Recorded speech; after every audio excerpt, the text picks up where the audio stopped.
Madam Clerk? Mr. Mays, Present. Mr. Murphy, Present. Ms. Priestley, Present. Ms. Winfrey Carter, Present. Ms. Burns, Present. Ms. Herkenroder. Present. Thank you. We have 7 present. Reading of disorderly persons, city code subsection. Thank you. Let me correct myself. We have 6 present. Reading of disorderly persons, city code subsection. Section 31-10, disorderly conduct, assault and battery, and disorderly persons, and will be subject to arrest for a misdemeanor. Any person who prevents the peaceful and orderly conduct of any meeting will be given 1 warning. If they persist in disrupting the meeting, that individual will be subject to arrest. Violators shall be removed from meetings. The next on the agenda is public speaking. Are there any public speakers? Please approach the podium.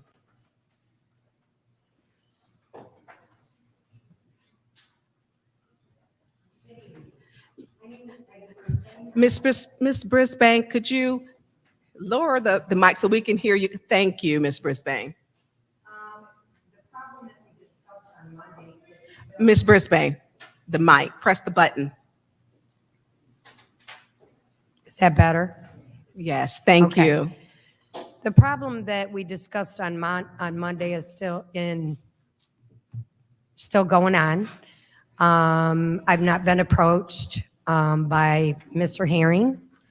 The vehicles are still there. Other vehicles in the neighborhood also haven't been removed. I also got a hold of today at 4:15. The conversation between me and Tommy Johnson lasted for approximately 4 minutes. I was again denied a meeting with our mayor to discuss this. My next call was to the ombudsman's office, which they took my complaint also. I will be talking to Christian tomorrow. Ms. Johnson's response to all of this was she can't understand why those vehicles are not being removed.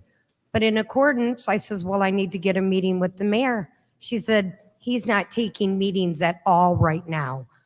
What is going on here? Why can't I get a meeting with the mayor at all? I tried 3 times last year dealing with my property that I still can't get combined. This is out of control. My property is still damaged, has ruts in it still. I'm just not understanding what's going on here. Paul has admitted that the mayor's office was not involved. If they're not involved, then why can't the vehicles be removed, which they should have been? I also talked to the safety neighborhood officers today, and they are telling me that that they are not to remove those vehicles according to the mayor's office. What is going on? The law states if they're not running, they're not licensed, they're not insured or tagged, and the tires are flat, shoot, the wiring harness is pulled right out of Paul's car, and he's not doing anything, and he's a city employee. Take care of it. Thank you. Thank you, Ms. Brisbane. Is there anyone else?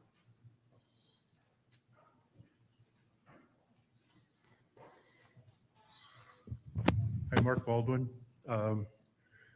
Thanks for hearing me out again today. I want to thank Councilwoman Presley for arranging a meeting with the land bank. I'm hoping you're going to get some collaboration going, and we can speed up cleaning up our city a little bit faster. Excuse me, Mr. Baldwin.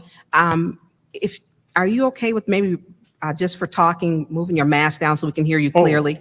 Yep. So you won't be certainly. muffled. Thank you. Yeah, thanks for the excuse. Basically, I'm here today because I'm frustrated with zoning. Zoning is very important for us to move forward. And I'm seeing special interest groups come forth and you give them time over and over and over again. I don't have anything against Pastor Flynn, but I see Pastor Flynn coming up in here and getting money all the time, asking for money, and he's getting a voice. And he's representing for the grocery store, he's representing about 800 people in my last understanding. So, but we have 81,000 people who are being affected by us having old zoning in place. And we really deserve to have that put into place. Now, I just found out that it's being held up not because of the council, but from other sources. And so can you please put some pressure together so we can get this, so we can start moving forward? Say, bam, we don't like it, and dismiss it so we can start over, start a new master plan, and start growing Flint. We lost, last 10 years, we lost 21% of our population. But we have so much opportunity here if we get a foundation we can grow on. I really said more than I was going to. So you guys know me, I get emotional about this stuff. Thanks for hearing me out. Please, let's fight for our city. Thank you, Mr. Baldwin. Any more public speakers? Hi, my name is Derek Hatter. I'm from DNN Development, and Mr. Hatter, could you speak up just a little, please? yes, my name is Thank Derek you. Hatter from DNN Development. My purpose here today is to bring light to minority contracting in the city of Flint. There are minority contractors out here, and we tend to not be overlooked. And so my purpose is to show that we are here and to be able to maybe somehow connect between the powers that be and the contractors so that we can get Flint moving forward. Oh, I'm also a veteran. I'm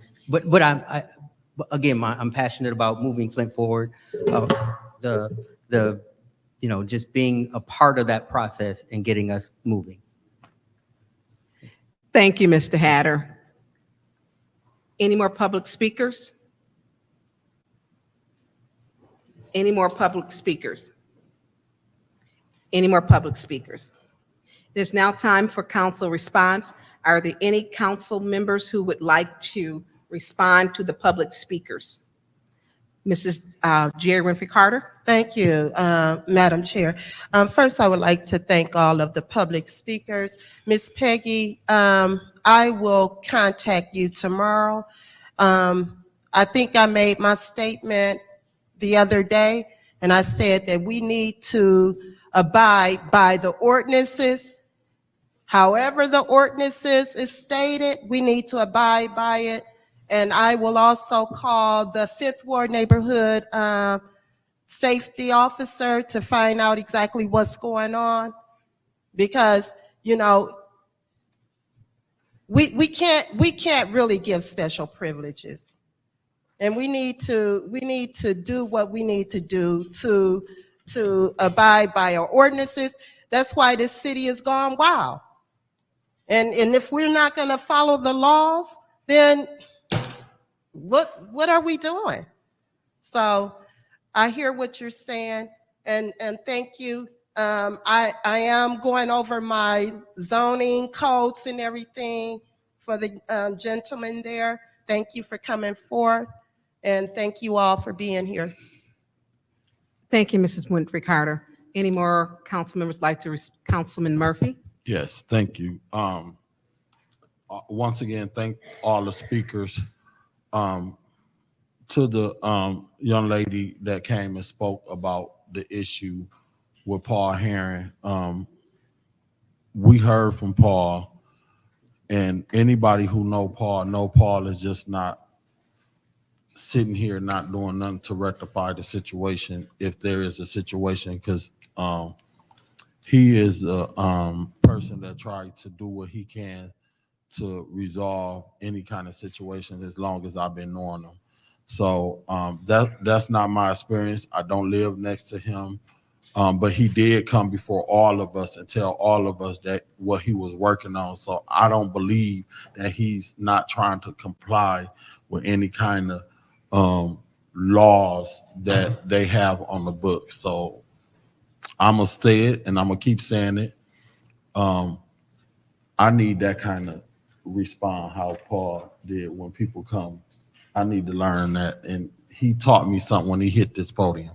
So I support Paul and whatever he's trying to do. He's been working in this community for a long time, and I'm not going to change what I say about that. And I don't think he's intentionally trying to break any kind of laws. On the situation with Mark Baldwin with the zoning, I talked to Suzanne Woodcock about the zonings that is supposed to be coming before City Council.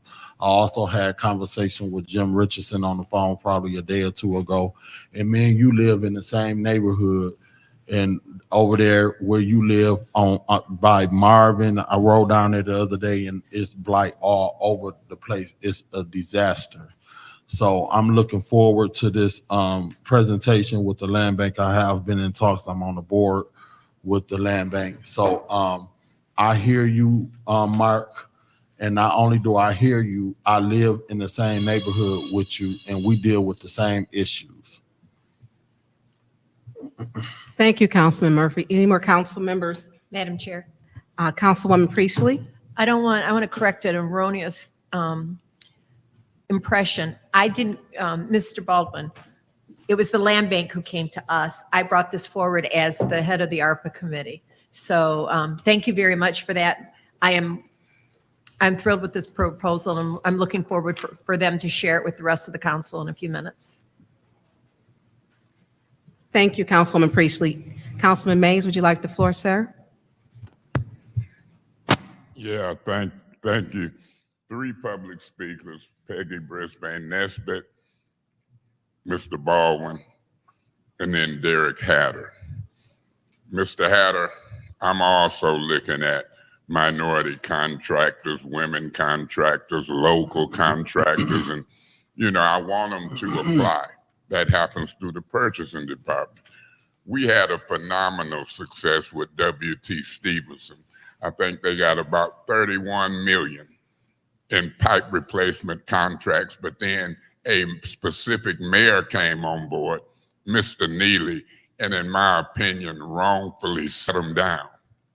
To me, they was like the Michael Jordan and Magic Johnson of pipe replacement for here in Flint. He still owe them $1 million. He paid Goyette $1 million and ain't paid them. Politics. Who was supporting who?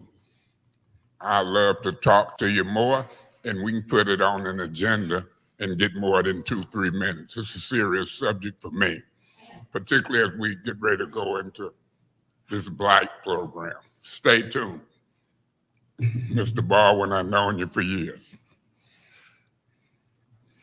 The master plan is out of date. It should have been updated. And then I see people referring to the master plan. Even on the TV just the other day on the news, this young lady who was interviewing with you on an issue referred to the master plan. It's outdated. Every 5 years or so, it should be updated. And people referring to an outdated master plan. I mean, everywhere you look, planning, zoning, the master plan. We'll put that on the agenda as well. Now this bell gonna go off, because I call them the goofy rules. See, in the old days, we can talk back and forth to you. This council never seen that. We're gonna try to fix that, and we'll respond to the public. Ms. Brisbane Nesbitt, people don't hear that they tow up your yard. Now we got a damage claim form that files with the legal department. For the damage to your yard, file a damage claim. Let's see if they settle it and pay for your yard. I know the politics of folks calling the mayor and other folks stopping stuff, because I've done it. That's politics. Mr. Herring, if you hear me, you said before us you would get with her. She just said today you didn't get with her. get wetter. I'm unlike Mr. Murphy. I'm gonna listen to you, I'm gonna listen to Mr. Herring, and I'm gonna be somewhere in between. You know my number. Miss Winfrey Carter says she'll deal with it. That's in the 5th Ward. Keep me posted. God bless the residents of the city of Flint. Thank you, Councilman Mays. Councilwoman Herkenroder, you asked for the floor. Thank you so much for everybody for joining us on this dreary Wednesday. Thank you so much to Mr. Baldwin for, again, bringing up the importance of updating our zoning code. A lot of people don't realize how powerful and how important zoning is and how it can impact not only day-to-day operations, but it's also how we can keep planning for the future. I also was, quite frustrated that we still have not seen the zoning package come before council yet. I do believe that there was an article that mentioned that it was going to be here by the end of March. To my knowledge, and I believe the rest of my council member colleagues would be able to, testify that that didn't happen. So we need to make sure that we have to have all of these, we have to make sure that we have these ordinances in front of us so that we can do the hard work of making sure that the city of Flint is set up for success in the future. Thank you so much for everybody for coming out. Mr. Freeman and the rest of the Land Bank staff, I look forward to listening to your presentation. Thank you.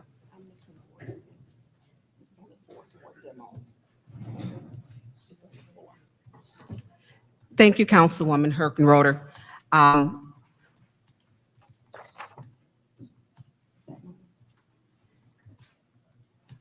Thank you.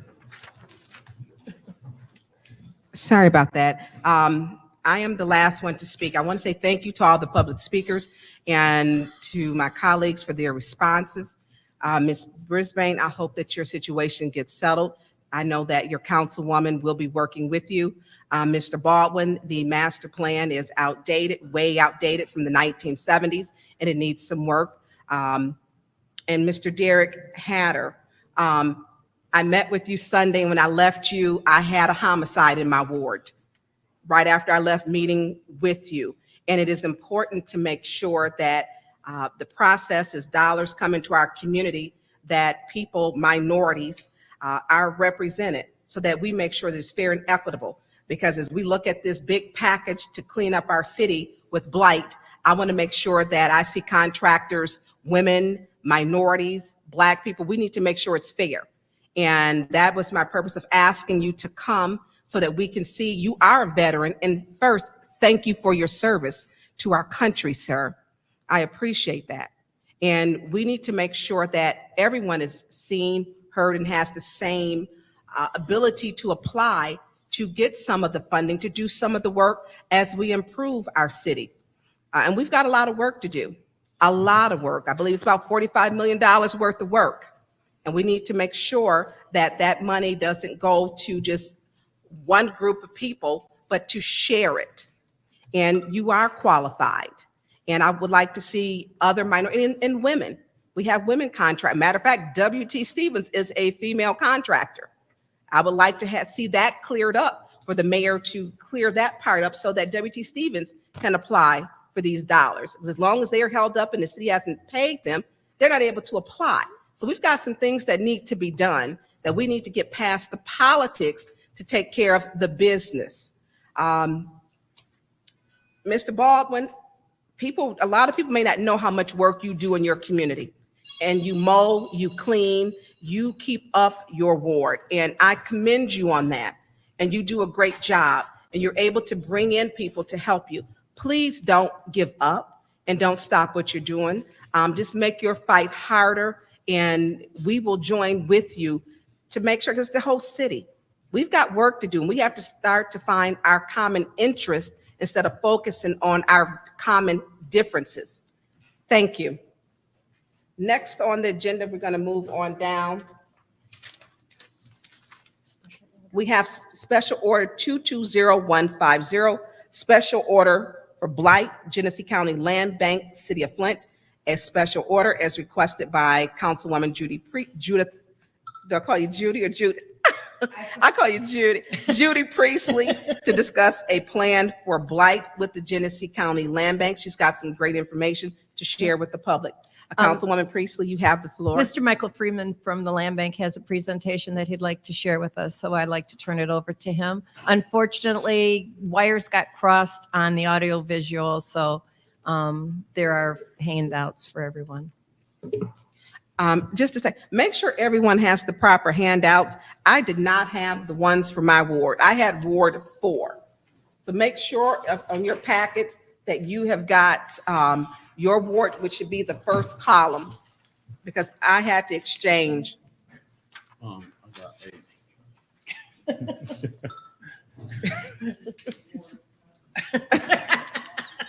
Ward 8. Ally, I have got, this is yours. Sorry, Mr. Point of Freeman. information. Not a problem. Yes, Why wouldn't we have all of them anyway? I mean, every person should have Ward 1, 2, 3, 4, 5. I mean, I want to look at the same thing everybody else is looking at. I agree, Councilman Mays. Janelle, is it possible for us to get a copy for each council member so that we can take a look at all of them? So that as we're moving along, we can keep track. You know what? I may have it in, Madam I Chair. may have it in my, yes, Councilman Yeah, Mays. Madam Chair, and it looked like it might be difficult to do now. Maybe it We can can do be later. done at a later date, but just because I'm in Ward 1, I want to look at the whole city and make sure things are equitable, see what's going on, be aware. So at some time in the future, whatever we do now, I want to make sure that everybody got everybody's ward. Is that fair? That's more than fair, sir. I agree with you. Thank you, Councilman. Mr. Madam Freeman? Chair, if I may. Yes. Am I on? Is the button down? Paul didn't yell that mic yet. Am I on now? Yeah, you Very are good. on. Okay, Madam Chair, actually, all of those will be made available to you like comprehensive. I just want to make sure for this meeting that everybody had their own words. Also, every resident in the city of Flint can actually have access to the exact same information if you go on the Flint property portal. And if you put in unfunded demos, every single one of those properties is actually listed. And so anyone in the city can research that as well. So this isn't just something that council will have, but it's actually an open and available document that lists all of the unfunded demos in the city of Flint. So if you just go, you make a map, you say, you put in the parameters of land bank and then unfunded demo, it will populate the entire thing for you. But everybody will have a copy of it. A point of information. Thank you, Mr. Freeman. Councilman Mays, you have the floor. Through you to the speaker, what about the commercial unfunded demos? Those are all included. Every property there is actually a blend of commercial and residential properties. Thank you. Great. Would you like to proceed? I know you don't have the audio visual. Are you ready to Yeah. proceed? Yeah, I am ready. Thank you so Could much. you, can wait just a second. I want to make sure. Janelle, are you ready? Okay. Okay. We're ready. Go ahead, sir. Thank you. I am Michael Freeman. I am here representing the Genesee County Land Bank. And I thank you so much for this opportunity to talk to you all today about an issue that is, quite frankly, an issue that every Flint resident has to deal with. I myself am a Flint resident of the 5th Ward. And so, I look at this problem and this issue through the same lens as every single Flint resident. I will only refer to the master plan on the first slide. And this is something I think that can still hold true, where in the master plan, it does say, imagine thriving in unique neighborhoods free of blight, where longstanding Flint residents partner with their new neighbors to keep the community safe and welcoming to all. So that really frames the entire approach of how we, the vision of what we have for the community and what we would like to see. This is a unique time for Flint, not just for Flint, but across the country, where there's the availability of funds at various levels. It's not just city government, it's county government, it's state government, and the federal government all have resources that are available. Now, we understand that the ARPA money, while it sounds like a lot to cover all the needs in our community, it's definitely not enough. So we can't expect that the city is responsible to pay for all of this issue ourselves, when we actually have at the county, state, and federal level, we have resources available to us. So what I'm coming to you tonight with is a highly leveraged plan for how we can address all of the publicly owned unfunded demos in the city of Flint. Before, when we had the hardest hit fund, we had geographic restrictions. Federal government said you can go here and you can go here, but you can't go here. This time we need to have a better solution, and we have to have something that hits every single neighborhood in the city of Flint, not just the ones that are selectively chosen by the federal government.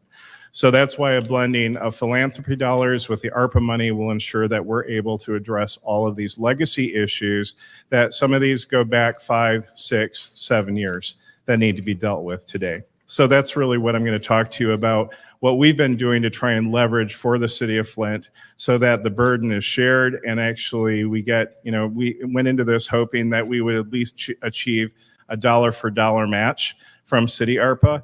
But based on the commitments of philanthropy, federal, state, and county government, we've actually come to you tonight with a proposal of leveraging $2 for every $1 invested by the city of Flint. So moving on to the next slide. I was really interested by this. This is the information that we've just had through housing analysis in the city of Flint that I was surprised and impressed with, and where I think about blight as this huge overwhelming issue in the city. But if you really look at the numbers of properties in the city of Flint that are in good or fair condition, it's actually 89% of the city is actually in good or fair condition. Now that 11% is something that stops us. You know, like when you see a smile that has a broken tooth, you don't focus on the pretty teeth, you focus on the broken tooth. And that's what we do in our community as well.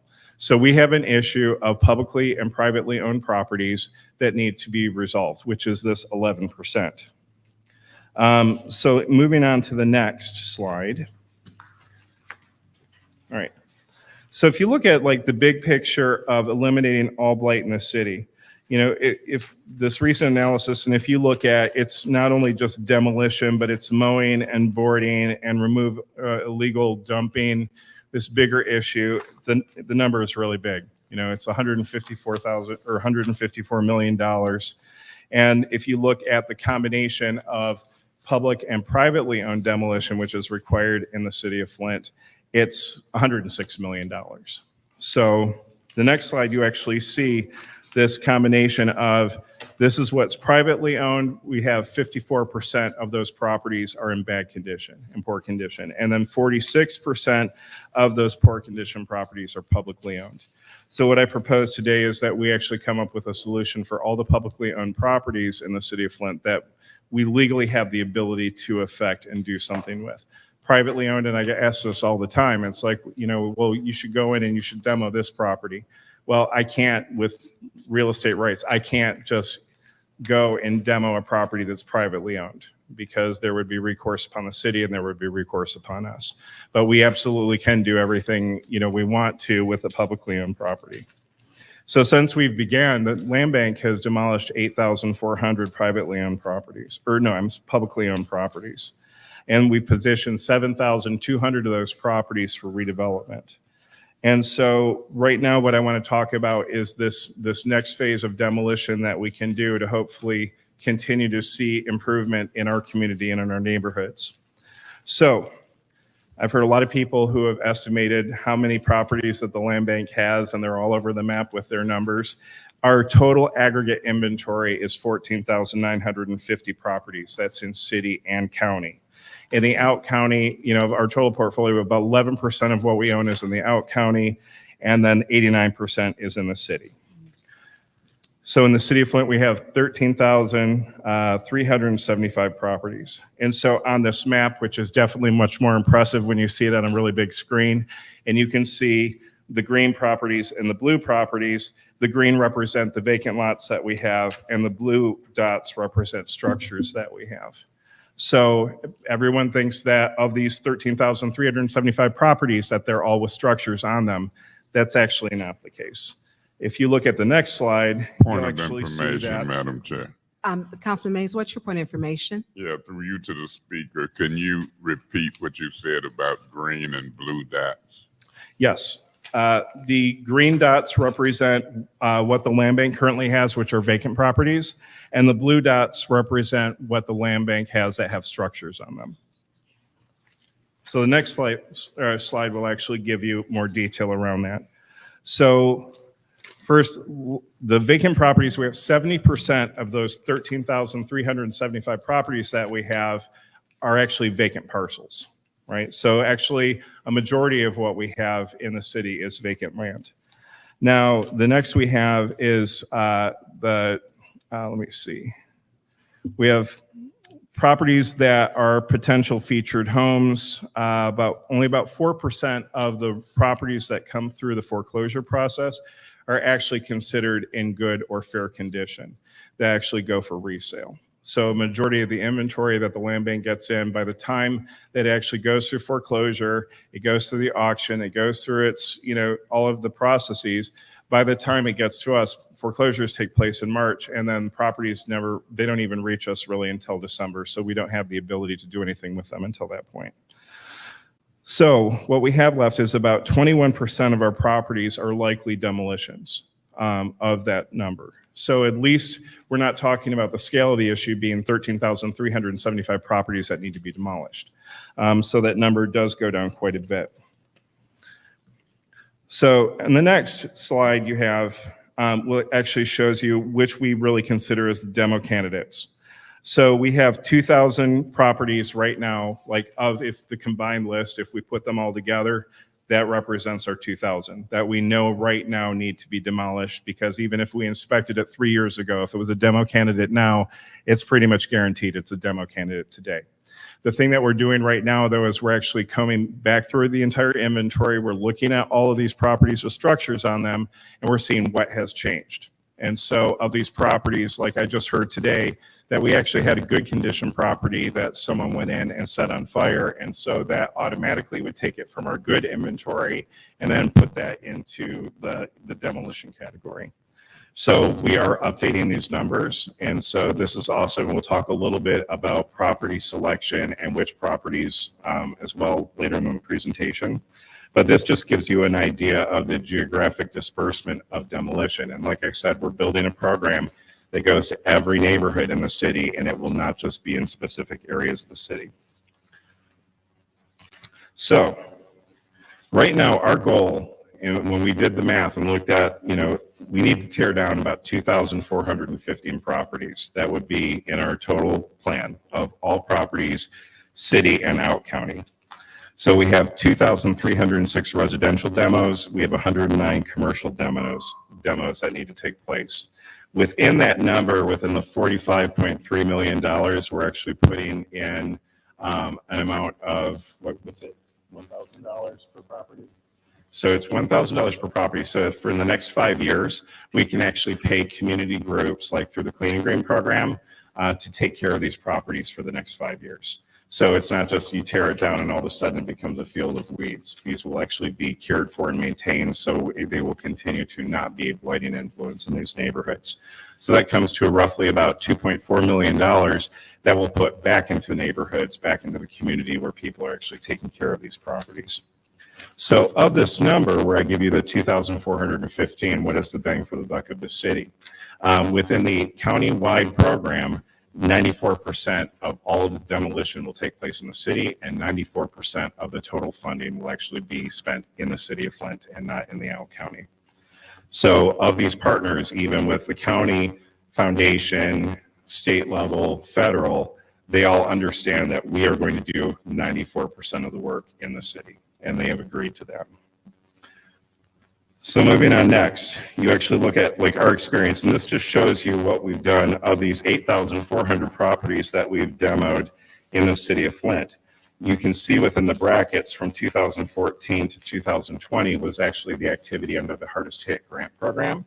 So we successfully were able to administer $67.5 million worth of demolition resources in the city of Flint, demolishing 4,700 properties within that window of time. So we were able to do that with zero compliance issues. We were using hardest hit funds, which came through Treasury, which are the same funds where ARPA is coming from. So basically, these will be like and very similar programs as well. We've actually even spoken with Ernst & Young and talked to them about our experience in the systems that we had created, which were required when the funds were administered by the Michigan State Housing Development Authority. And so we already have the systems which have been vetted, audited, and approved by Department of Treasury as well. So moving on,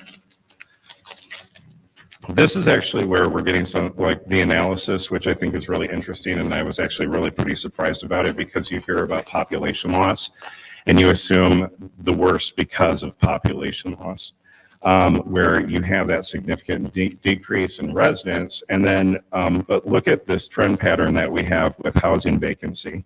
You actually have almost no change between 2017 and 2020, even though we've experienced population loss during that time period, which is a good indicator. This is a good thing that even with population loss, we're actually, we aren't seeing this increase in unoccupied structures in the city. So this is a point for hope. So another thing is that we have our houses in good condition. So I started out the presentation saying we've got 89% of the properties in the city of Flint are in good or fair condition. We actually have, of the good, which is the top tier, we have, look at the increase between 2017 and 2020. We go from 58.73 to 64.01. That's almost a 7% increase over that time period. So, we can probably assume that the demolition, the hardest hit program has helped in the city of Flint. There may be other conditions that have also contributed to that as well. But at least on the positive side, we're seeing that demolition programs can make an impact within the city where we have the surplus housing inventory. People moved away out of the city and then they didn't take their houses with them. So if you look at on the next slide for houses that are next door to vacant and blighted structures, we see with demolition, we see decreases of abandonment of 2.5%.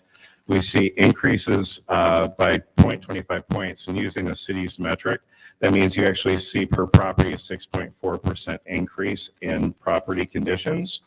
And then also the next one where we see, there are 7,010 households in the city of Flint that have at least one poor or substandard house next door. If you really think about that, if you just say an average household of 3 people living in that, means 21,000 Flint residents sit next to one of these properties every single day. So almost a quarter of our city is dealing with this issue. So it's really no surprise when you do your public listening sessions for ARPA and you're hearing people talk about this is one of their top priorities. We hear this every day at the land bank. We've actually been doing our own surveys and analysis, and we hear the exact same thing. So we do know that this is a big priority, and this is an issue of environmental justice for people to live in neighborhoods that are safe and secure and sanitary. So really, if you look at why do demolition, let's look at some of the positive impacts. They improve health and well-being for residents. They improve overall block conditions.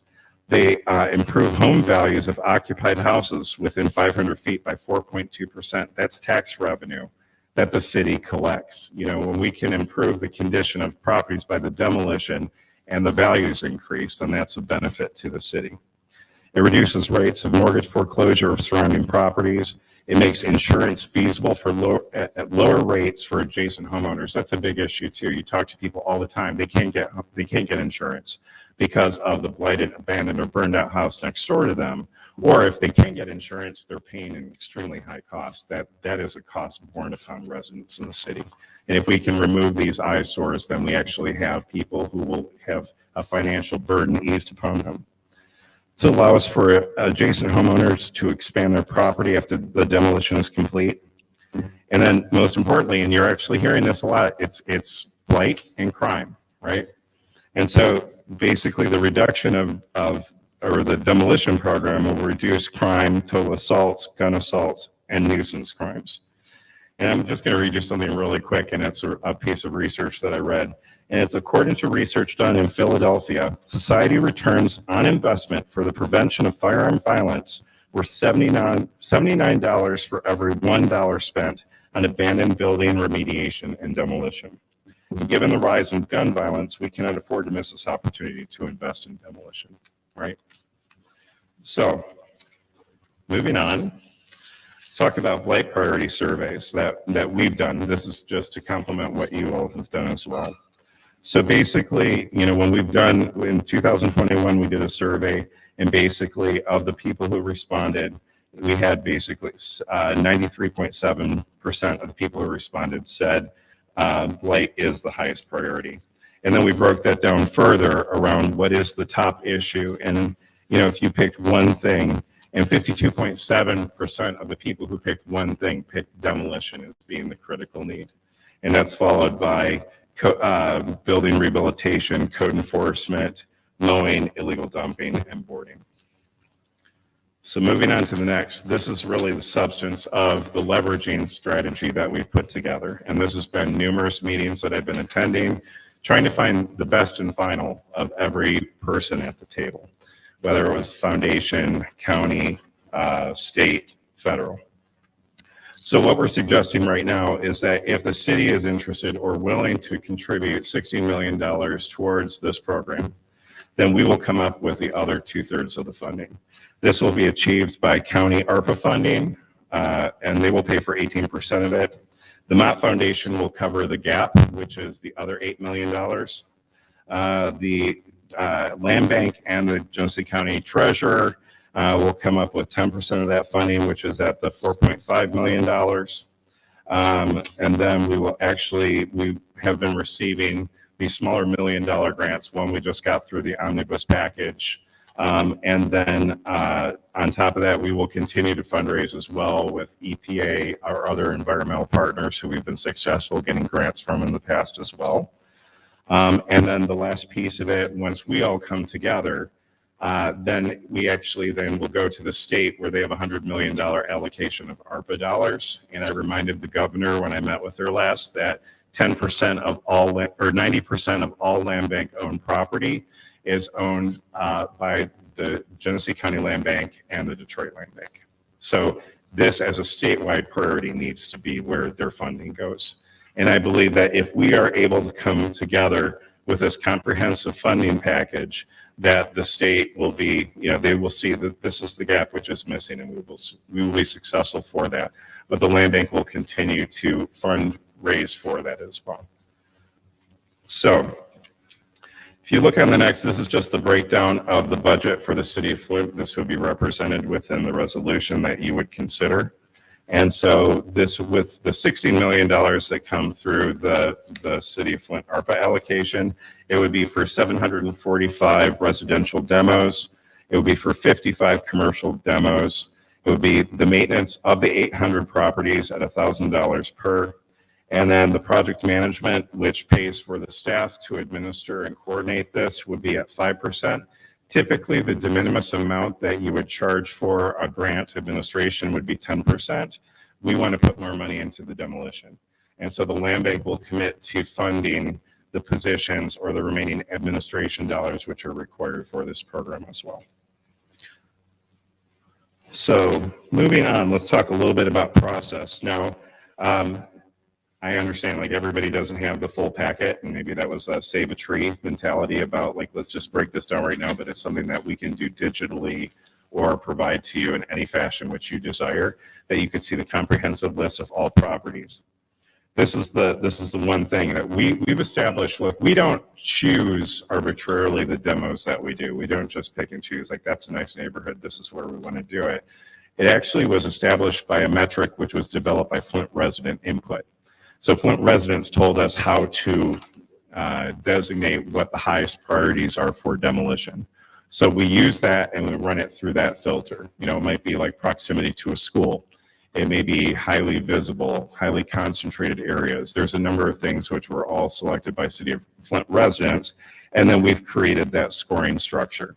So that was really done in the event of we never have enough money to do all the work that we need to do, so we have to pick, like the top ones, and then the other ones have to wait. I want to build this scenario where there's no winners and losers, and that, we ideally are getting at all of these properties, and that we may be using the scoring criteria, like let's say if it's a burnout or it's a hazardous structure, that's maybe where we want to go first, because that's where people can get hurt. So this is where we can begin to develop relationships with council members to talk about your wards, what's going on. You know, are we missing properties that we should be considering and entering into this? That we can actually recalibrate this as well. What happens if 6 months into this, we actually have, you know, a number of fires that create dangerous or hazardous structures that weren't before? So there is a little bit, we need to be a little bit fluid that allows, you know, that ability to be fluid is actually a great opportunity for council members to help weigh in and community residents to give us the information that we require to make the decisions that we need to. So this is not a hard set, like I've given you a list and this is all we're doing right now. This is the list that we know in your ward that we have as the unfunded demos. But like I said, we have inspectors, we're going to send them out. If you report to us that you have additional properties in your area that are not on our list as being an unfunded demo, then we will go ahead and have the inspectors go out and we will have them ranked, prioritized, and put into this as well. Another thing will be, once, you know, we do get this program up and running, I'd like to have a real-time online resource where any resident in the city of Flint can actually see the demolition status of a property. Is it under contract? Has it been demolished? Will it be demolished this summer? You know, what is the schedule of that? Because, you know, the way we did hardest hit was we ran through the city like a typewriter. You know, we kind of worked through these on a demo in clusters, because when you have contractors now zipping all over the city from one side to the other, you've got fuel costs, you've got increased costs associated with that. And it's easier when we can actually have deployment within a specific geographic area. But there again, you know, I have a priority. I want to deal with the burnouts and the hazardous structures too. And so that's really critical. And so that's might be a place that we go to first if there are all these emergencies. So let me see. So that basically is the long and short of my presentation and how we intend on doing this. And, you know, I'd love to have feedback from you to let us know, you know, are there additional questions that you have, implementation? We have the systems. And right now, you know, if we can come together with this funding package, and as soon as the city gives us the okay, and then I can tell every other partner who said, you know, their commitment to this, they said, is the city of Flint on board? And if the city of Flint is on board, we are on board, and this is our amount. The one issue that I have is that everybody is trying to make funding decisions, right? County is trying to figure out how to spend their ARPA dollars.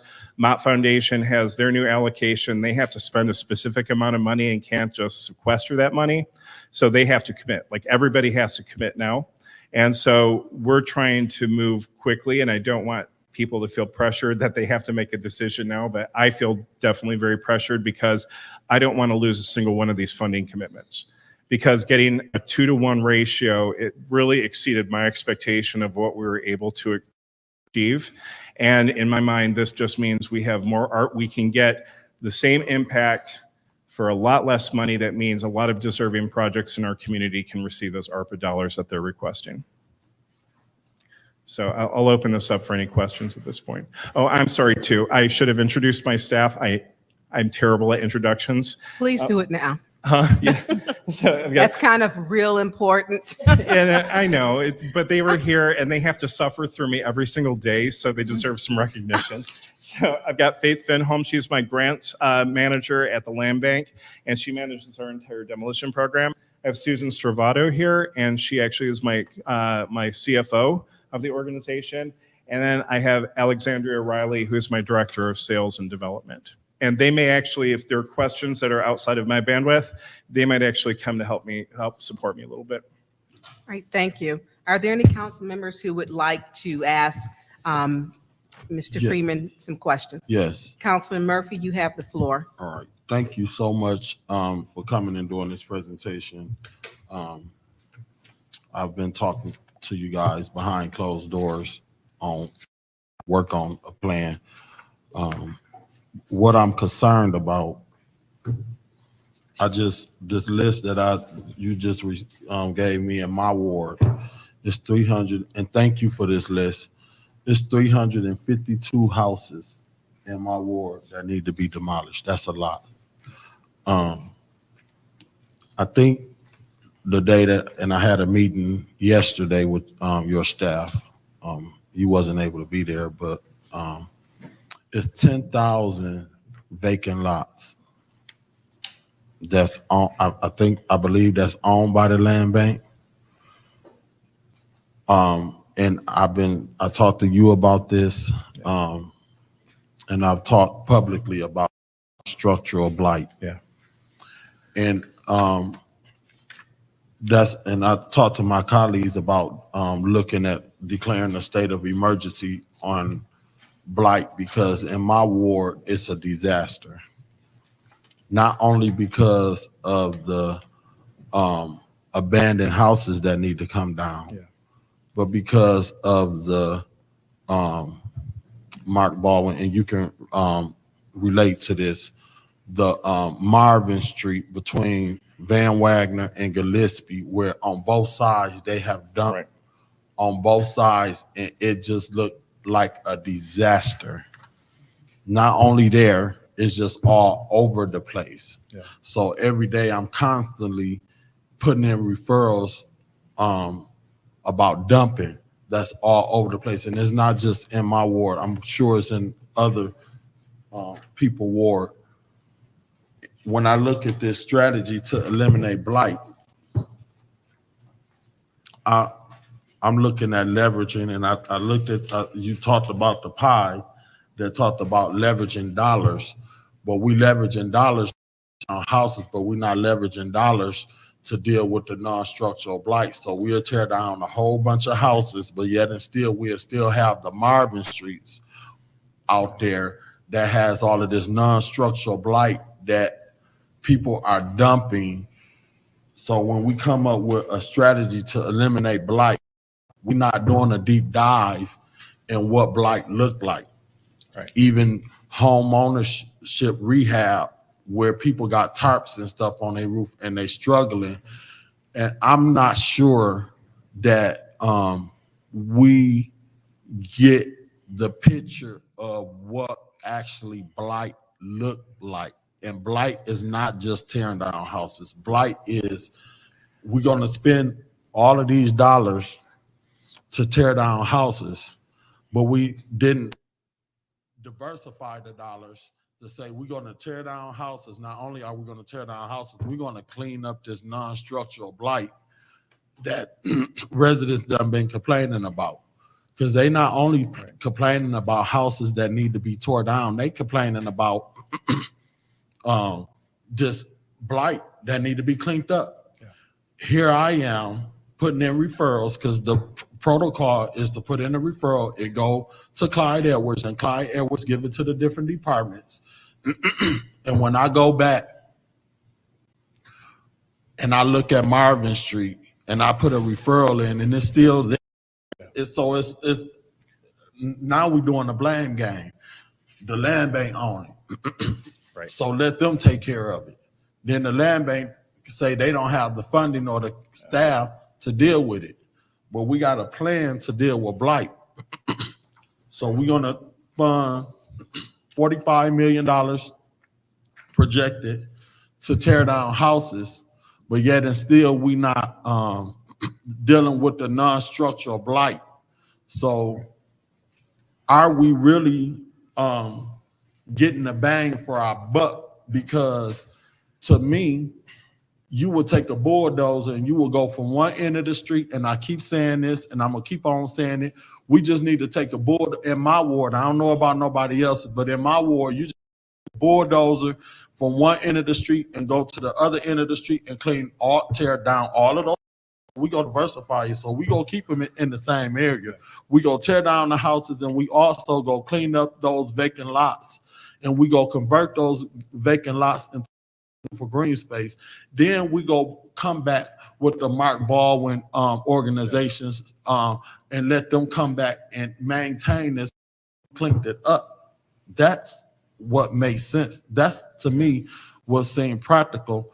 And when we talk about even hiring the city staff in the blight department, when you got 2 or 3, in our department, you got 3 or 4 people working in the blight department to clean up the whole entire Flint. Yeah. That ought to be criminal for somebody to think that 4 people can go out there and clean up this neighborhood. You need about 1,000 people out there in the city of cleaning up with bulldozers and heavy equipment, because Councilman Murphy ain't finna go out there with no gloves. And poor folks can't afford to volunteer. People trying to keep a roof over their head because the struggle is real, especially with this COVID. So some of us say, oh, we could just go out there and volunteer. No. I volunteered for over 20 years in the community, and the Lord blessed me here. I wouldn't want nobody else to go through what I went through. And I'm not saying volunteers is not needed, but our community is so far gone. My ward, I can't speak for nobody, but my ward is so far gone. I'm not sure that just tearing down houses is it. I think we should not only look at $45 million, but we need to go look at $45 million in some matching funds from someone to help us deal with this non-structural blight, because it's that bad and our neighborhood has been gone down. This ain't just happened up under this administration. It was prior. This is about 30 years in the making. And that's why the neighborhoods are so deserted. That's how, you got homeowners that can't even qualify to get insurance because we redline in our community, because my insurance is $509 a month for 2 vehicles. That's a lot. I said, why? They said because of accidents in the community, not because I got in one. Yeah. How many Quincy's is out there that's paying high insurance? Some people ain't even got no insurance. So in order to qualify for some money to get your home fixed up, you got to have insurance. You got to have. We just in a poor economic condition tipping point where it is just that bad. And I don't expect the blight department to be able to solve this problem, and I don't expect the land bank to solve it. So I hope that you and the mayor or whoever, the governor, while she came to Flint, could come to Flint, and instead of going to the Chevy in the hole, making an announcement, new park, maybe she should have came and did an announcement Marvin Street where all of this non-structural blight at, and let her actually walk down the street that some of us have to live in, because that's our American dream. But thank you for the work that you're doing. I'm done. If I might respond, Madam Chair. Yeah, Mr. Freeman, hold on just. Would you like to have a chair at the table brought up, because I can see this is going to be a minute. Seriously. I have sciatic nerves, so I'm kind of sitting here like I'm 1 foot right now. Can we get that done? Can we at the table to have, because I can see a black issue, and we want to, while we have you here, to allow, you've got your team with you so that we can have this conversation. Thank you so much.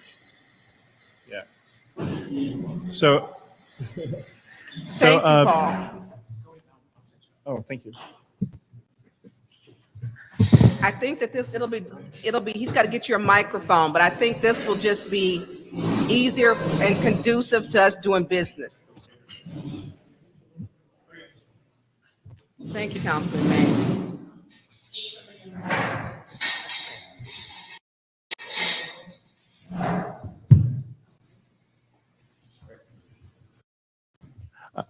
Give us just a second so everyone we can get. Very kind of you. Yeah. No, I want to make sure, because This means buckle up. yeah, buckle up, because this is going to be a ride. Hold on just a second. Let's make sure we got audio for you, sir. Just a second. Yeah. Okay, I'm great. Thank you. Thank you very much, Councilman Murphy. You're absolutely right. Mr. Freeman, can you hold up just a second so everyone see? We've got Paul over here fixing some stuff up, and I'll let you know when we can. It'll be just a moment.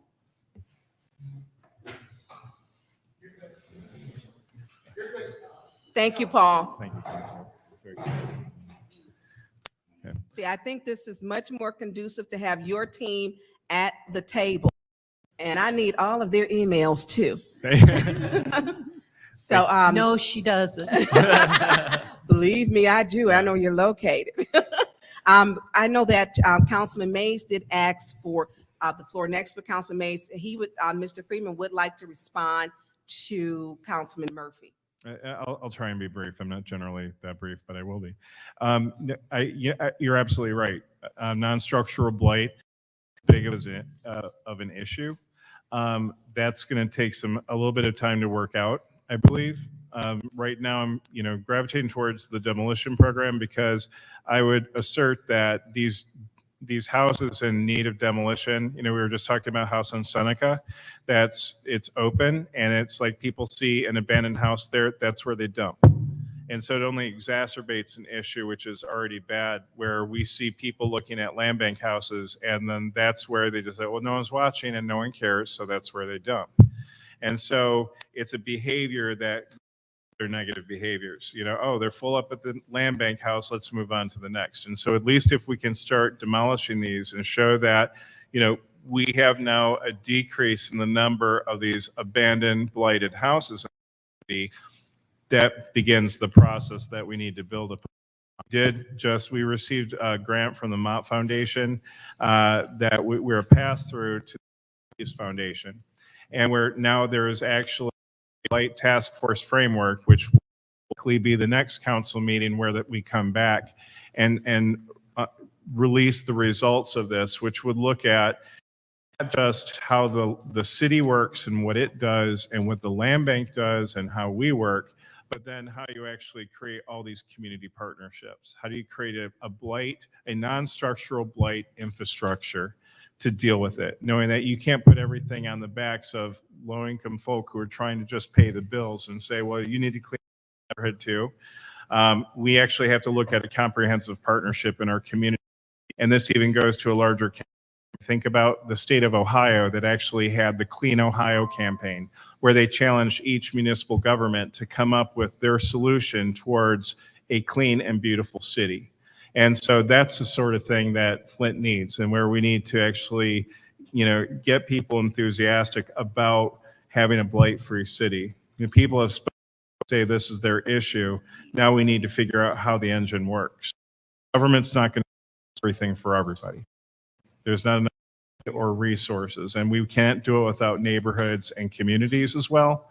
But this is where I'm hoping that the land bank creates this partnership with the city that goes beyond words, and it is about actions, and it's about things that we do together and we work cooperatively. I mean, on our side, we had a rough season last year because with our seasonal workforce, we couldn't fill crews. We were about 50% capacity.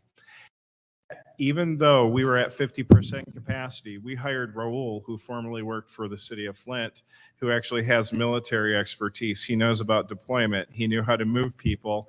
And we were actually able, we went from the previous 17,000 total mows in one season to 22,000 mows with half the staff. So this year, we're actually going to partner with Youth Build, where we actually have youth between the ages of 18 and 24. It's going to be in partnership with their workforce development program that will pay for half of their salaries as well. So they're going to be able to recruit to make sure that we have now not only full teams, but with this additional support that comes through the works program, we could ideally hire more people. And so I'm hoping, fingers crossed, that we have one of our most robust maintenance teams that we've had ever since the inception of the land bank. And that not only about us getting around mowing, because at 22,000 mows, we've almost been through the city. We always say, well, we can get through the city once. Well, we got through the city once, and we still had funding. We brought people back up, and we started all over again. And so we got through another third of the city doing that. And I could do half of my team. Then if I have a full team, I'd love to see monthly mows. So, we are working to try and tool up and get ready. And we absolutely want to partner with Flint and with our community. We already do it with our Clean and Green program. We've got 66 community groups working. What do they do? Over 1,000 mows last year. And we're compensating neighborhood residents to take care of their neighborhoods. I live in a clean and green neighborhood, and we take the proceeds of like what we raise, and we actually put that into buying new equipment. We have now zero turns. We have everything that person in one day can mow every single property in our neighborhood. And so it's this sort of empowerment and helping other neighborhoods as well. This gets to, and I'm talking a lot, but this gets to your issue about non-blight. That's the next step in my world. And that's going to be something where we all the moving pieces. You know, the demo program is something that we can actually control and do, and it's going to make a massive impact because we know just from the numbers from hardest hit, big impact in the city of Flint.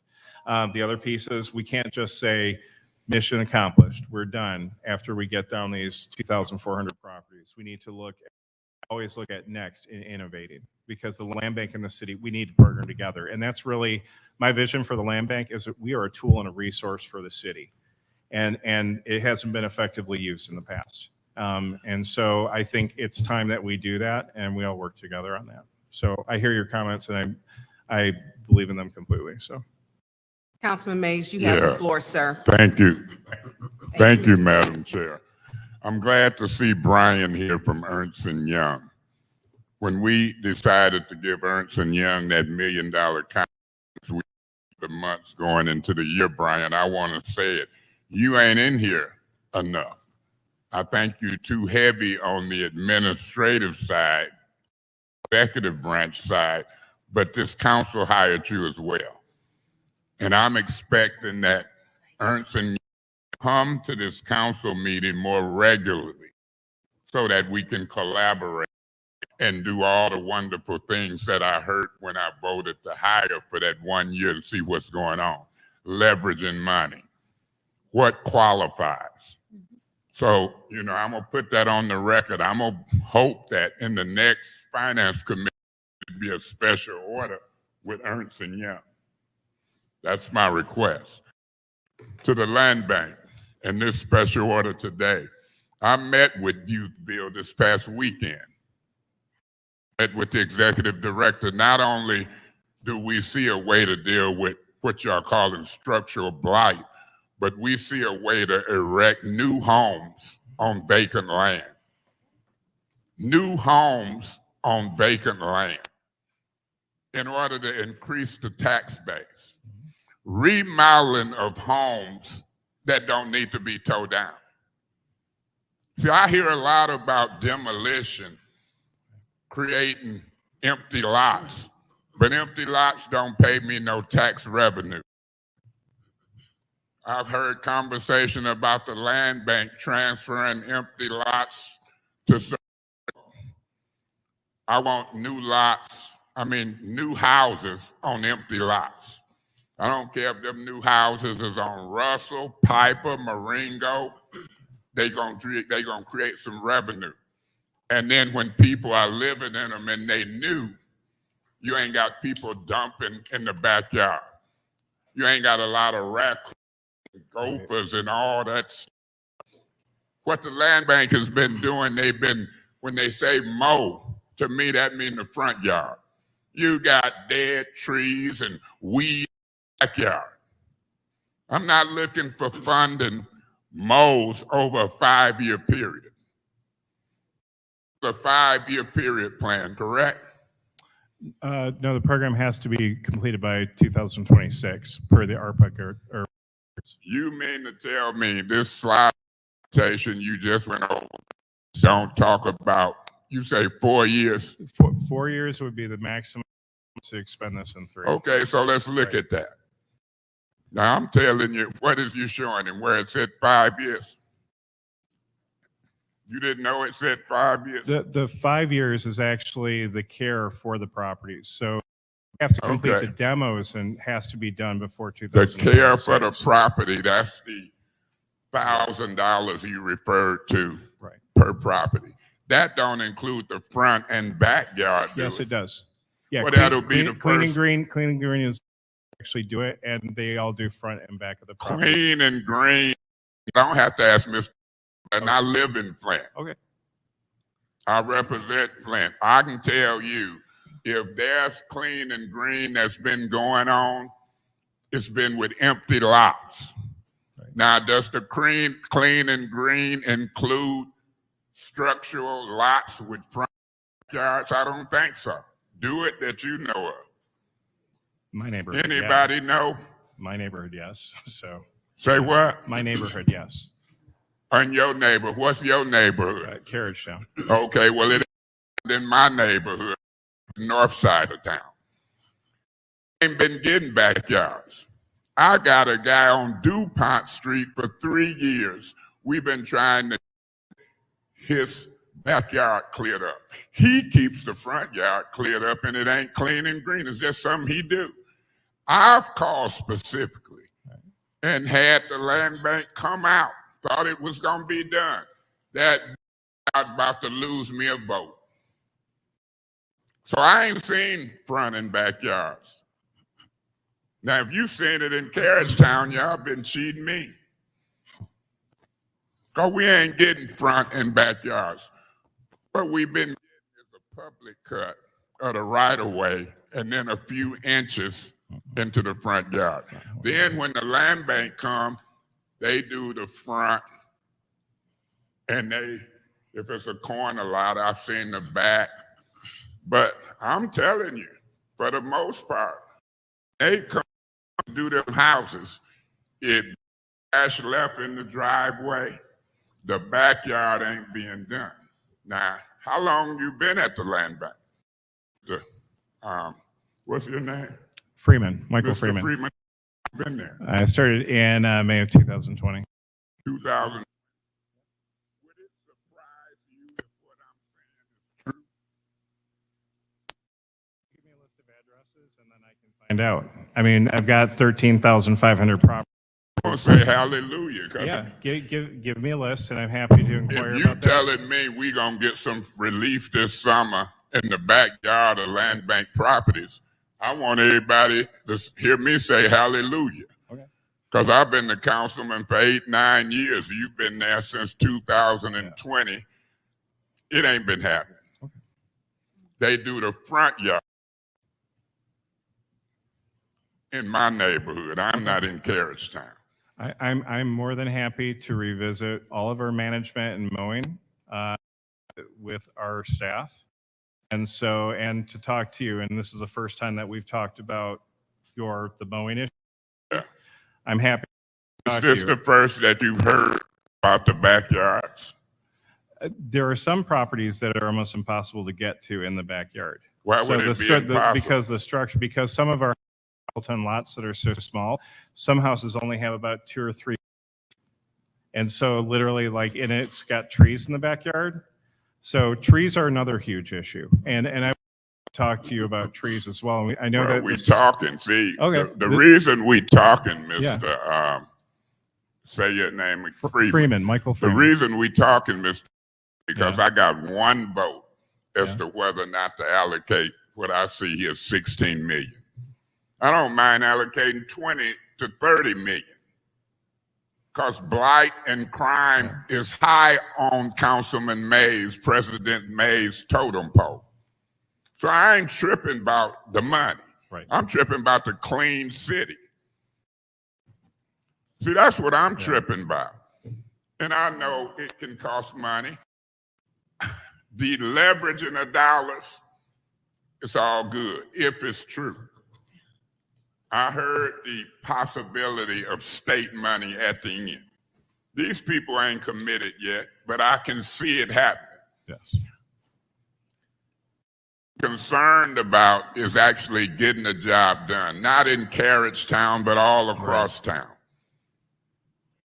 Know what's necessary. I don't know if I trust the land bank to do it based upon the past history, or do I want to put 10 million and keep it in house?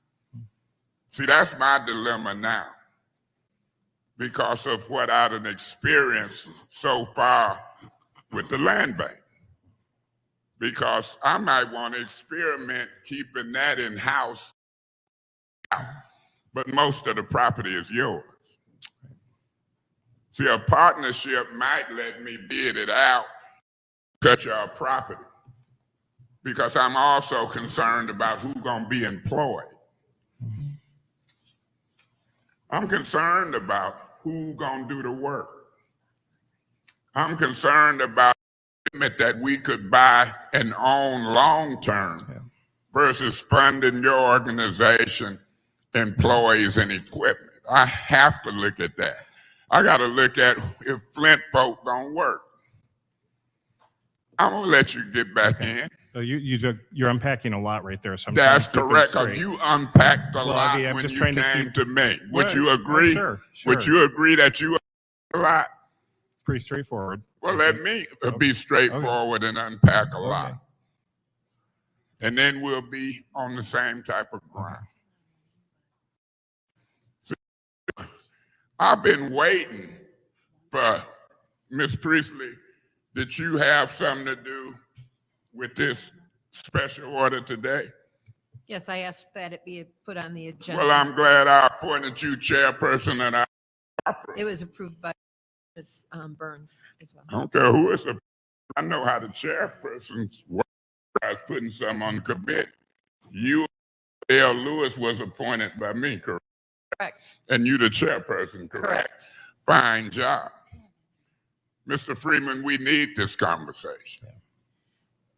And I don't know, you might be talking to Ernst & Young specifically than us. Nah. Telling you, Brian, I'm dead about this money being spent. And I'm dead serious about the compliance firm. And I'm dead serious about you communicating more council and finance committee meetings moving forward. Ms. Burns, no problem putting a special order with Ernst & Young. I have already took note. You and I had a meeting of the, so yeah. So, Mr. Freeman, does the partnership with the city include contributions more than just money? I heard about youth bill. Youth bill is building new homes. Correct. Somebody from youth bill told me that the state, the county land bank have reached an agreement to give so many empty lots to youth bill. You familiar with that? We just, and that's actually in Westwood Heights. It's near Hamady High That's School. correct. That's why the Flint youth bill is at. I was meeting with the USA. They're doing it in Saginaw, and that's why they're looking at Westwood Heights in Flint. Yep. I've toured their location in Saginaw. Yes, we actually had a full meeting. We don't, actually the discussion on partnering with them on our maintenance program was secondary to the development program. I agree with you completely. I want to say with like demolition doesn't create new tax revenue. In fact, a lot of people are surprised that I'm advocating for a demolition program because I care for demo a lot, but I understand just in my job, the scale and the problem. And it's necessary. It's necessary. Let me continue. If we got more here. Yeah. Let me say this. I looked at the 4 or 5 year plan. Yeah. We agree that this ain't happening this year, correct? Correct. So we're looking at a 4 or 5 year plan. Let me say this. I can tell you where burnt out structures at on Home Street with couches and mattresses. Right. The whole is a dump site. I can also tell you where in good neighborhoods off of Sally Court, right on a Chatham, going into Hasselbrink Park, you nodding your head, it's a burnt out structure in a good neighborhood. I've looked at your scoring chart. Yeah. But you know what I have to do? Take calls from residents year after year after year. It's embarrassing. Back in the old days when you had Bert L. Duncan and Ed Taylor and them on the council, they was smart because they had input in their ward as to what need to come down. I've sat on this council for 8, 9 years, and you know who been telling me what's the land bank? Suzanne. Ain't nobody really asked Councilman May what needs to be done in your ward. This priority list, it don't include me, do it? Who gonna decide when and what comes down? I ain't got input. I don't care what you scored them. I'm dealing with real people. I know the Miss Joneses in the block club that's hollering the most. I would love to be able to have input more so than a scoring system I'll create to service residents before I die. You know, I'll be 64 in September. Been a councilman 8, 9 years. I'll be dead before I get 54 or shortly after. I ain't 23 no more. So my point, I want input on what comes down priority-wise in the first ward. I don't want them to go 5 years because in another month or two, it's going to change. Let me at least give folks on Russell, Laredo, Piper, Alma, and Marengo in a way present. I want to have some say-so in what comes down when, because I know who's been talking to me and what we've been waiting for years. That is not a problem. It's That is been something. a problem. Well, I mean, it's not. I mean, the thing is, moving forward, if we have a large-scale demo program. Yeah. This is a new opportunity to do things way differently and much better. Yeah, because we got $94 million. And you have a new director at the Land Bank who is from Flint and who understands exactly what you're saying. And so I think that's why even with this list, I don't want you to walk away saying that's all the Land Bank do. You got your list and it's not set in stone. So I've given you all copies of the list showing the properties which we have right now just in our system as unfunded demo. We want to sit down and talk to you and with your residents as well. And we need to reevaluate this list. We have to make sure that we're actually hitting the right targets. We're doing it in the right sequence. And that can only be done with you and community residents. But normally people come get the money and run. Yeah. And if you don't negotiate on the front end, you're going to be left out in the middle and on the back end.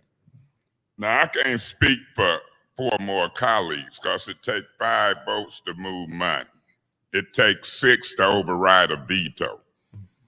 And see, that's why I'm thanking Ms. Priestley, because our meetings is open to the public, recorded, have to be open. It ain't like no behind the scenes closed door meeting with the mayor and his or her staff or Ernst & Young. Ours is on the record open. But I'm only one council person. It takes 5. I'm looking to funding the land bank and youth bill. But do I want to fund the land to do the work? Do I want us to bid some and contract it out? Because that's what the gentleman was talking about, minority contractors. When you spend $5 million and you got big money, Hank, Reginald Bradford can tear down houses, you hip to him. You don't know who Big Money Hank is, do you, Mr. Freeman? No, I don't. You know Reginald Bradford? Them people who I call for demolition. Yeah. They some black contractors who tear down houses. I just got one on Green Street. You're charging $8,100 to tear down a house that's been noticed by the city. So that's how much I want in. Yeah. You come and you want in, and I don't know my colleagues. I'm ahead of ideas on structural blight. I'm not just gonna raise an issue and not give a solution. Sure. I'm issue orientated and solution orientated. I count money very, particularly when it get to millions, because I ain't never had none. I'm a trustee of millions.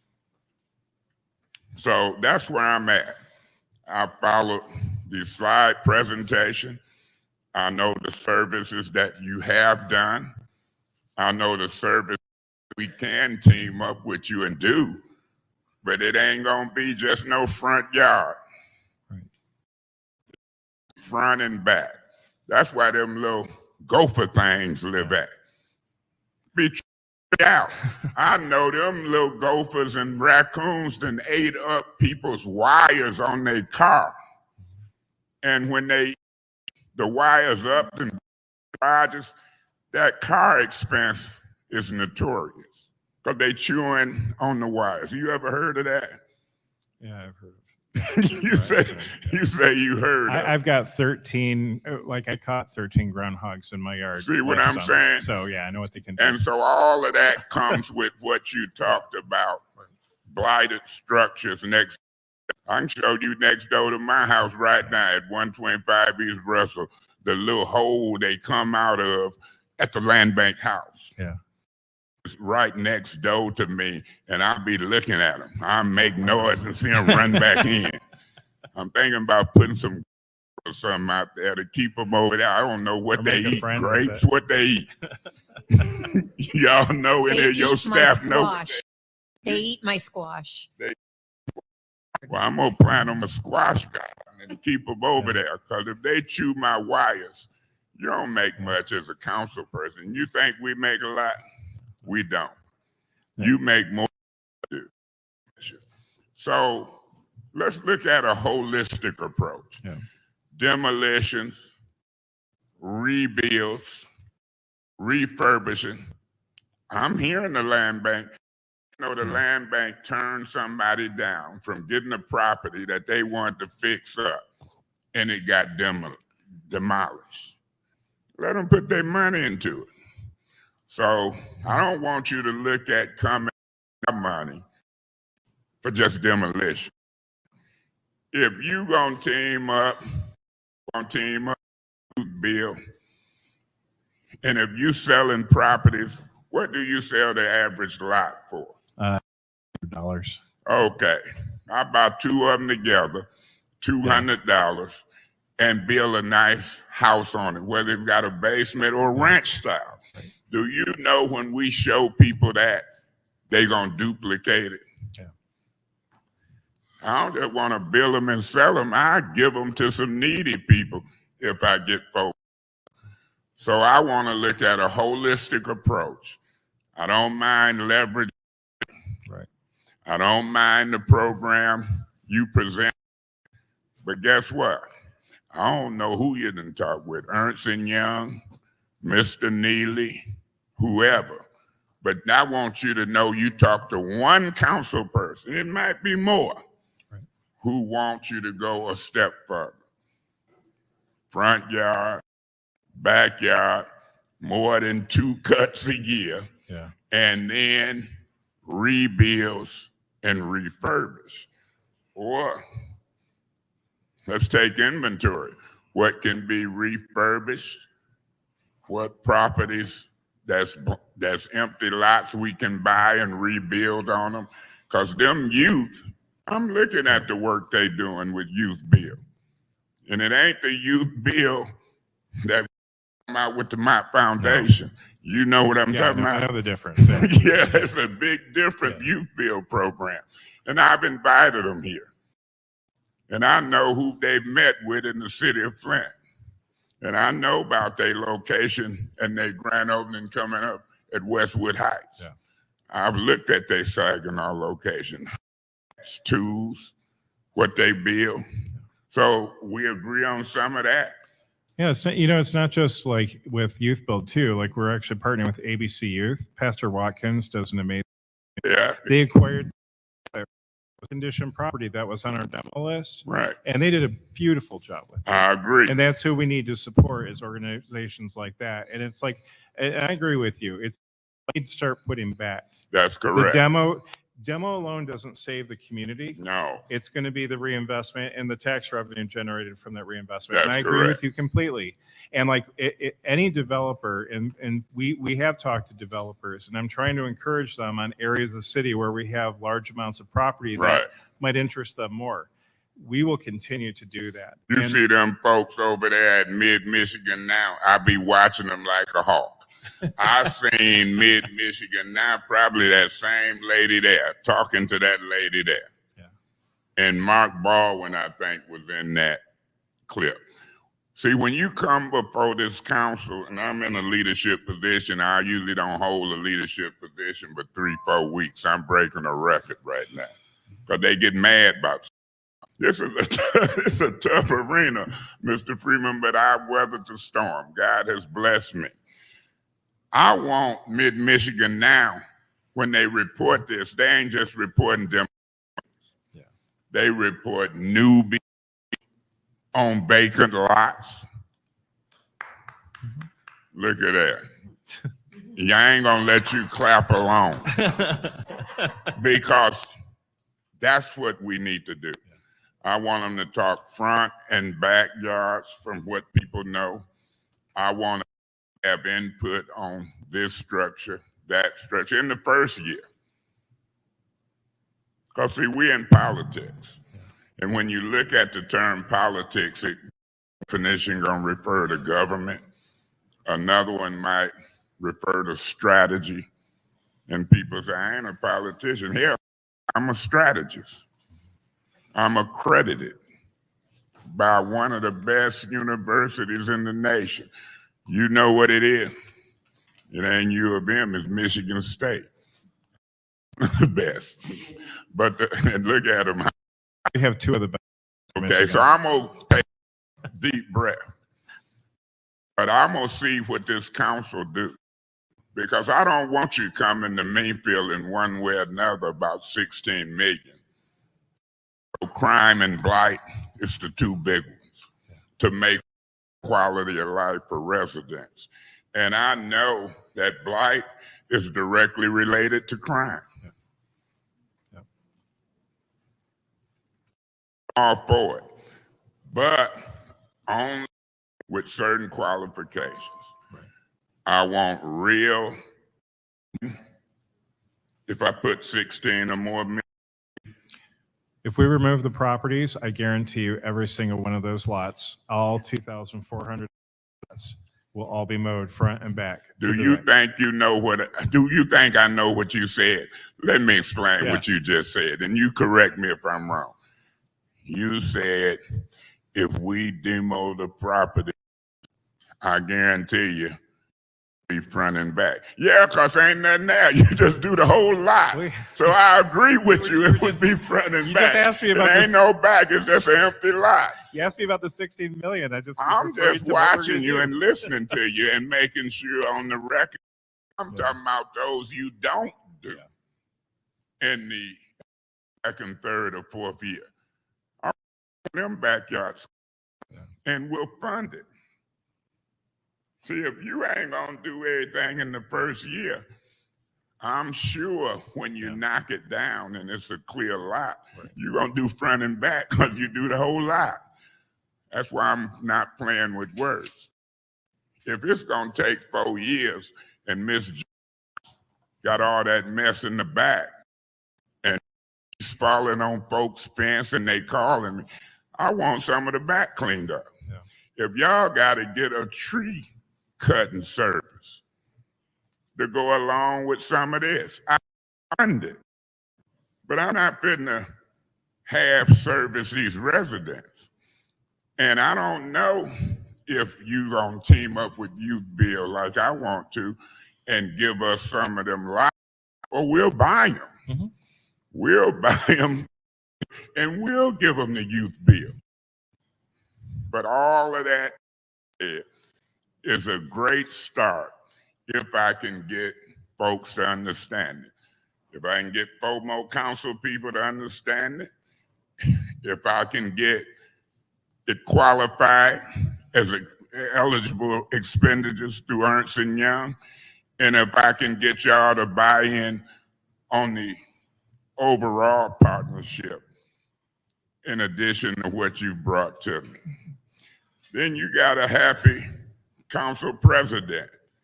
Remember, at me now, I'm gonna say president 3-4 times before it's go away. But I'm gonna be probably a councilman, and I'm gonna advocate for the far north end. And that's my job. Madam Chair, I appreciate the dialogue, even though it was one-sided. That was on purpose. Now, if he want to respond to any of those nuggets that I've dropped, I'm going to hear it. Thank you, ma'am. Thank you, Councilman Mays. Mr. Freeman, would you like to respond to the list of areas? So specific to mowing, and I was thinking even when you're talking about the number of properties that we have that are in that condition that you can't get to the front, This is actually now finally our solution to be able to deal with all those properties where we can't get to the front and back on the properties that need to come down. And mind you, we started a new, it's called Ready for Rehab program.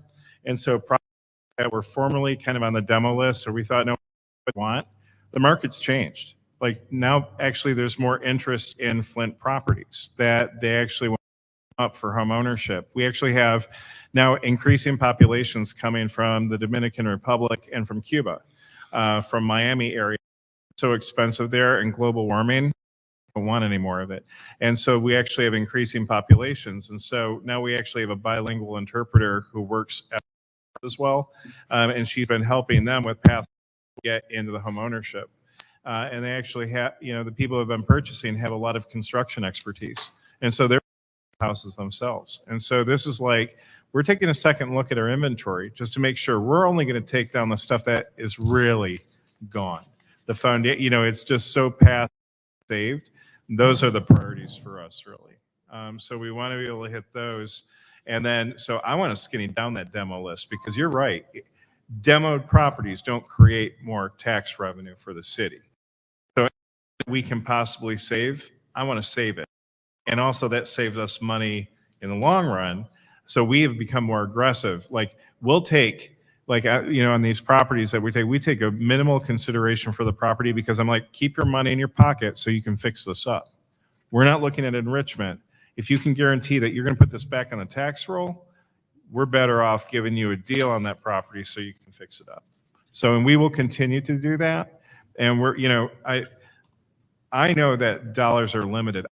World of limited dollars, not having enough every day to do what you need to do and seeing what needs to be done and hearing from, I get calls too. I get lots and I talk to them and I try and explain, what's happening and we do our best and it's not always enough. But at least I always try and do my best and my staff does as well. And we will. And I want to keep this dialogue open. You're absolutely right. We need to often. We need to talk and pandemic was a challenge. I had this dream that I would take this job and I'd be out doing ward meetings and like being there with council members so I could talk to your residents and find out what's going on. But then having public places, where, do you want to call a lot of people together? And so that's been difficult. Not everybody has Zoom. Not everybody can use technology. And hopefully we're turning that corner and the new normal will be, and especially these summer months, if we can do outdoor meetings, maybe people will be more comfortable with that. And then I can hit every ward with you. And then we can actually talk about what your land use goals are for your area. What do you want to I want to do that. I'm not going to be the director or one of the directors in the past who just stayed in the land bank and hid. It's like, this is my community too. I like my Flint residents, talking to them, and we have a lot in common and are same. In fact, they're a lot more similar than people. Madam Chair, Yes, Councilman Mays. if I keep saying on TV that you remodeling 2 houses in Carriagetown, Yeah. and if I find out cutting the backyard in Carriagetown, We haven't, no. We haven't put $1 into those. Those are actually being remodeled by Uptown Development. okay. They're not ours. I wouldn't put $1 If into I those. find out that you cut the Come- yard Come look at my Carriagetown. book. We have not put a single dollar, and any Right. proceeds go back into their rehab fund. Asked for the properties and like any developer, and I have to treat all developers in the city the same. Okay, so they asked for They them, asked for and those then properties. that's getting it mixed up. Then they put their money in They just put- as any other developer. I'm not putting $1 into that if I'm not putting dollars into other But I parts of the know city as Fleming well. Road had asked for one and couldn't get it, and then it was Councilman Mays. I would have fixed it up. So the thing I'm saying is, Yeah. I'm glad I'm hearing you say that we need to keep talking.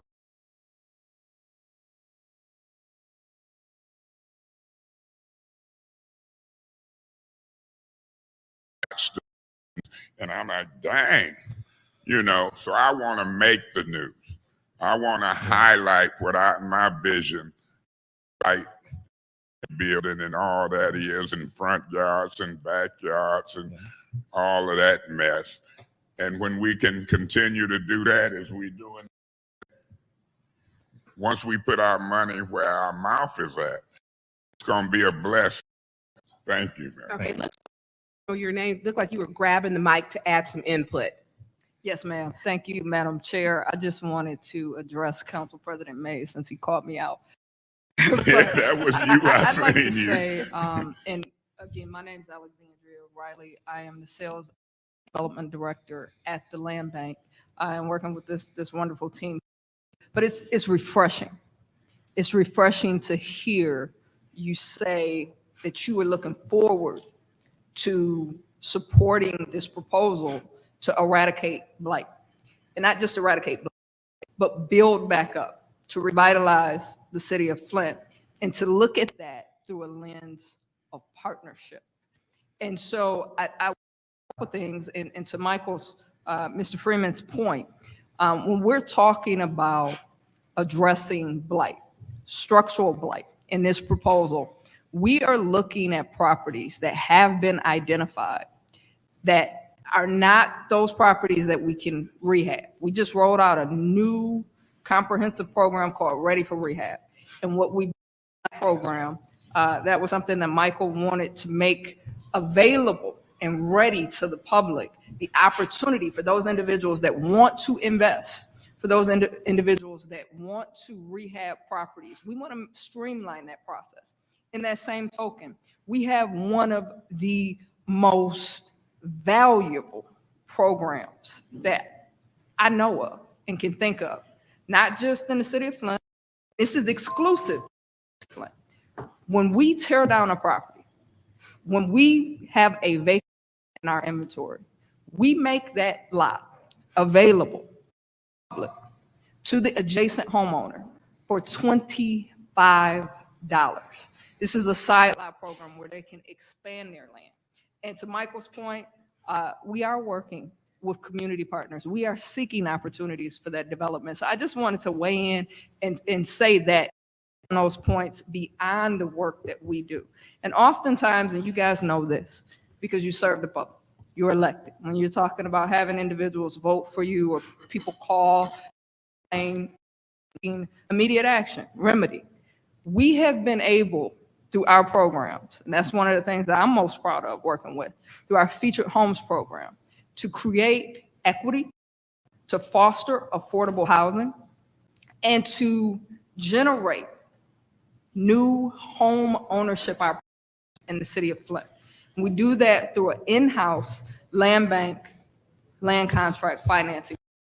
And so where there's been issues or hurdles or obstacles toward achieving and realizing the dream of home ownership, we've streamlined that process. So I said that, and I can go on, and that's specific to the area that I work in, and it's not necessarily blight, but I wanted to, Mr. President, address some of the things that you were talking about, because the blight is necessary. Point We of all agree this is information. a universal thing. What's your point of information? So are y'all willing to add 4-5 more in this demo? I want to see money mouth is. For development? So Wasn't and I want to touch on this. It's necessary for the blight to be addressed. It's necessary for those dilapidated structures to come down in order to even have that conversation about redevelopment. So, and that's part of the process. And so thank you, President, for bringing up those issues. I wanted to talk on that because oftentimes when you serve the public, you don't, the criticisms sometimes can be louder than the appreciation. Our job collectively as we serve the public in the community, ensure that those are available to the community and that they are aware of the value that's available to them. Thank you, Ms. Wright. You Madam need to Chair, move I'm on. gonna We yield need- the floor, but he say that's the chief Councilman- financial officer, right? He's the director. No, that lady there with the white. No, Grant director? No, but- CFO. And then Yeah. that's the PR lady. correct. She's in sales out of She's town. my sales rep. I'm messing with. I'm Okay. a quick play. Thank. We're gonna move on. Ms. Priestley? Yes. Hold up, Ms. Priestley. There's two people before you. Oh, fine. Yeah. So, Ms. you have the floor. Oh, forgot my questions. I have to think a moment. I I know that we don't have anything in-house to be able to do this. That's why we have the land bank to help us. So I just want to know that you are appreciated, because as much as there is criticism for the land bank, we wouldn't be able to do anything without it. And I think a lot of people, they just either don't want to understand that, or just there's blame. And the fact is we don't have the money. And so this, to me, is a really good proposal. I not see myself voting no. That blight is the number one concern. And in all of our wards, in our meetings, that's it. That's what's most talked about. So I would be remiss to vote no. It is a lot of money, and I'm amazed in a way. I've never had millions of dollars. So when you hear $16 million, it gives you a little, I don't know, way, because, you know, the money goes so fast. We aren't going to do as much as we would want to do, because it's just millions of dollars to do just about anything. But this is number one. So if we're going to spend the most on anything, would I be willing to spend it on, especially since it's leveraging our dollars, and we're going to get a lot more impact than if we just tried to go this alone. So I thank you for coming up with the plan and all the work that you have put into it. I'm with it. I just wanted to know if the mayor have you talked with the mayor, and has he expressed interest in this plan? So from what I understand, the mayor is supportive of it. He's spoken with the other funding leaders as well. So basically, you know, this has been a lot of negotiation with people, and you know, trying to convince the county, even though I agree, the county got 78 million because the city's population poverty rates. And so, yeah, the city is part of the county. But, you know, I wanted to make sure that the need, you know, the funding was going where the need was the greatest in the county. For me, city lines are immaterial. So we know this is, you know, we know where the demos need to happen. And I think we've made a very strong case with our foundations, with the county as well, that 94% of this money, and we should have it. And they've agreed to it. The county is getting what, roughly, how many out-county demos are there? About 146 is what we estimate. They're getting 146 demos, and the remainder of the 2,415 properties are all in the city of Flint. So, but, and I, if we do a great job and we spend our money on time, there will be projects and programs that don't spend their ARPA money that are required to be spent down. And there needs to be a place where we actually can work quickly to get those funding or funds allocated.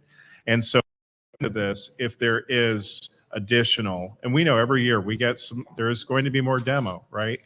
But, you know, we could look at those future demos that we have, you know, maybe we fund those ARPA, but right now we need a snapshot, and our snapshot is right now this 2,400 properties. And I guarantee you, I know this 16 million, I mean, that gives me sticker shock too.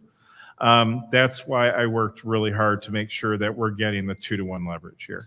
So 16 is a lot for you, but 30 million is a lot for everybody else too.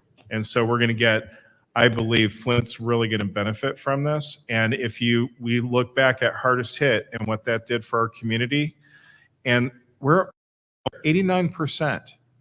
And if we can actually bridge that tap into that 11%, the privately owned be another strategy we have to figure out.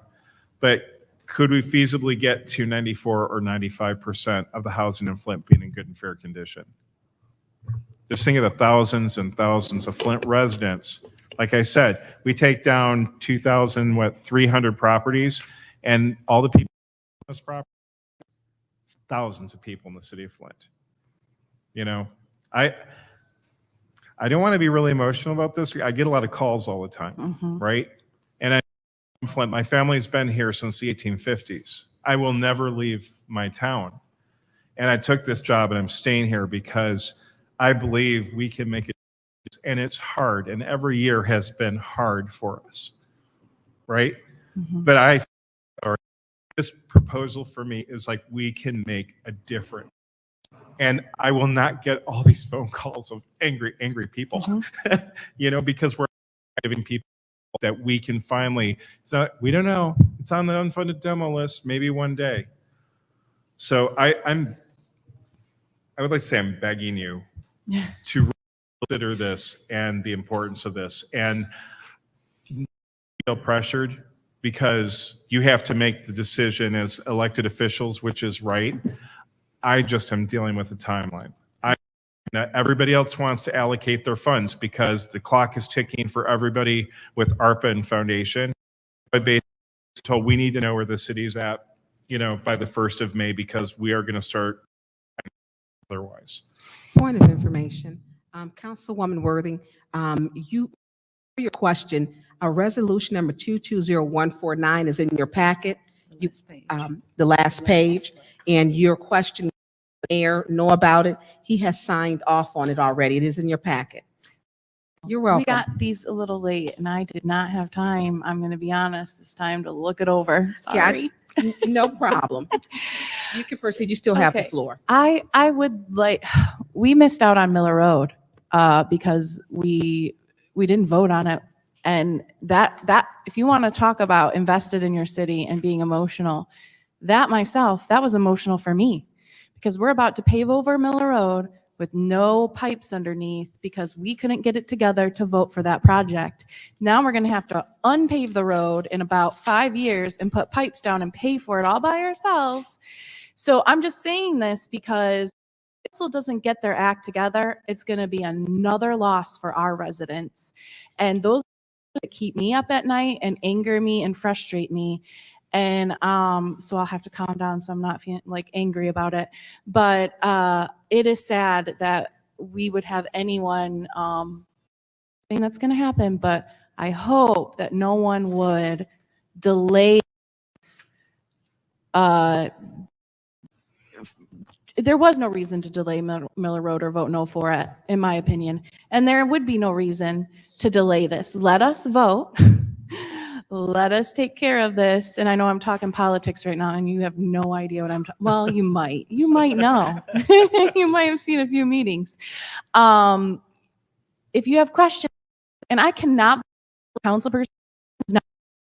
How can you do your job if you don't know who Freeman is of the land bank? I'm apologizing for that. But I hope that we pass this. It's unanimous. And that's a good thing for our citizens. I just don't see how, $60 million is a lot of money. But I'm hoping that we as a council can come together and do what's right for our citizens. And honestly, there's less blight in the night is in many others. And I'm still for this because that is still one of my number one calls. There's unsavory activities in these blighted properties. There's prostitution, there is crime, there are people defecating and using homes, in unsavory ways. And this is the beginning. And as you said, we're still going to have what Mr. Murphy said with the structural blight. But now we can use our monies towards combating that, and maybe cameras. That's one of the things I'd like to do is have provide cameras in areas like that so that we can see, have that evidence that would deter, in my mind, some crime. So the crime is reduced, and it breaks my heart too, honestly, because the calls I get, older ladies who are afraid of what's going on in the neighborhood, and I say the same thing. It's on the list. Have no idea when it might be during my term, it might be years after, because there is a list and we only have so much money for these homes. And so the new council people who are in support of this, not having all of the calls that I've had over the last 4 years, and knowing how long it takes, but it's just the way it is. And so this would be such an improvement, I think, and it's number one priority in my opinion. I really didn't have a lot of questions. I'm very sorry. I just kind of talked. I don't want to be too long, but I do want to thank you for being here today. Thanks. Thank you, Councilwoman Worthing. Mr. Freeman, would you like to respond? Or are you to what she said? Are you done? I know there was dialogue back and forth. Are you good? I think that she's a little bit more charming than I am, so I think Okay, is there- you've heard enough. So, I mean, if you have any, questions. No, I know we have other council members who do want to speak, and I think she wrapped it up. But if there were any unanswered questions, and I do know when she stated about the us being here for Miller Road project, she's correct. But we need to be in attendance, and her vote would have been 5, and we could have got Miller Road passed. But Ms. Point of order. Ms. Herkenroder, you have the floor. What's your point of order? Ms. Burns, you just took the floor to insult a colleague. I have my own comments about you and thoughts about you, but I thought that was highly inappropriate. Ms. Worthing, I thought you were done, ma'am. Yeah, Ms. Herkenroder, and I'm telling you that you Ms. were out of Herkenroder, order. you have the floor. Thank you so much to Ms. and the rest of the land bank staff. I did just have a couple more questions for you. This map on this last page are these the anticipated zones for demolition? Am I reading that correctly? No, those are main like traffic. No, we actually, and there's another, in fact, if I'm invited back, please show kind of like how we zone stuff. And they're like boxes that we could run through the city like a typewriter, or we can work with council members to figure out, like in your wards, how do we create this cluster box, the demos, so that we can get the demo contract. We can figure out how many we're bidding. For the smaller contractors, we can do like groups of 10. So it's a manageable demo. For larger contractors, maybe we can do much more, like a bundle of 50. So we'll figure that out. Things change. We don't like to do really big bundles with one contractor because things change. And then we can't do change orders. We can't have them coming back like, oh, well, when I looked at this before, it looked like this. The thing is about these demos too, and I want to say is that the easiest part is tearing it down. It's all the work you have to do beforehand. The environmental compliance, yes, there are contractors out there that will say, oh, I could tear that down for $8,000. Are you remediating asbestos? Are you making sure that the person next door isn't? The thing that's really complicated, and even like this, like the city having a program, that number one, you have your own internal program. Now you have 100% where we actually have, by contracting it, we actually have the liability taken care of. But we actually, the EPA and regulators look at the land bank or the city with this massive demolition need as being a potential environmental catastrophe. I'm really glad that you kind of made that segue, because that was actually my next question. Was what steps or I don't know, what guidance do you have from the EPA to make sure that residents are being communicated with, that there's going to be they can make sure to not open and cover their garden, things like that. And then B, I know personally that Eagle is quite notorious in their environmental standards in the midst of projects. Can you speak to how that might impact the 16 million? Should EPA or Eagle change things again?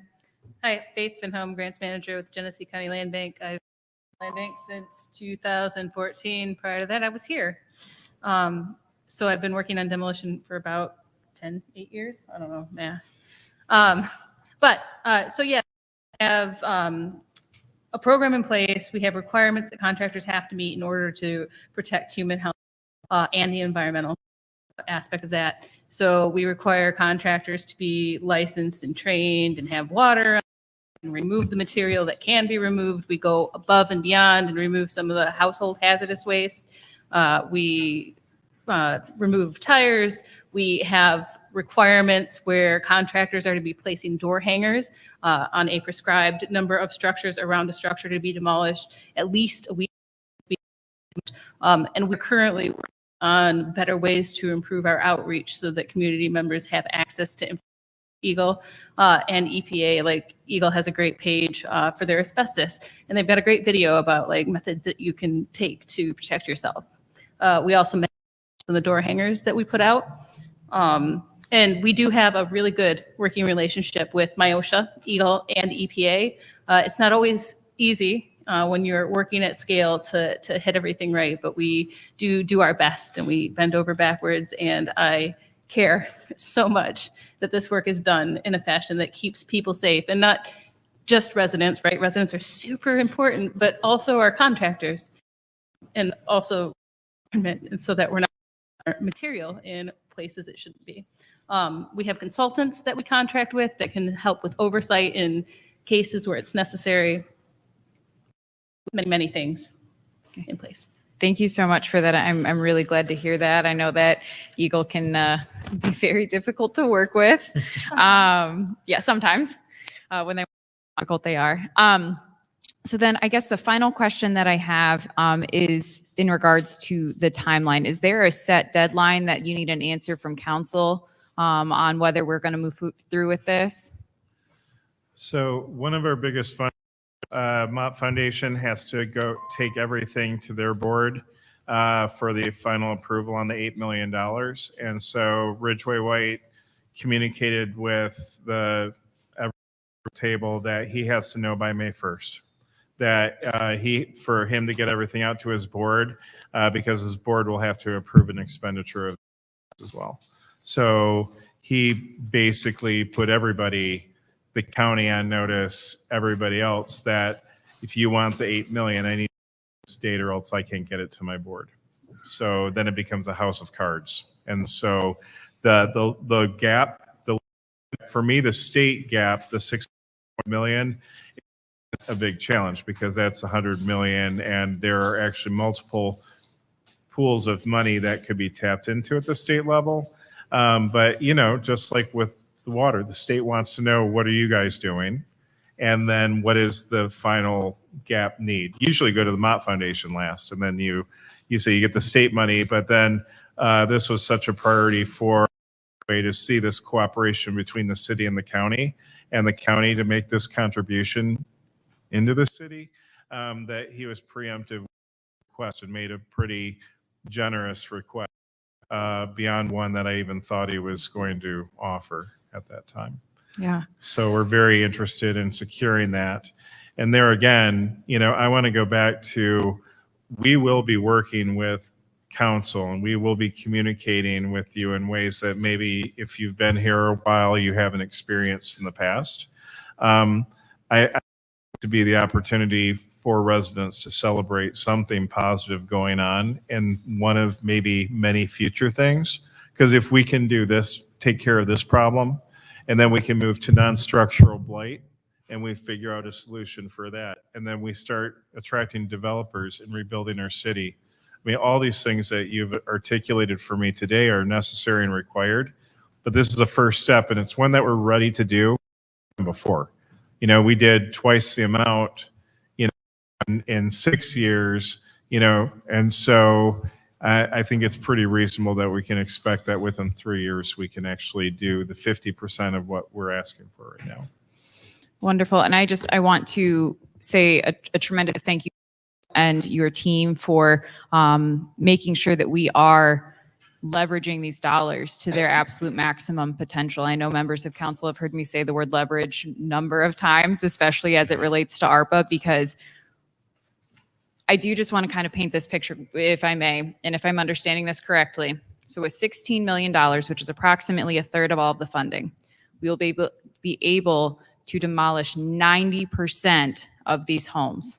So by putting forth a third of ARPA dollars putting forth these 16 million to fund this project at 35%, about a third, we're able to get twice that amount of proportion of houses that are going to be taken care of in the city. We're putting forth a third of the money and we're getting 90% of the benefit. That is tremendous leverage. Incredibly exciting for me, and I'm very, very excited for this program. And I think that this is a phenomenal opportunity to use ARPA dollars for Flint. I'm very, very excited for this program, and I thank you guys. Thank you, Councilwoman Herkenroder.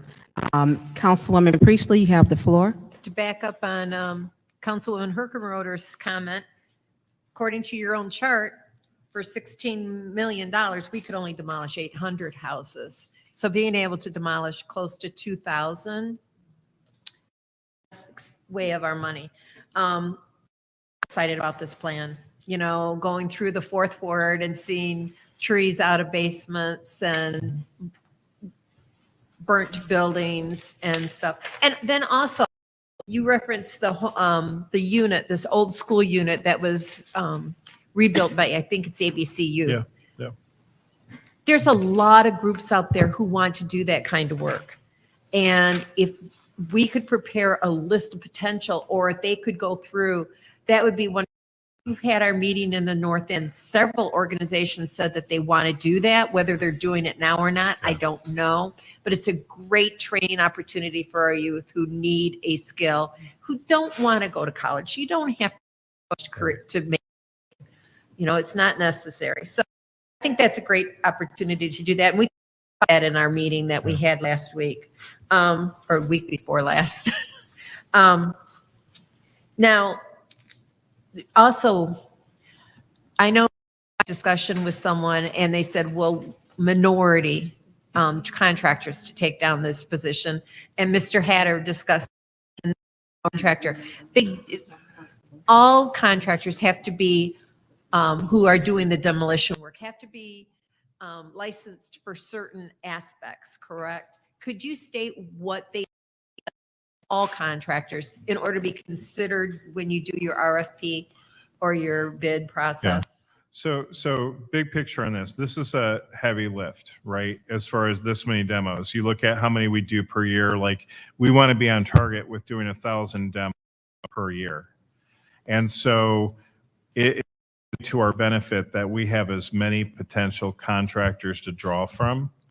You want to just have one bid. You want to actually have it competitive, and we also want to make minority and female as competitive as well, that they have the tools and ability to bid on these contracts. And I'll let Faith talk about the specific requirements or what is required, but we've talked internally about how we're going to do contractor preparation. And so right now we're rebuilding our minority and female owned contractor list. We have is fairly outdated. It was one that the county was using. So we're currently updating. Once we actually have contract, or we know that the funds are coming, we're actually going to do a convening. We'll probably do it at the county building right behind the Durant Hotel that has a big space. And so we can bring everybody in and socially distance, but then we're actually going to have all of our minority contractors in the community actually hear from regular and other people, like, this is the licensing that's required. This is what you need to do. These are the resources. And then we actually have to reach out to the chamber to start doing its job with small businesses and helping them when there are obstacles to licensing, bonding, insurance, all these other things. It's one thing for us to sit there and go, these are the requirements and this is what you need to do, but there needs to be as well. So we want competitive bidding, and we want those grow businesses. This is a great opportunity for us. Like Faith was talking about, our job is to make sure, number one, that public safety is our number one goal. The licensing and requirements that we have ensure the public safety piece of it. Negotiable for us. We don't sit back and come up with all these rules and requirements that people say, you're just making our life. It's literally when you have the EP and the state breathing down your neck in every demo. Like, we had one contractor who actually violated some of the environmental rules. They got a $60,000 fine, and then we got a $60,000 fine. And that's why we have internally even have to monitor. That's 4 houses. Yeah. So we are very careful about that. We don't want to set for failure. But there again, that's why we want to be able to do smaller bundles of properties too. So let's say a newer contractor or one who doesn't have all the equipment, and they would get shut out if they actually, you know, if our bid package was 50, 60 units and they're like, I can only handle, you know, 4 or 5 right now, scale it and size it to do that as well. That's wonderful. I also want to talk about Mr. Murphy's comment about dumping and stuff. I'm not going to blame the land bank for the dumping, obviously. We can't do that. But it's also, we live in that neighborhood, that in my neighborhood, we have people taking care of other properties in the neighborhood that are land bank. You know, they go in there, they mow it, they make sure that the property is clean. There's a couch that needs to be removed from from a property. Also, my sister bought 2 properties next to hers. I know there's a concern. We talk about all this vacant land. And my sister bought 2 properties. She paid $125 for those 2 properties. She's anxiously awaiting for the next 2 houses to go down so they can purchase those as well. And if it's only $25, she will be jumping for joy. Also, my brother-in-law, I mean, he lives in the ward, and he properties once and twice a week. Oh. He and his wife, my sister, have 3. Their daughter has 1, and then they mow 10 vacant properties. We need to come together as a whole and do that. My neighbors and I have done that as well in properties. Even if it's a sick neighbor, somebody living there and unable to mow their lawn, doesn't have the funds to pay for mowing, that's our responsibility as good citizens and good neighbors. I'm not going to sit there and say that it is the land bank's responsibility, although it is technically. But if you live in that neighborhood, don't you have a responsibility to yourself to see some of that? If you can't, you can't. But there's usually at least one person who can mow 1 property or something and take care front and back. So that's all I have to say. Thank you very much for coming. I really appreciate it. I know this is what I've been looking for, and it meets the requirements of Ms. Herkenroder and all of the leveraging dollars, and it's the amount of money that you've been able to is tremendous. However, as I said in our meeting, 6.5 from the state is not enough. If I can get more out of them, trust me, because I've got a big laundry list of things. Okay. I just want to add before we move on. So if any of you are actually aware of contractors or businesses that could lend their services to contractors or the like, feel free to give them our number. I can give you my extension. They can call me. We'll add them to a list. And at the very least, that can be available. I have a list. I do. Okay, yeah, please send it along. Send it along. Oh, and I've spoken to Mr. Hatter. Yep, had him come, got a couple more. Big money, Hank Caldwell, also that Councilman Mays. So there are contractors. Are you, thank you. Councilwoman Winfrey Carter, looks like you have the floor, ma'am. Thank you, Madam Chair. Last but not least, my colleagues have asked all of my questions, and I do have all of the answers that I need. I have a couple of questions, and I'm not going to hold you guys long. I thank you for coming. I was wondering, this list, do it have all of the burnout properties on this list? Yeah, those with the, and I'll let the good, but there again, we're still doing our final inspections because we are trying to final the list of just what the current conditions are like right now, not based on 2-year-old data or information. And so we will do that, but that's at least, this is a good time for us to sit down with council members or community residents. Like I always tell people, like, do not hesitate on calling to complain, like send or like use our website. When you report that, information doesn't go into a hole, it goes into our database where I can track every single complaint. Like people don't know information we actually do keep.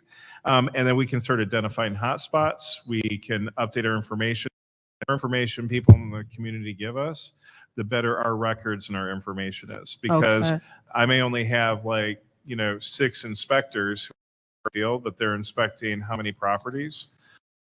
If I have all of Flint looking at my properties and telling me what's going on a day-to-day basis, we become much more efficient. So we always try and encourage that. We're rebuilding our website to make it more user-friendly as well, so people can actually get and make these complaints. You get a number. We have a maintenance clerk who actually will call people back when they've reported something, and then she'll discuss what's taking place on the property, and then she can improve information that's against them. Okay, because I asked that question. I'm 15 ML King, that burnout building right there. It's right there. Is that You the prob- green structure next to the church? Yes, no? No, it's actually next to a lot. There's on the portal that the demolition status is completed, but no, it's not. I would like that to be placed on this list. Oh, yeah. It's actually a burnout building. I'm really scared because I have people standing in front of the building, sitting there on the steps, and the porch is burned down. I mean, the Yeah. building fall on someone. So Point I of, would in- like that. point of Yes. information. What's your point of information, Through you to Councilman the- Mays? Through you to the, Winfrey Carter, can you ask them about the works to Pastor Ellison's church as well? Yes, that is also a burnout. And if I can address of that, because I've been sitting here looking through different addresses here. And also, yeah, the one by, yeah. That's the green structure. Oh, okay. Yeah. Keep those two structures in mind. Yep. I'll be talking to you more about that. And also, because I have some other addresses that I looked up. Okay. So I wanted to find out, can more residential demos be added to this list? If you want to save time too, I'll give my business card out to everybody. Okay. And then we can set up time. If you guys want to come into the office, and then we'll just designate a time for all you guys. In fact, as regular as you want to have meetings with me, I'm happy to do that. So, Okay. Yeah. Yeah, I'm all in favor of this. Okay. This is crucial. It's going to be good for the city to get these structures. Yeah. So thank you for coming. Thank you. Madam Councilwoman, Chair, are you done? I'm done. Have you did any? No, I have not for the I'll first. wait after you. Thank you. I am the last person to speak in every round. So I've got questions. And as your presentation, I appreciate your staff being here, and you and I good dialogue over the phone, which I appreciate. And I'm going to start off with 2916 Sloan. That's another part. I know we're talking about the street, but 2916, which has been on the list, it needs to be taken care of. It's boarded up. It's dangerous for the community. Children play in that. People just hang out in there. So if we can put that one on the list, because I have had my association, they have been blowing my phone up, texting me that, and it's right across from next to like Save a Lot grocery store. So it's, I know right where it is. I've helped to clean up. Yeah. So I need on the list, because Kathy would have my head if I Okay. did not mention that. And I need my head on my shoulders, please. So, I want to talk about adding the properties to the list, because that's a problem. I ride my neighborhood all the time. So I look at the roads, I look at the blighted properties. I have got 2 properties that I have lost that did not belong to the land bank, but every other property belongs to the land bank, where they have boats in the yards, couches, furniture, trash bags. Yeah. And it is a problem. And dumping's not your issue. That's just, for lack of a better word, lawlessness and people who don't care about anything but themselves. And I hate to say, they're trifling and they shouldn't be doing it, because it hurts the community. And it hurts the community for members who have stayed there, retired, and people who want to come into the community don't want to the community when they're saying, hey, I'll give Flint a chance, and I see. So it prevents sale homes. No one wants to be on the block where it's a dump site, and people begin to hang out. So the land bank properties, I wish they didn't sit on so long to where they become dilapidated, to where they deteriorate to the repair. That, to me, we need to fix the system, so that that as soon as a home is vacated, they will come in and they take the piping, they take the fixtures, they take the windows, and they will take the front. I've seen the front doors be removed. So we need that timeline that you're getting the properties, we give the properties over to the county. We've got to do with that, because these homes like the Seneca Street, which you worked with me expeditiously. I was not elected when I started working on that. And I know that was before your time. And for 5 years, they have been trying to get that home on the list. You did get it done. I'm going to say 45 days. Mm-hmm. And with me connecting with you, with the neighbors, and making sure that we got, the squatters removed, that house was filled up to the roof.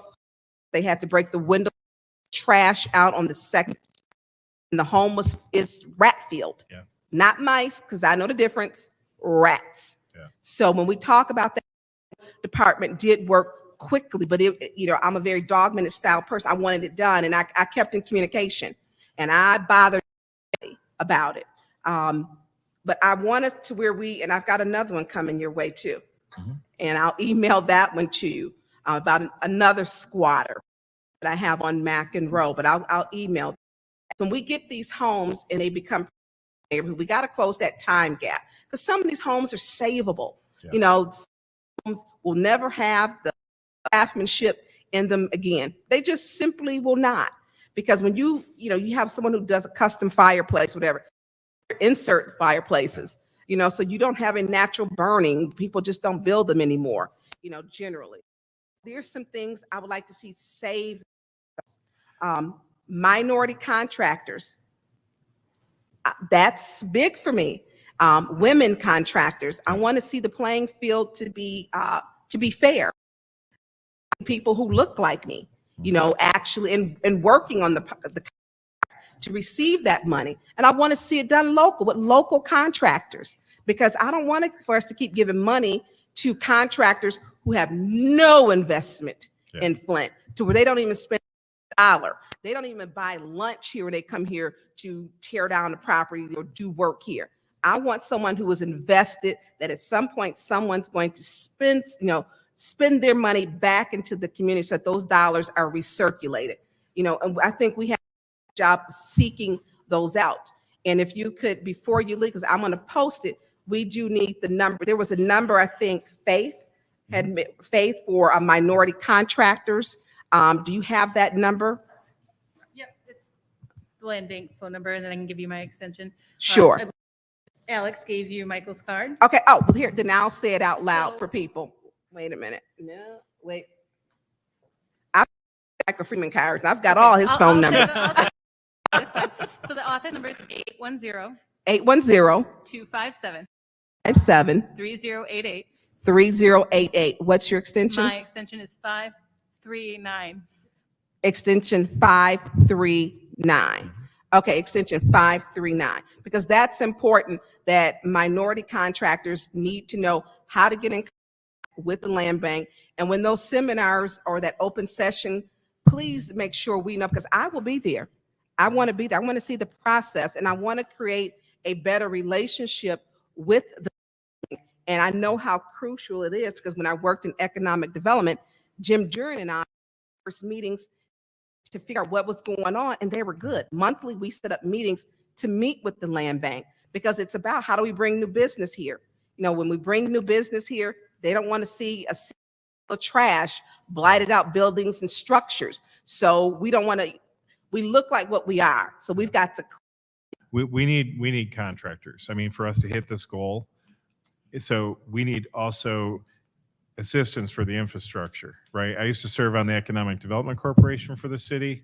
And so these businesses that I would have been encouraging us to invest in, and help people, give them the money for all of their training, licensure, hiring as well, because it's a need. And obviously, if this amount of money is coming through, it's an opportunity to grow local businesses. So I'm with you, and we will be working with, whether it's chamber or troubleshooting with the city with your economic development. You have an interim director, I think, right now, and looking at how do we start supporting these minority and women-owned businesses. I'm right there with you. I mean, for me too, more contractors is better pricing. It us as well. So it's just, and it also jobs, and maybe some of the ways of these companies will be buying land bank houses that we're able to develop someday in partnership. And maybe one day too, the land bank will be more involved in doing real estate development too. Like that's kind of my hope and pipe dream, that we can get into doing more than just demolition, and that we can actually even help put back as well. And I agree with it, and I like as we have more open dialogue. Now, here's one of my other things. We had 94.7 million for our ARPA funds. I believe you got 77 million, and we do not own any of these homes that you're tearing down. The city doesn't. They're all land bank homes. That I don't like using our ARPA dollars to fix this problem, the city of Flint problem. So if we look at our ARPA dollars, this is, I believe, and Judy's right, there's about 17% of our ARPA dollars are going to tear down blighted homes. And I appreciate the leverage part where we have a May 1st deadline. So the pressure is really on. Can't be too much dialogue or thinking it over. We have blight, we have a problem. We do have to use, and it's a problem. It's a problem everywhere. And using our ARPA dollars, I wish we could use it for something else other than land bank owned homes, because we don't own these. Not our homes anymore. They are technically the county's. So, but we have to fix it. We have to fix it. So we have to work.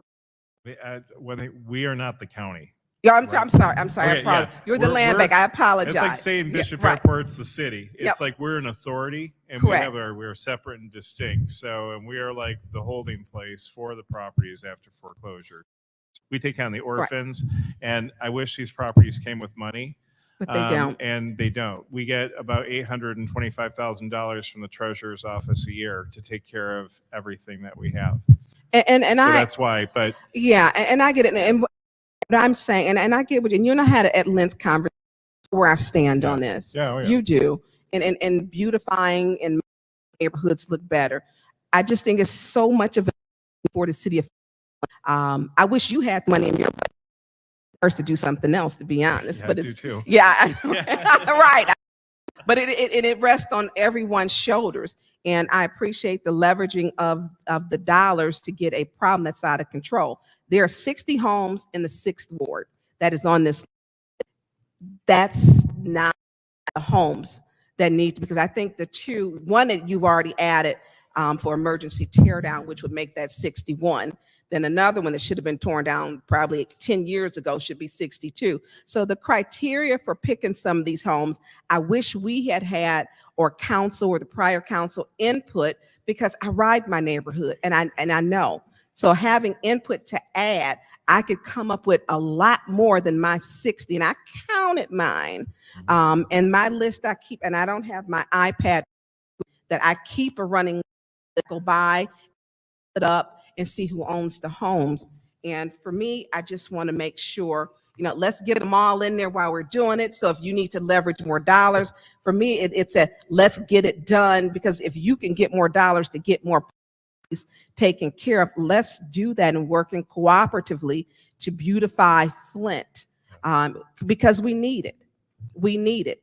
And no one wants to live next door to the home or across the street that is just burnt out, should be torn down, trees growing out of it, raccoons living in it, groundhogs and rats. No one wants to live next. I don't want that on my block. People don't even want it in the city. So I appreciate this program. I just wish we didn't have to use our ARPA dollars because there's so much that needs to be done in Flint coming from a water crisis, a pandemic, and using these dollars we didn't have, but we have to. We have to. And so this May 1st deadline is a hard line, I understand, for you with the breakdown of the dollars, with having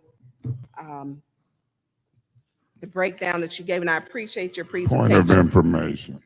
What's your point of information? Where's you getting this May 1st deadline from? So all the partners, everyone who's committed right now to that pie, they're with, like, they have to commit their funds. So county is looking at how they're going to commit their ARPA dollars. Nation is getting into a new funding cycle, so they have a May 2nd meeting with their foundation as well. So it's basically like everybody is trying to make decisions funding that they have. And so I've for a significant amount from each one of these organizations, and they're basically like, they have whether or not is this whole picture going to come together or not, because if it doesn't come together, then they have other funding priorities. So point of information, that includes the What's your point of information, Councilman May? state, you put a May 1st deadline on them as well? No, they don't have they still are working through all of their internal processes on how they're going to allocate their 100 million. But it's very creative, as you said before. We'll look at this as being you guys now have put together a pool, almost $40 million or $39 million, and you need $6.5 million to finish it. That is very compelling as far as a city county partnership. Okay, Mr. I don't know, is it Director Freeman? Just Michael. Just my. Just call And me I met Michael. your dad, and he's very charming. Oh, my dad's a piece of work. That's So- okay. Me and him are going to be buddies. Open invitation. You probably all will have open invitation beer in his front porch. That's right, and I'm going to take him up on it. You should. Yeah. So when we get to when we have the scoring sheets, Yeah. Can you explain like scoring goals, just like across one of them? Because when we put in these documents, Yeah. are going to be available online, correct? So basically, if you go within the presentation, I did the inspect and select demolitions following resident priorities. So it shows how we actually create up with a scoring metric. So houses next door to occupied properties, like that is a 9.5 out of 10. Houses in areas with more Mr. people. Freeman, Oh. can you go like across? Because let's say, okay, the first column, and it's on the spreadsheet itself. Parcel number, then the number, the street number, the street and the street address. Then you have the score. Sorry, I'm I so- didn't- no, oh, I I'm didn't have my own copy. So, okay, the adjusted score, Yes. cumulative store density score. So all those are basically all of the adjacent score. Are you near occupied properties? Is it a high density area? Like all these different scoring things. So these are the ratings that are given to all of them. So we can just give a very objective, quantified number. So, because I mean, before, you just pick and choose. No, we don't do that. We follow the numbers, and so the higher it is, so score would be a high score, or you can see how it all play out. But there again, this was done assuming that right, we can only take down 138 properties, and you got 2,000 down. You have winners and losers, and so funding strategy that I came up with was ideally how can we hit all of it, so it's less material about the scoring on it, more about is it an unfunded demo? Will we get to every single one of them? Because into the, they're just poor condition properties. It's maybe on the fence about, is it a demo candidate? Could someone, that's why I'm trying to do this stuff too. I want to get as much, if this is where we can actually get people interested in rehabbing houses, all day long. I'll try, if people show they have the wherewithal and they can fix it up, I'd rather work with them and I'd rather preserve the house and I'd rather save money on demolition and I'd rather increase the tax base. But that's just not always, but we will do that. That's why also inspection stuff that we're doing right now, important. I need to know real time what's happening with every single property. That's why even with the list that we've provided you with, I need to get your feedback. You need to tell me where the problems are. What, like, are we off? Someone called me the other day. She's like, this isn't on your demo list. And I drove past it. I'm like, clearly it needs to be on there. So some will slip under the crack or through the cracks, but we'll figure it out. And then I will work with you all and I will find what's happening in your ward. Where are you getting calls? Where do we first? I mean, we're not going to do vacuum. And your 16 million is still your $16 million, right? When it comes in our hands. And just like with our CDBG funds, we actually do ask the city, all right, where do we go? We don't make the decisions for the city. We can make recommendations and say, hey, these are good demo candidates, but ultimately the city that dictates and we explain, they're like, well, why did you demo this and that? Because it wasn't on our list. Well, how do I get this property on my list? I'm like, city, and let them know that CDBG, you should be prioritizing this property if you really want it to come down. So you would encourage our residents to look at which homes, if they're not on there, to add them. Yeah, I mean, we'll inspect and to take them a too. look at take a look at them. Yeah, you might get we'll look at it because essentially some people might just want a vacant lot next door and the house is just fine. So we want to verify that. And you'll say, okay, you know what? They're right. The foundation's cracked. It's filled with water. It looks fine on the outside. We just demoed some stuff with Habitat over on 7th. 7th is coming up. We just Seven- sold it. Okay. So, but they look great on the outside. And I walked up, I'm like, what's wrong? These look like great houses that could be rehabbed. And they're like, go inside. A whole different story. Point of information. What's your point of information? Through you to the speaker, have y'all resolved that problem with the city yet of water? Because some of them been funded and because of water. You resolved that yet? We haven't resolved that with the city, no. And that was a reason that some of the hardest hit funds did not get, some of the hardest hit demos didn't get done, was because that was it made it too expensive. But I have in the past, and what we are going to try to do again in the future is have contractors bid to have a subcontractor basement with a vac truck and then take it to a place. Okay, thank you. I want to get back to my question with the scoring. So if I'm looking at a score of 76, so the highest I've seen is a 76, the lowest is an 8. How does that go? Because I want people to understand. Yeah. I mean, that would divide across the city too, like even just done based on wards. So we'd look at, all the highest score ones would then get as money comes in, that's how we fund the demo.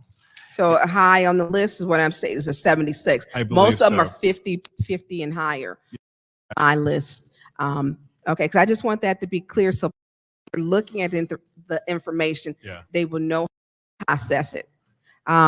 Thank you, Mr. Freeman. I'm going to go on to the second round. Is there anyone else who wants to speak in the second round? Yeah, ma'am. Councilman Mays. Yeah. You have the floor, Madam sir. Chair, through you to Mr. Freeman. Mr. Freeman, was you involved in putting this resolution together? I'm sorry? Was you involved in working with the administration to put this resolution together? We submitted to the city, we just submitted the scope, like basically what our activity would be in budget, but we didn't draft the reso. I'm looking at this resolution, and it's talking about 4,000 unoccupied properties, with structures remaining 2,000 of which are unfit for sale or occupancy, and an additional 1,100 of which are in poor condition. That's your language? I have not seen the resolution. Well, let you look at it if I may. May I approach?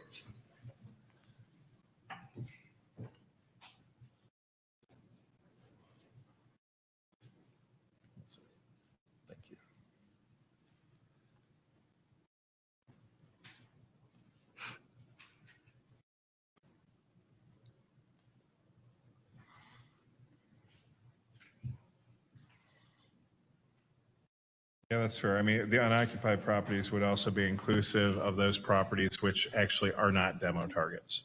So it'd be like a total. Oh, thank you so much.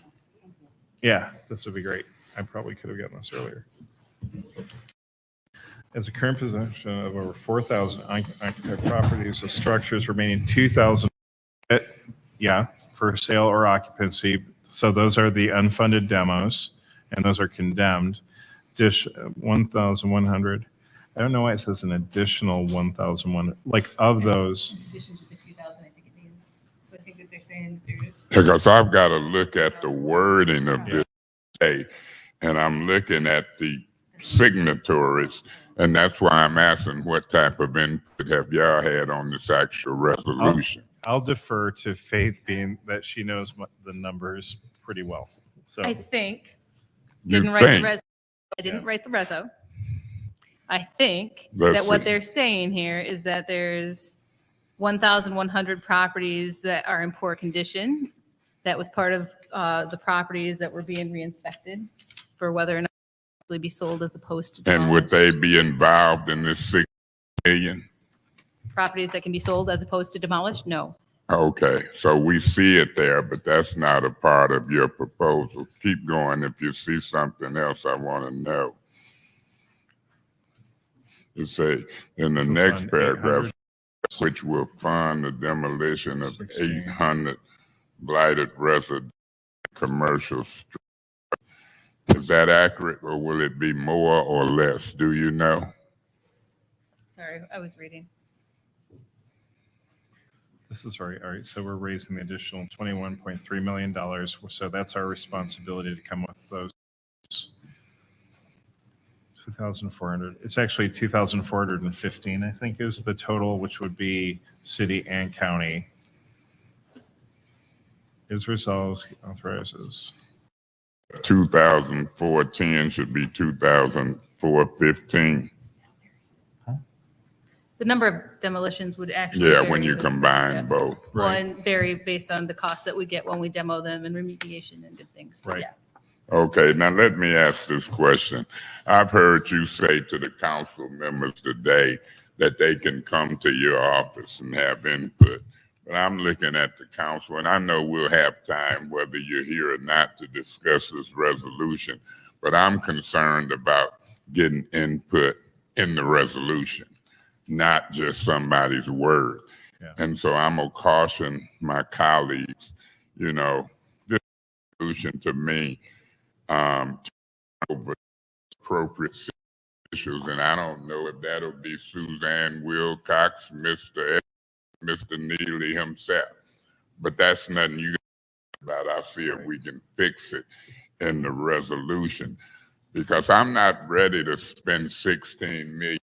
You giving me input, but I'm voting myself out of input and transferring the money and not looking back. The things that we talked about is important to me, even when it comes to rehabs and new bills. I know politics well enough. When you finna move 16 million, and I'm looking at signatories, all of the signatories is there except for Council President Mays. Now, I'll sign it.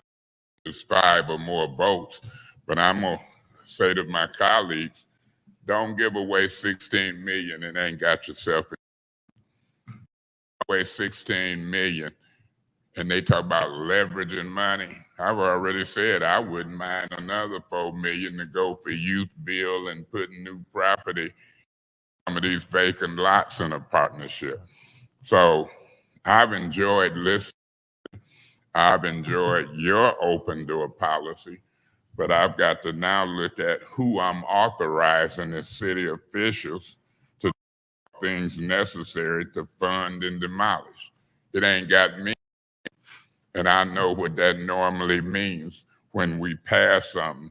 That means you'll be talking to Suzanne Wilcox, Neely, and somebody else. And I don't know who. So I've heard what you said on the record. But I've got some housekeeping to do as it relates to this resolution. That's why it concerns me about May 1st. I don't mind a special meeting Madam Chair. And when I say Madam Chair, I'm referring to Finance Chair and or Ms. Herkenroder, who I appointed as chairperson of the ARPA Fund. But what you're saying is fine. But what we have to do now, and if it's a May 1st deadline, what's the day today? April the 6th? Then I think we need a special meeting with some folks, maybe aside from you. Because I believe your honesty as it relates to council people contacting you, having input, but I also know politics. Is it something else that y'all need to call to my attention, ma'am? Yeah, she had, her comment was, is that there an amendment within the resolution which would actually specifically state about council priorities, about like numbers actually then being part of the decision-making process. I'm up for that amendment. Because essentially then that keeps, I mean, I looked like everything that's in your council language, this is our document. It's what we've submitted to you that we would do. And then like kind of the summary that may or may not need to be cleaned up a little bit in that first paragraph, as you said, so it lends to some sort of clarity. Madam Chair, let me see what he's talking about. I want to get up and see what he's Yeah, go ahead, please, Mr. Councilman Mays. Right here. This section, and then it has. Councilman Mays, it is a part of your packet in the resolution. So all of this is like, this is all of our stuff, so the resolution was based on. Okay.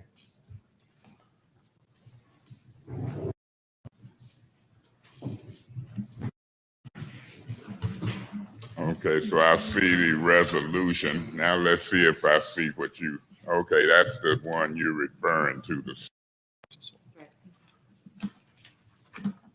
And so your suggestion is that I might want to include the summary in an amended resolution of some sort, but I've got to now look at the details of the summary. I'm not trying to get y'all into that. I'm just trying to make sure that I'm trying to cover myself when I vote for 16 million. Sure. And particularly when I'm doing it under a time frame. Yeah.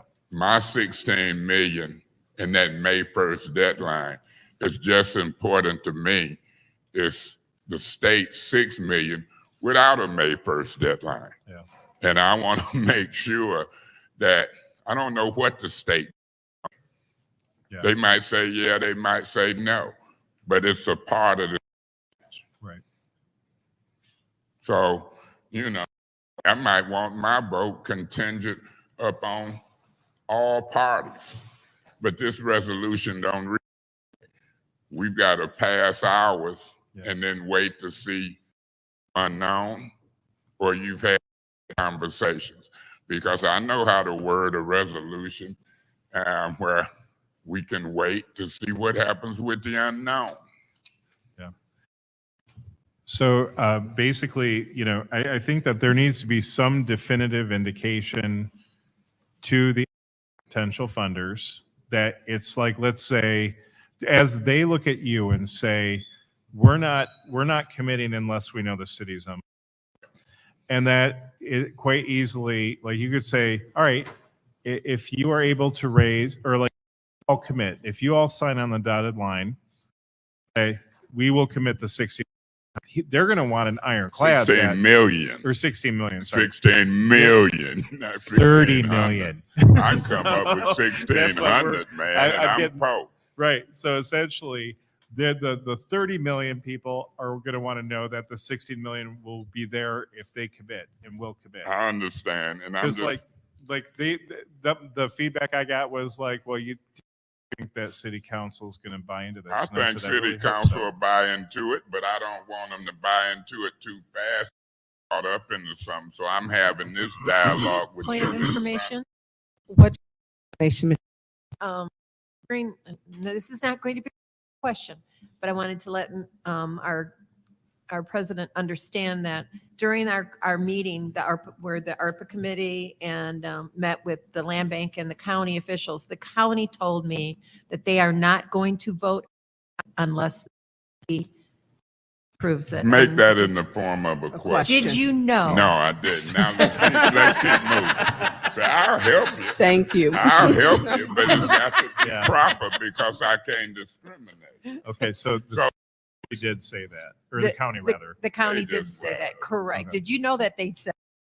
I should have the flow, Yeah. the point of Thank you, information. Councilman Mays, you do have the But floor. I'm okay with that. Okay. But when you're you're getting criticized for how meetings is conducted and you're all on the news and, I like to laugh and talk, but it just ain't the way. Right. So excuse our adequate, word decorum, and it should be common sense. Yeah. We'll deal with that in the future. Thank you, Madam. So what we're doing here, Mr. Freeman, and what I'm doing here, because I can't control but one vote, mine. But I need some sensible council people. And there's certain people I rely on to be sensible. When we get to this resolution, see some amendments and changes that I need to do, but I'm only one vote. I'm going to attempt to transfer 16 million in a partnership. Hearing what's being said, Ms. Herkenroder. But if they're saying Point of that, information. What's your point of information? My name is Miss Priestley. Did you know that? that is the proper, Miss Priestley, I appreciate that. I'm going to tell you this, Miss Priestley. We need to do the same thing. If the county wants those assurances, we need to have those assurances as well. And I can kind of see folks who have signed off and who had input on this resolution. And so now it's our turn. So when we get to that work, Mr. Freeman, I can appreciate you being candid and communicating, you and your staff. It's proper for me after this special order to go through amendments. It don't pass here tonight except from committee to council, then final approval at council. I have all weekend to go over amendments and do that nature. I kind of want it to happen, but I'm not going to be singing kumbaya and patty cake and all a certain way in front of the public and the council as it relates to the bank without some specific guarantees. And I've talked about some of them in my earlier communications, new bills, rehab, minority and other contractors. Should we keep some in-house? How much will new bills and rehab cost? Should our politicians get it? Point of information. Those some of the things you want to add in is an amendment change in the resolution. Oh, I'm getting at it, yeah. I just want. Yeah, I'm getting Thank at you. it. And I don't know who on the council is up for it because, see, I've watched this council. And sometimes they'll kill the messenger just because who the messenger is. That's why I'm asking what y'all hear so some of this can be heard. And so I know what I think I know. I want to do what's best for the community. I want to support partnerships with the land bank and whatever. But I know what I know, what I know, what I know. Once you stroke the pen and pass the money, if you ain't put some things in place, you out of it. So I appreciate you. I see what work I got to do. I see what my overall blight vision is as it relates to demolitions, as it relates to what they want to call structural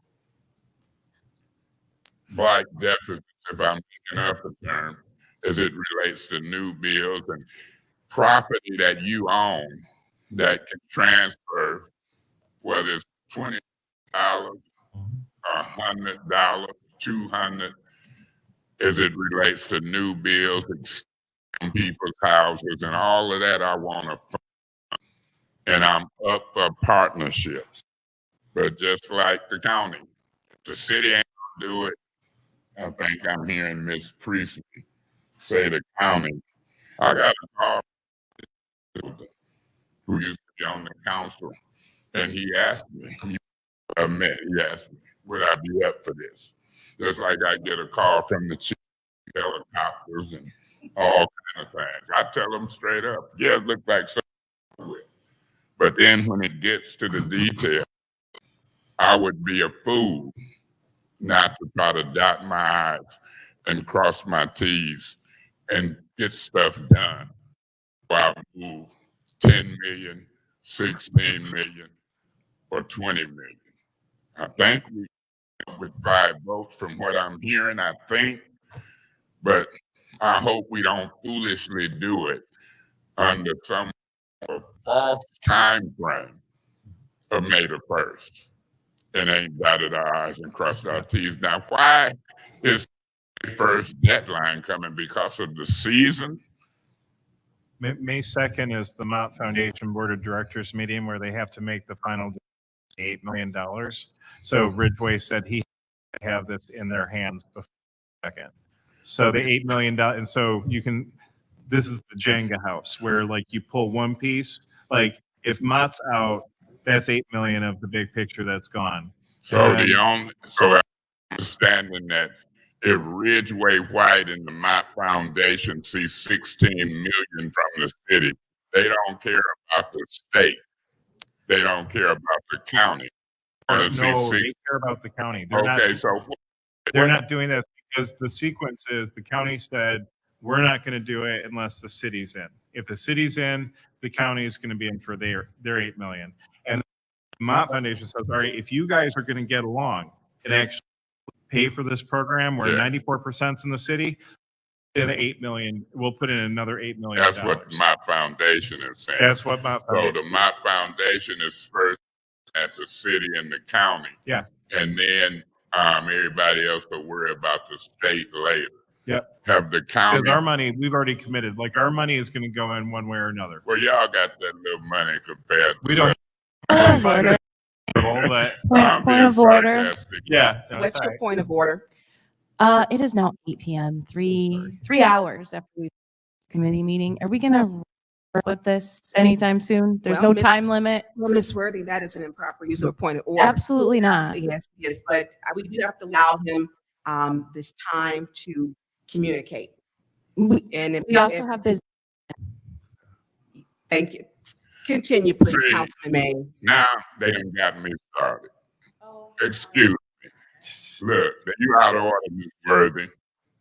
You out of order. Councilman Now, I'm Mays. just going to tell you, all of that foolish, if blight and crime is number one, I wouldn't care if we sat and talked with them for a day and recessed and came back the next day.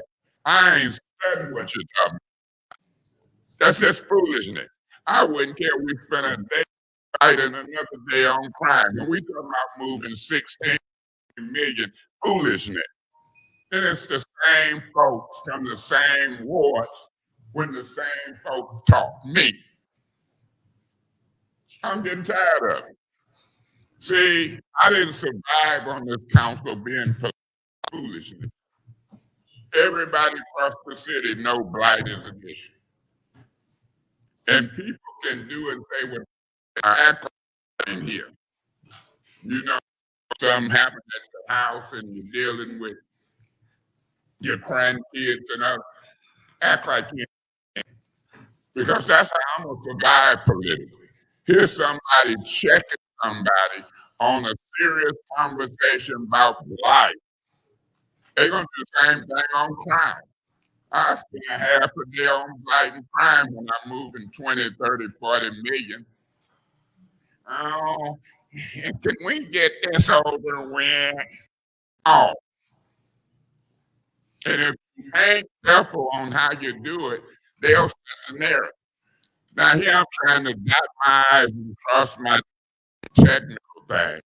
She done interrupted when I'm hearing what Ridgeway White saying about a board meeting on May the 2nd so I can get an understanding and try in a deliberate, professional way.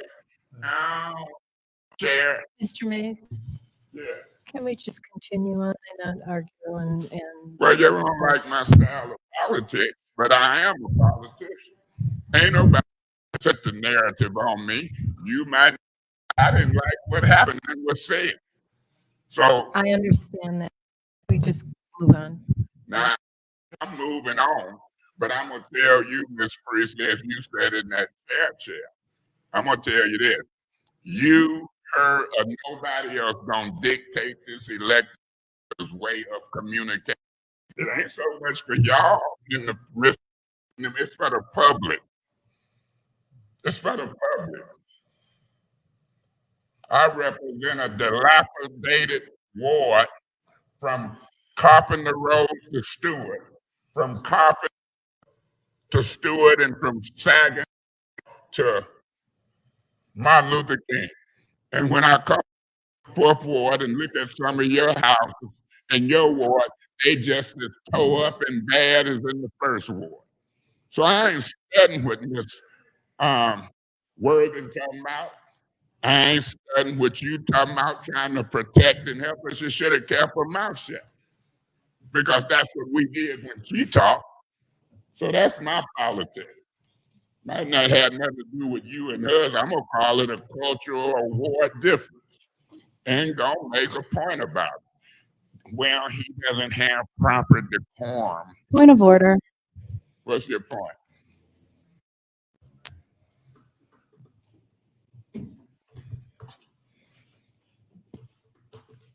Thank you. What is your point of order?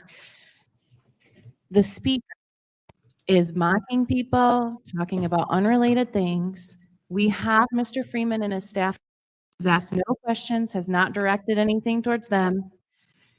I would ask that the chair please move this meeting along. Thank you, Councilwoman Worthing. I want to be clear when we're talking about a point of order per Robert. It says when a member thinks that the rules of the assembly are being violated, he can make a point of order.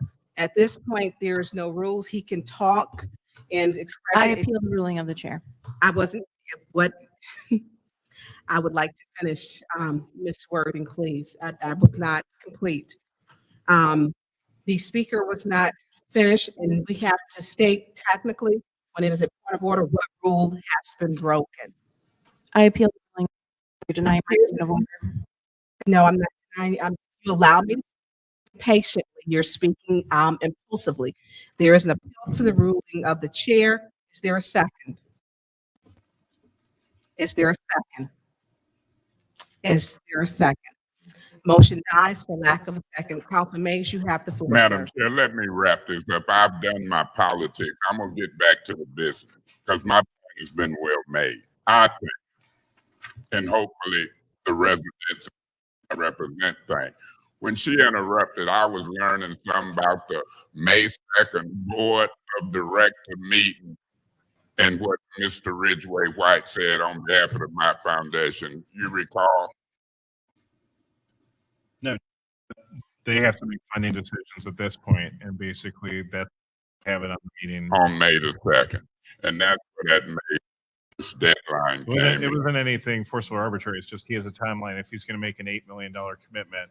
Oh, I understand. And that's why I talked about special meetings if need be, trying to tighten up the resolution. I know exactly what I was doing and why I was saying. And it kind of threw me off in my train of thought when I heard somebody play it cavalier. And I look at folks and didn't interrupt nobody. And I don't appreciate people taking president's conversation cavalier. But I watch folks in Washington, D.C. in the biggest branch of all called the Senate. And I watched them when that black lady was trying to be appointed to the Supreme Court. And so that's why I know legislative branch, whether it's 50 or 100 of them, Democrat, Republican, or whether it's 9. So I'm comfortable inside my political skin, and I'm comfortable and calling folks name and do and interrupted me when I'm trying to take care of some business. And I'm going to continue to take care. But I hope I can draw the conscience and get some things straightened out. Thank you, Mr. Freeman. Thank you, Madam Chair. Thank you, Councilman Mays. You would like the floor, sir? Yes, I would like to put a motion on the floor to move resolution 220149, demolish blighted structures, City of America Rescue Plan Act, council. There's a motion on the floor to move 220149. I took my card. Give me a second. Okay. 220149, demolition structures and American Rescue Plan funding to council. Is there a second? Madam Chair, Councilwoman Herkenroder? I support. It's been properly second. Is there any Yeah, discussion? Madam Chair. Councilman Mays, you have the floor, sir. Yeah, Madam Chair, we done had knockdown when this council president and others broke ranks with the agenda. Knockdown drag out. Now here we on a special order. The resolution further in the agenda, and some of the ones who these motions knocked down brother, the councilman, the president from the far north side, the first ward, knockdown drag out. Now, I just finished talking about amendment. I ain't tripping. A motion is in order. I'll do my work over the weekend, but we in committee. And work should be done in committee before it's moved to council. If it's gonna be a point one with amendment, I was finna hear a motion for an amendment. Don't matter what happened with this motion for me. I like to be a part of this, Mr. Freeman, but I'd like to do it the right way. I'm no race. Times I done made the news. I don't be keeping, but I do believe. I don't keep up with Mid-Michigan now, and Channel 3, and I ain't racing. I moved 16 million. What I'm racing though is for perfection. I'm racing for good government and good service of the people in these wards as it relates to this resolution. Now, if we move from committee to council amendment, I'm gonna see if I can amend it by the time we get to Monday. So I'm gonna let my colleagues decide. I've said what I had to say. I made good point. They think they know about leveraging money. See, you leveraging money, and I appreciate it. My foundation, state of Michigan, the county. We got 94 million right here to leverage 4 million more for rehab and new fields. And this is an opportunity. I need to leverage $1 million more maybe for backyard. I'm know a little bit about leveraging money, but it ain't the leverage. I know your way of leveraging, and I'm gonna try to make sure it happens. You put together a good pack, but then I also got some things to do. Understand. And now we got a good blight elimination program. We did it only with demolition and but I want to show the public we can do some rehab and some new bills with youth bill for one, because we can create jobs for young folks.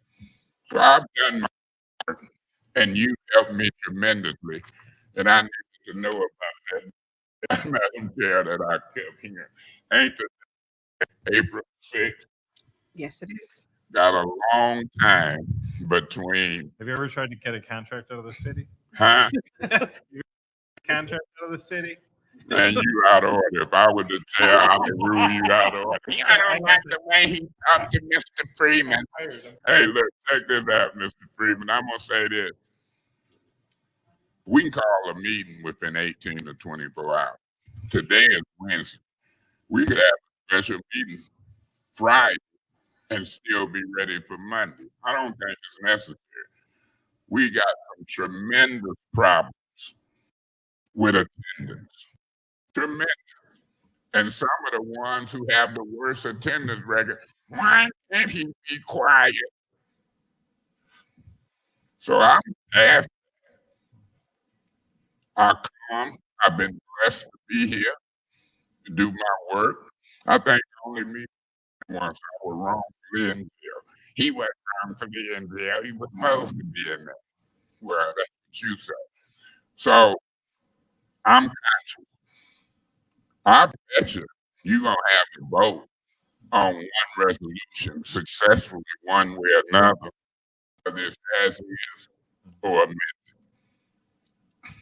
I know people. If I say yes, they say. If I say no, they say yes. If I say the sky is blue, not really, it's kind of white because of all the clouds. I know how to get stuff done. But this is serious. I'm going to try to get it done right. I'm going to try to do some blight and some public. I'm tired of folks getting shot, killed, 8,000 complaints stacked up in the detective bureau. That's my first 5 minutes on this first round of the motion. You got more complaints stacked up in the detective bureau than you houses. Demolition.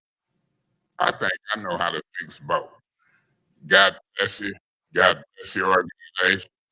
And God bless the citizens of the city of Flint. I got 5 more minutes if I want it. Thank you, Madam Chair. Thank you, Councilman Mays. Anyone else like to speak in this first round? Councilman Murphy, you have the floor, sir. So much.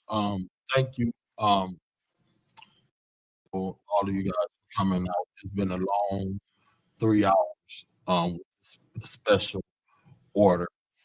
It's clear to me we got houses in all stores that need to be demolished. It's clear that I did not specific in here. I know we got a list, all of us. I got 352 houses or that need to be demolished. If we need to do some amendments, we can also do some amendments on the floor at council if we need to do some additional amendments. On my colleagues, it's late in the day. We have been here for a long time on this one specific piece. We all agree we need to get some houses demolished. If we need to make some amendments, make amendments at the council meeting. We got a whole 4 different committees go through. And then this is just a long 3 hours talking about what we that we need to get the houses demolished. If we don't agree with houses that need to be going in, we'll just go find the ones that y'all want. Let's go on and get done with it. Come on. It do not take no rocket scientist to know we need to get these done. And all I'm saying is move forward. Call for the question. I'll call for the question. There's a call for the question. Madam Chair, Councilwoman Work. I second that. It has been properly seconded.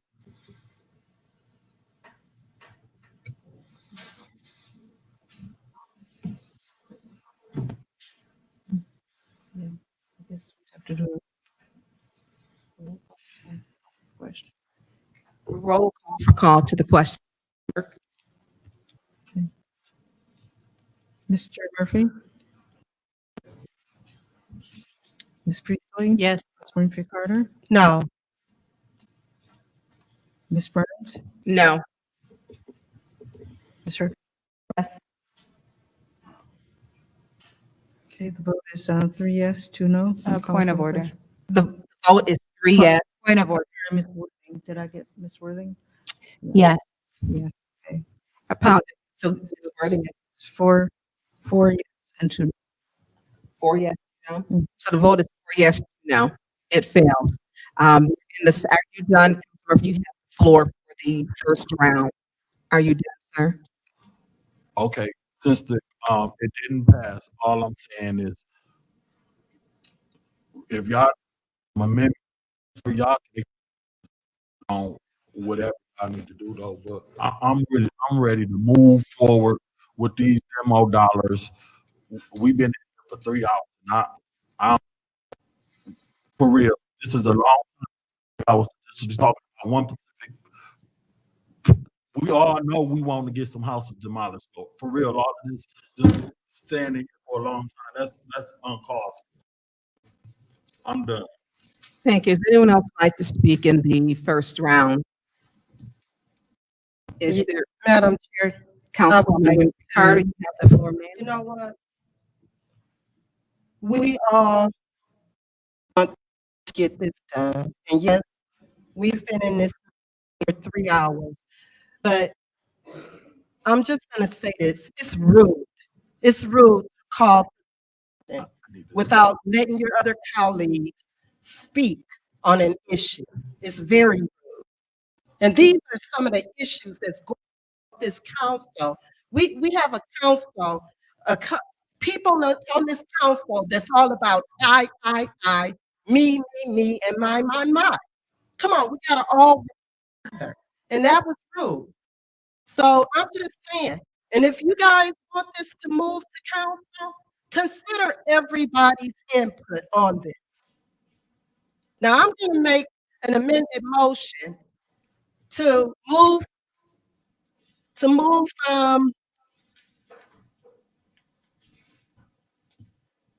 move it to, special affairs.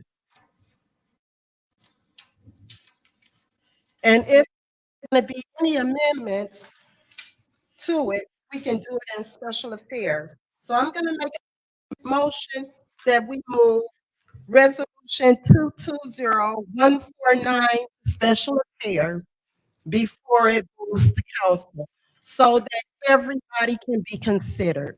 Come on, guys. Thank you. Thank you. Is there a second to the motion to move item number 220149 to Madam, special affairs? Madam Councilman Chair, Mays? I second that motion. It has been properly second. Is there any discussion? Madam Chair, Councilman Mays? yes, I just had a discussion and from Ernst and Young. My question to him was, does rehab the new bill qualify? His answer was yes, for a variety of reasons. I also called, for those who could see, Mr. Edwards into that low power. And Mr. Edwards, on behalf of the administration, Ms. Winfrey Carter, will be checking to see if they're opposed to that. And so I'm gonna be praying, hoping that we can add in this same resolution for the 16 million. I don't know how it'll happen, but I know that youth program that you're talking about. And there's other programs too with folks and others that can demonstrate, particularly when you talk about the structural blight of some things that we can demonstrate in this community as you do your good work. And as I want to also prove and get that in. So I really appreciate your amendment, Ms. Carter, because that's exactly where I'm headed. And anybody who don't believe what I talked about, there go Brian from Ernst & Young, and there go Mr. Edwards. Mr. Edwards will do some things where the administration stands on one of the amendments. The other amendment is I appreciate what Mr. Freeman said about council, but it's going to be some amendments regarding that, hopefully as well. And then we can help you get to know some of our wards. I appreciate the ward breakdown. And I'm looking forward to the overall partnership. And I keep telling people I'm 64. They can think that I'm playing, but I'm serious. I want the community, and I said, when I say God, I don't play with that. I want us to do right and effective and a model for the future. Thank you, Madam Chair. Thank you, Councilman Mays. Anyone else would like to speak in the first round of moving 09 to special affairs? Madam Chair. Councilman Murphy Carter, you have the floor. Okay, my motion to move this to special affairs is, was made strictly because there are a few amendments that need to happen to the resolution as far as council members' input. And I know that I can call you, but I do want it in the resolution that I want to work together with the land bank to make sure that these goals are inclusive of, because I drive around my ward and I see certain, structures that need to be demoed immediately. And the other reason is to, guys, if we're gonna work together, let's consider everybody's input. And if there are councils that want to make amendments, let's not move it to council. Let's stop it by special affairs. Let's work on those amendments. And when we get to council, we can vote on it. I think that's fair. So I'll be voting yes, move this to special affairs. Thank you, Councilman Murphy Carter. Would you like to speak in the first round? Information, Madam Chair. What's your point of information? I'm thinking Mr. Freeman was a Boy Scout because he held his hand up. That would be a Girl Scout if it was bad, I believe. Mr. Freeman, would you like the floor? I just have one question related to the introduction of language into the contract that allows for individual or council member input in the administration of the contract. You are a body that to have, you follow Robert's rules. And then I find what's going to be interesting is that with each individual council member, do they maintain complete authority over any decision within their ward that does not have to be voted on by, like, let's say you want something radically different done in your ward, are you going to authorize one deputized within the contract to then administer, maintain, and manage those efforts? Because I used to work for, right, and I used to do this work in their community economic development office, and basically once you kind of deputize an individual to have authority on contract administration, do I listen to you, or do you have to get everybody else on the council as one body? Does that make sense? Or any, if you give me a directive, council, ward 1, you say I'm in my ward. So basically, am I to understand that I direct any other council member to follow that dictum or dictate? Or do you have a dictate that I will have to? So it's been requested that in Ward 1 I do this, and that does then council all have to vote whether or not I follow that directive from the individual. I just think from a contract, following a contract, of who do I listen to?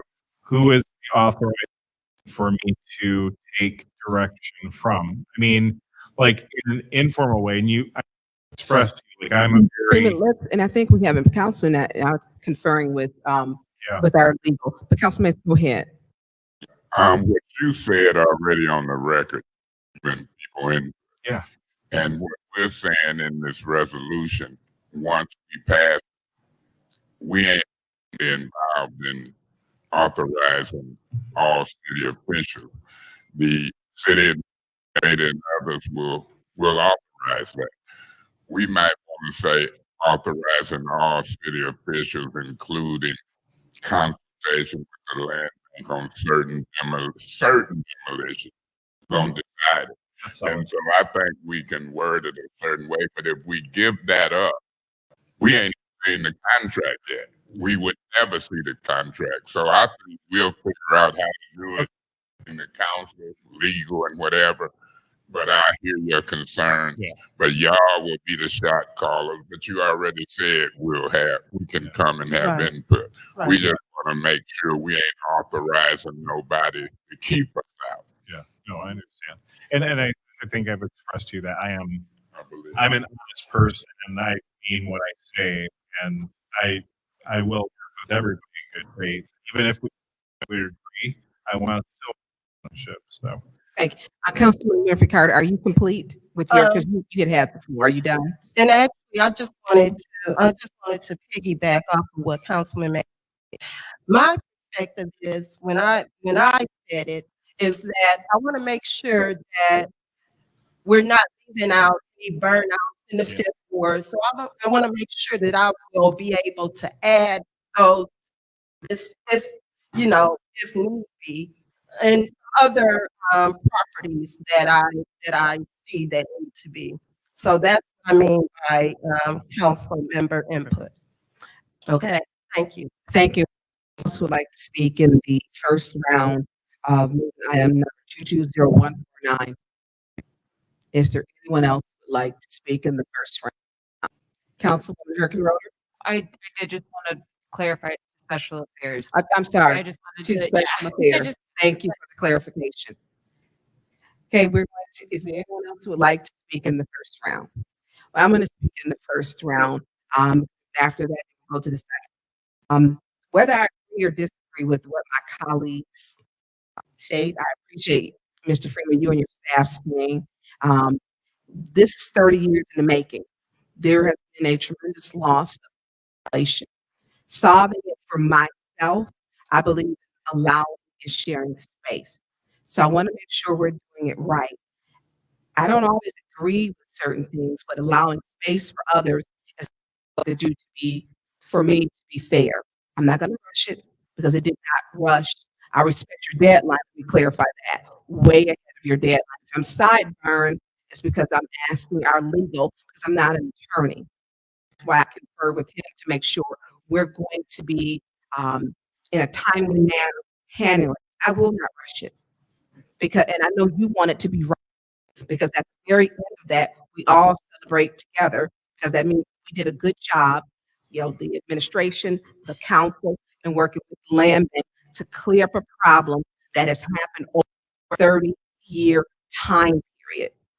So for me, it's important to get it right, because you're going to look really good when you're handling this, and all the blight is torn down, and that's what we want. And Flint's going to look really good.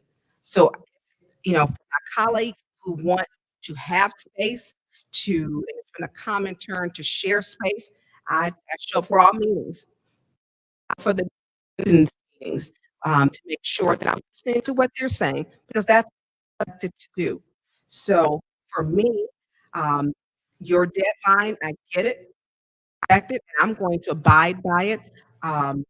For me, saying things that need to be critiqued, special affairs, to add it in. If you don't get things added in beforehand, often, you miss out, and you're leading blindly. Now, I'm not willing to do that. So for me, it's important. I want the blight gone. I've been in contact with your office for, I don't know, probably before you were there. And it's important that we do it right, because if this ever happens again, this is kind of like the roadmap to getting it right. So if we have a second to ask good questions and informative questions, and for you to give us good, solid answers, this is the time. We're in committee. And in committee, we do the work, which a lot of my colleagues have actually stated. I'm going to end now. We're going to go on to the second round. Is there anyone in the second round who would like to speak? Big Madam Chair. Councilman Mays, you like the floor? You've got it.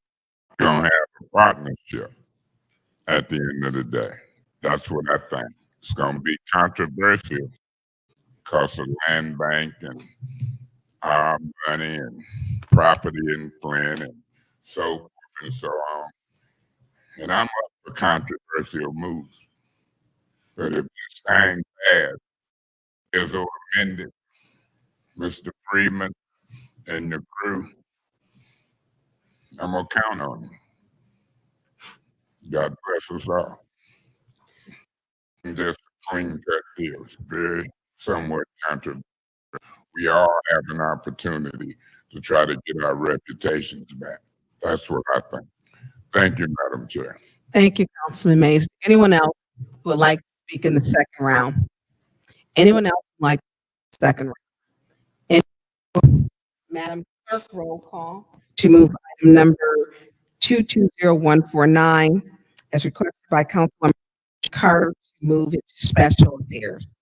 Ms. Priestley, Yes. Winfrey Carter, Yes. Ms. Burns, Yes. Yes. Ms. Worthing, Yes. Mr. Mays, Yes. Mr. Murphy. Yes. The vote is 7 yes, 0 no. The vote is 7 yes, 0 no to move item 2014.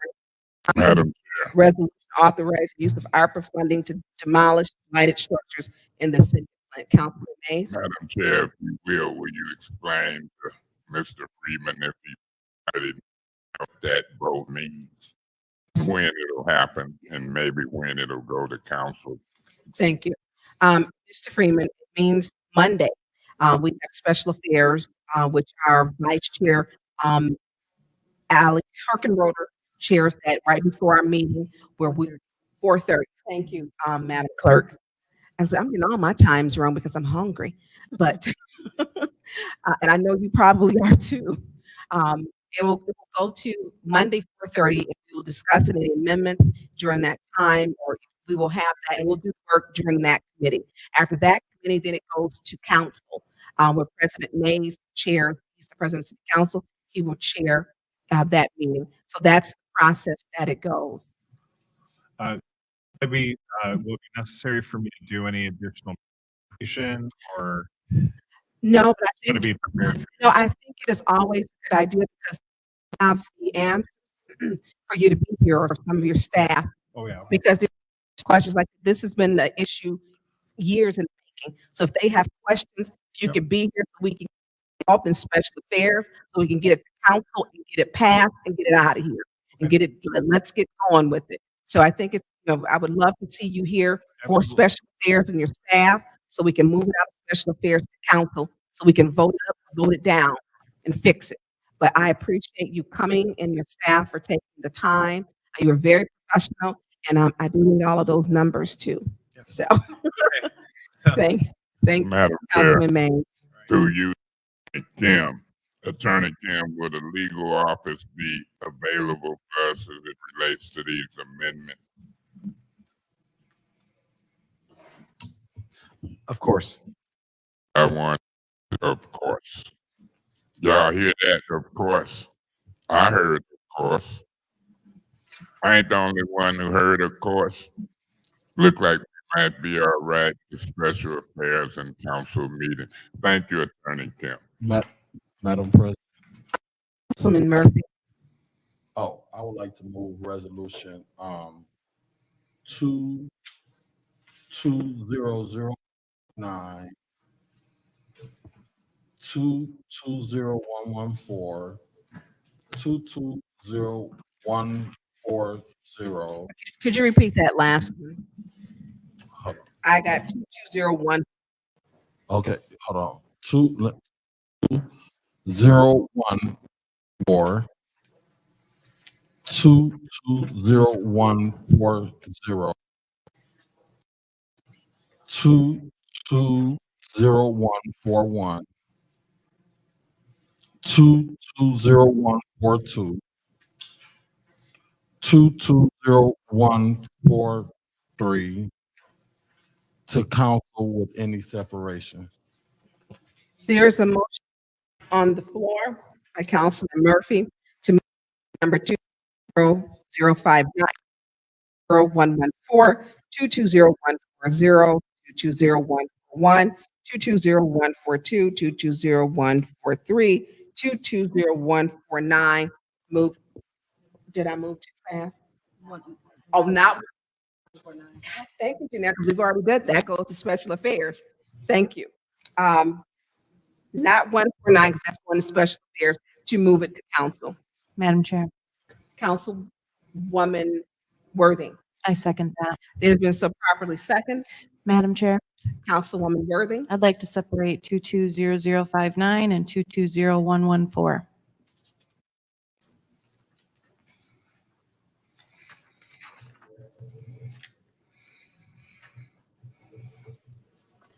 Okay, you would like to separate item number 2059 and 220114. Councilman Mays. Madam Chair, through you, the Suzanne Wilcox. Ms. Wilcox, She's. Thank you.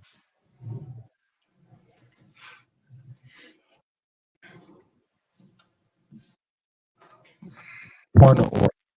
What? Are we still in separation? We're still in separations. Okay.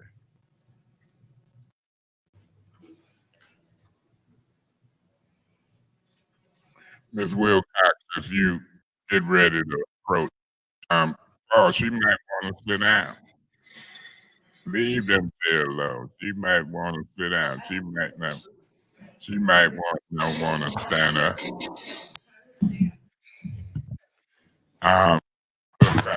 My question is about this 1827 Chelan property. How is this sale of city-owned property going down? You have information on that? I am sorry, I don't have the agenda in front of me, so the resolution, your question you're asking regarding what? Yeah, under what policy or sale type of policy is this sale happening? It's a resolution for sale of city-owned land, 1827 Chelan. Are you for that? I'm sorry, this is actually something that Ms. Samantha Fountain has been working on. We work closely together, but I would Yes. turn to her. I believe so. Ms. Fountain, Madam Chair, through you to Ms. Fountain. Fountain here. She's back there. I see her. Ms. Edwards, do you have information on it? I can answer that question right there in terms of the policy that she addressed. She was looking at the policy that was adopted by the Flint City Council. Because I'm very interested in the movement of city property, particularly residential, that relates to, and you know why. Ms. Fountain, Madam Chair, through you to Ms. Fountain. Yes, Mr. Ms. Fountain, I'm looking at a resolution sale of city land at 1827 July, the residential property. Yes, sir. How did we acquire it? Do you know? Land bank. Beg your pardon? It was part of the tax process, I believe, in 2018. Okay, let me do this. Ms. Fountain, do you know I've been trying to move this property at the folks? Is this 1827 Chelan occupied? Do you know? Oh, it's not. Okay, and I remember It is property. not occupied. Beg your pardon? I'm short, sorry. To my knowledge, it's not occupied. Okay, and I bet you drive by and look at it, I'm gonna know that property. You know who had a lot to do with proposing that we take these after they were foreclosed? You would know, do you? No. Where you talking? Okay, and so I'm gonna check. Somebody up $6,000. Yes. Yeah, I think that property is next door to a lady. I talked to her.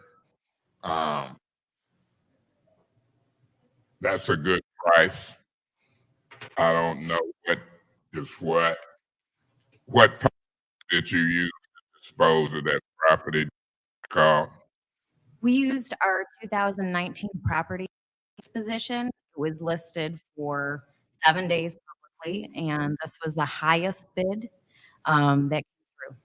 You had more than one bid. We did.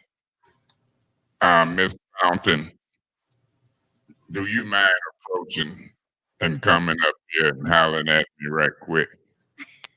I guess so. Come holler at me. Approach. I'm gonna give you this card. It's got my cell number on. Can you call me and about that property between now and Friday? Okay. I'm not gonna separate it. That's a good sign that I'm not going to separate it. I don't know what I'll do on Monday, but I want to talk about that because now that property, I want the other properties that we dealt with in foreclosure to get off the dime. We're working on it. Well, when you say we, I hope that can include me because we had people bucking up against those properties. Suzanne Wilcox was one of them. Am I right, Suzanne? Yeah. Yes, I am. It were you and Willa, Terry. You don't remember a bunch of folks didn't want us. Well, explain if I'm wrong. Tell me what your thoughts was on that foreclosed property. We did not have a problem with disposing of those properties. Our concern was making sure that it was disposed of in a way that was open and transparent and provided an opportunity for everyone in the community to apply for those properties. That was our concern. Ms. Wilcox, I don't believe you, once we got them, had a problem with us disposing of allegations that you, the city, and Deb Perry didn't want us to take them foreclosed properties. You wanted them to go to the land bank. I can't speak to Ms. Cherry, but I can say that between the city attorney and planning and development, that's a true statement. That's a true statement. That's getting that. And now here we fixing to move one a few years later for 6,000, it looks like. And I'm knowing we can do good with these properties. I heard some of my colleagues here. We don't have the capacity. We have the capacity to post and move. Experience that. How you say you posted what, 7 days? Yes.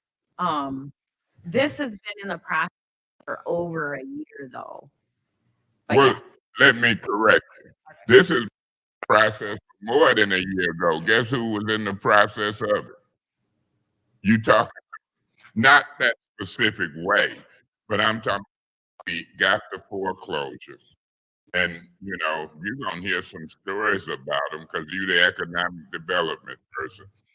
You see how me and Miss Wilcox had a meeting of the mind? She was talking disposal, didn't she say it was true? It was folks didn't want us to acquire property. We did. Now we need to dispose of it. And so I think we can do it. And that's why I give you my card. It's some occupied ones. You familiar with them? Not all of them, but I know some are, and I've to at least two that are interested in purchasing. Ms. property. Wilcox, as I get ready to wrap this up, I approached the guy in your department who I've talked to for a while, Bill Vandercook, and he said he couldn't talk to me anymore. You know about that? I do. So can she talk to me? She's a department head, and I believe the instruction is for all communication to go through the referral process through the city administrator. However, there have been conversations. She's talking to you right now at city council. I'm not her supervisor. Oh, you ain't her department head. She her own department That's head. correct. But now while you wasn't here, I talked to Mr. Edward, and we can ask questions. Did you get that update? I'm sorry, when I wasn't here, what? You wasn't here. I asked. Was in a way. He's still here now. Am I prohibited to inquiring and asking folks questions in City Hall? Question for, he's obviously my supervisor, so I'm not going to instruct what he can or cannot. Well, we'll talk about it. I just thought I'd have a little fun, but I'm serious about my business, and I want to get that straightened out with department heads and folks who we can ask questions, including Bill Banner. I would ask that those questions, and as Bill has shared with you, that they come to me, and then if it would go through the referral process. That's the request we've been making of all of City Council, and that is the request that's been shared with this body. Yeah, but I'm just telling you, Miss Edwards, can you come forward? Let's try to clear this up, because it's going too far. And then we'll continue with the meeting. But I'm reading employees walking around City Hall scared to talk to this gentle Councilman Mays. And I don't scared to talk to Mr. Edwards. You remember this type of conversation the other day? I do indeed. And so can I say we can inquire and investigate? Investigate is more formal. But what's wrong with me talking to whether it's a police officer, Bill Vandercook? Well, I'm not giving them no order. I'm just communicating. What's wrong with that? Me talking to Ryder, Bill Vandercook, anybody to get something cleared up. If you read it, because I go home and read, I can guarantee you got Attorney Kim back here. I don't know if I'm gonna vote. But this is the question, and this is what's in the chart, and you can refer to him. When it's got a definition of inquiry, I hear that. It's got a definition of inquiry in the definition section. And it says an inquiry of the council person is no different than the inquiry. I don't want to distract you when I'm making my point. I was listening. It says in the definition that an from an inquiry from a council person is the same. So no residents can ask questions. Now, through you, Madam Chair, to Attorney Kim, do you see that in the definition of inquiry in the definition section? Watch this on trip. It's going to compare the inquiry of a resident and a council person is the same. They don't know I read like that. You see it, Attorney Kim? Can you read it for the record? Yeah, and can we wrap up Councilman Mays too? I know you're making your point, so we can. Yeah, Bell did go off, sir. I am right. Thank you. Attorney Kim, can you read that, The please? time with them don't count. Right. Attorney Kim, can you read, please? Certainly, Madam Chair. An inquiry is a request for information. There is no intention in this charter to make a distinction between inquiries made by City of Flint officials and inquiries made by private citizens. There you go. And so, and wrapping up, and I'll wait for a second round if I have to, but I was with Ronnie Nato. Mr. Cook, him, but I couldn't get talk because of what's been told to him. I went and looked at the definition, and you can read it for yourself. If people continue to treat council people's inquiries different from a resident, we got a problem. Thank you, Madam Chair. Thank you, Councilman Mays. Is there anyone else who would like to speak in this round? Is there anyone else who would like to speak in this round? Is there anyone else? Our second round of moving. So, Madam Chair. Council Mays, you have the floor. So, Mr. Edwards, under these rules, can you respond to what people should know based upon our chart and treat certain folks different residents? Well, first of all, let's establish the fact I said, let's establish the fact that you're not ordinary residents, that the council is elected of designated to do a job based on the charter. So there is a different definition and understanding of your, now going back to the discussion that we had here before, you asked me a direct question about being able to do inquiries. And I told you at that time, I have no problem with you asking employees questions. And we're ordering them to do. It is a matter of you can ask, but they can say and elect to go the direction of saying use the referral process. It is about their level of ease. They're not going to be told that they have to do this, but I'm also saying I'm not telling them not to do it. I'm telling them it's a discretionary call. If they feel comfortable and they're confident that they're going to give you an answer that can be backed by the administration, no problem. If they say you need to use the referral process, we're going to respect it. Remember, I'm telling you, in this case, they say we can't talk to you. I want to clear that up. Yeah, no. Ms. Wilcox telling me ahead of time and seeing from that director in that department. I don't want to mischaracterize it. Could you read through you, Madam Chair, to the city attorney? Read that definition of inquiry out the charter one more time. He just read it, yeah. Read back into the record for the second time. Yeah. Could you please oblige him? And if it ain't loud enough, I'll read. Thank you. Listen to this, Ms. Will. An inquiry is a request for information. There is no intention in this charter to make a distinction between inquiries made by the city of Flint officials and inquiries made by private citizens. Thank you, Attorney. So what that says to me, if a private citizen can communicate and inquire with Bill Vandercook, that's clear. So can I. If a private citizen can inquire with people in the city, so can I. That's clearly what it says. And I'm going to urge y'all to look at that. I understand where y'all coming from on you can't direct. But when you read that language about interference with the administration and giving directions, it starts out, except for inquiry and investigation. Except for inquiry, that's what you can do. So I hope we can get this straightened out, not just for my people, but for all those that I serve with in this leadership position. When I read that definition, I said, they better look at that. We are not to be treated different from residents when we move around and ask a question. Let's leave it at that. Thank you, Madam Chair.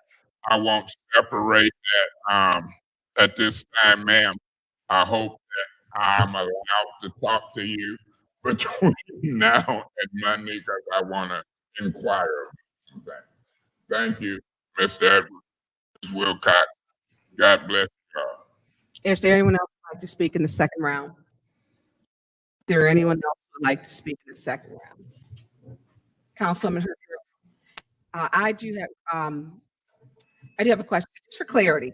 Council Mays, long road, but I'm gonna take the short. So basically, Mr. Edwards, this would be to you because you are the city administrator. So council can call department heads and ask questions. Is that correct? Is correct. I do know that you're hired to send letters or to send written correspondence, and I do via email. Those are specific questions where you need a lot of time to answer that may be needed. Is that correct? No. The correct situation is there that whatever the inquiry, at some point there needs to be a written communication of understanding, or else we have two people talking to each other and not possibility for unclarity. So for record's sake, it is a good idea that if you ask the department head a question, you follow it up with some form of writing to them. Response will occur, if so appropriate. Okay, because really what I do is I tag you and everything, or, to make sure you have it when department head. But I asked Suzanne Wilcox a question and she referred me back to you. I have a serious question about park resolution. That is a problem. So with back and forth, clear that up. How far we can go, because this is back on our agenda and it's separated again because of failure or poor communication. So I just wanted some clarity with that. That's it. Thank you, Mr. Edwards. We are now master resolution to send item number 220140, 220141, yeah, I got it. 220, I just said 141, 220142, 220143, and those send them on to council. Madam Chair, can you repeat those again, please? I think Sure. I missed one. 220140, 2201, 220142, 22043. Then they have separation of 2200059 and 224. Yeah. Are we on the same page? Yep. Okay, great. Okay, Madam Clerk, roll call to send those to council, please. Ms. Winfrey Carter? Yes. Ms. Burns? Yes. Ms. Hickenroder? Yes. Ms. Worthing? Yes. Mr. Murphy? Yes. The vote is 6 yes, 0 no. The vote is 6 yes, 0 to send those resolutions to city council. Now on to separations. Item Madam Chair. number 220059. Madam Chair, Councilwoman Worthing. I move that we postpone resolution 220059 until the next committee meeting. There.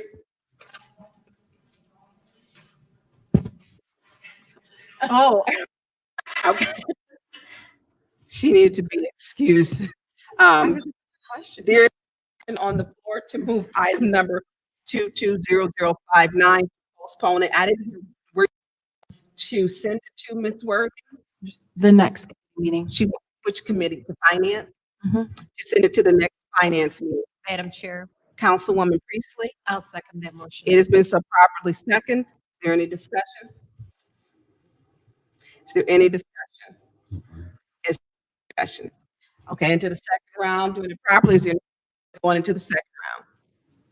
Is there any discussion? Is there any discussion? Madam Clerk, roll call to send item number 20059, recreation agreement, back to Finance Committee. Roll call, please. Yes. Ms. Hickenroder? Yes. Yes. Mr. Murphy? Yes. Ms. Priestley? Yes. Ms. Winfrey Carter?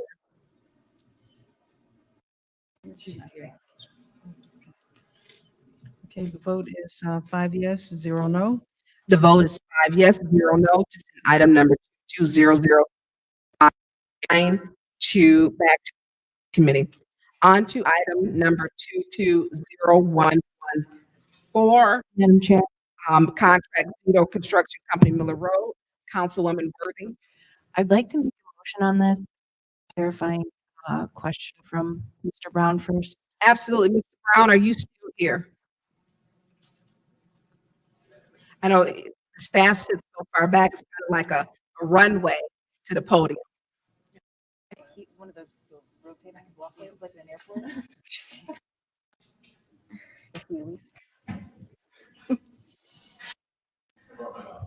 Oh, good. Hi. Can we still do this Miller Road water main replacement project?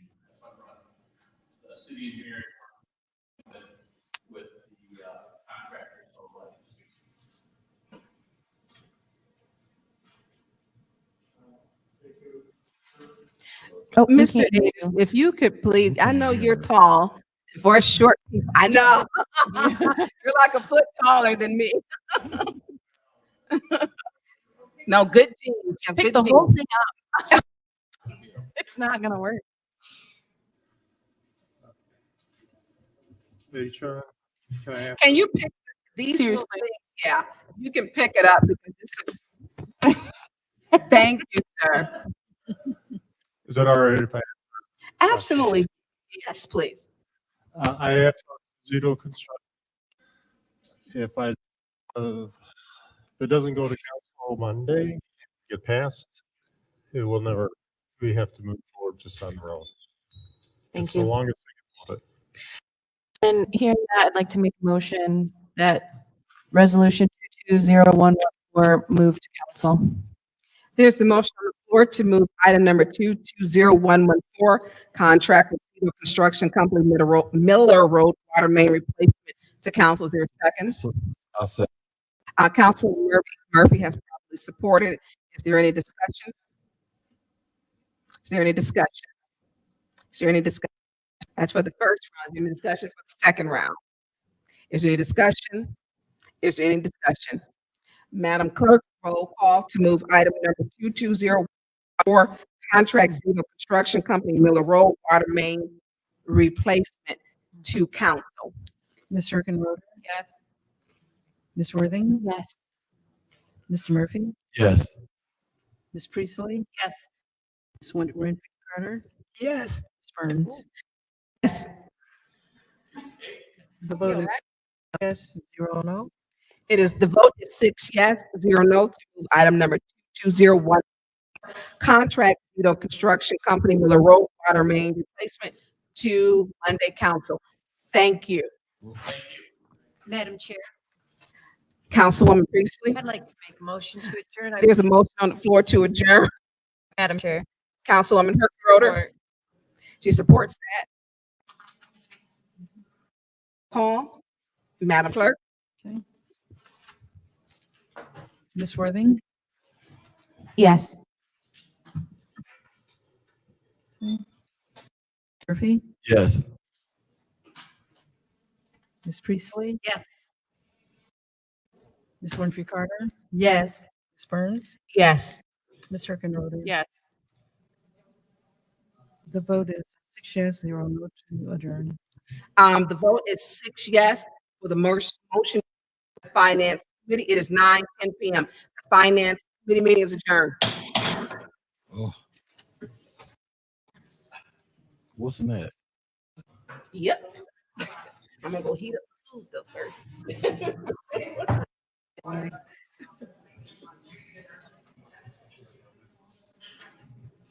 I think. Ms. Winfrey Carter. Okay. And then I think.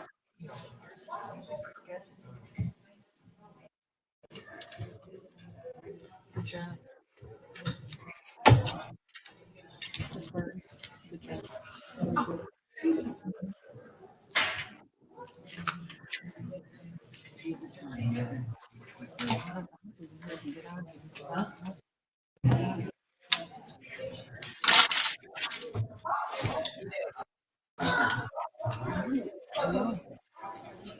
Because we've got an early morning tomorrow to try to get all this together.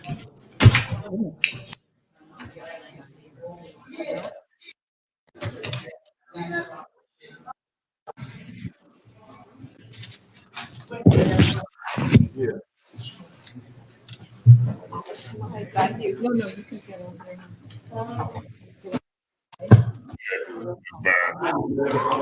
What happened with that mine association, it was postponed. But my part was postponed.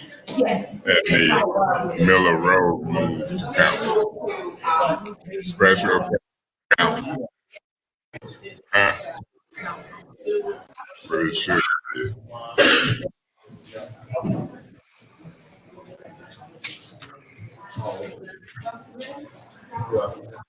Hit that hammer there, B.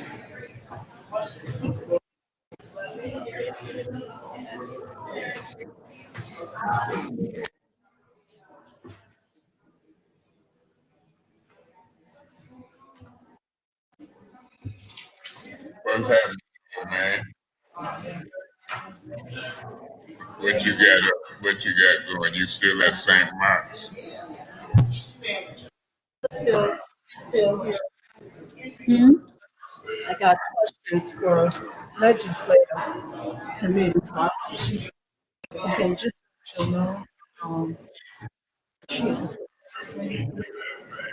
and I are working with, put together, like some things for everybody, big meeting related to zoning. Just gonna say, okay, so, but I've been in touch with Dennis, even though he's away, and I'm waiting to hear back from him, so that hopefully by the end of the week I can. Yeah, but it's not too items on. No, I just thought I'd let you know that. Yeah. Okay. Well, that's good. I thought it was more than that on the agenda. It's only, yeah, that's good. Mhm.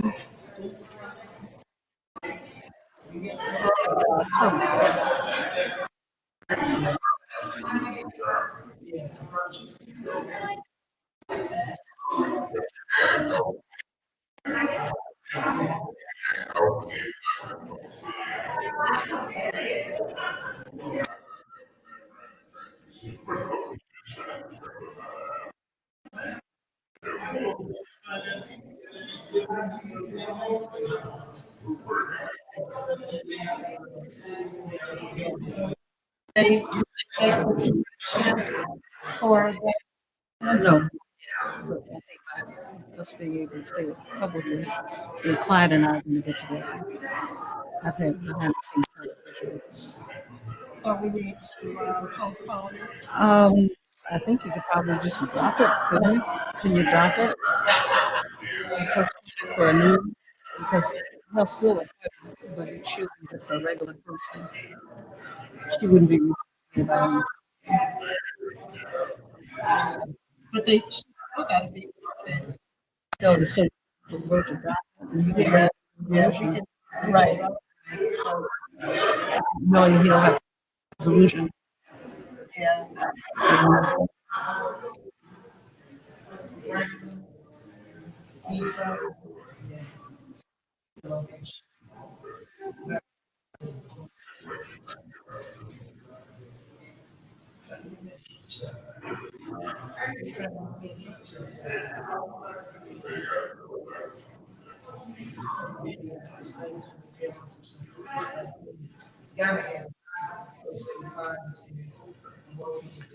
I wonder how long everybody's going to be out of the room.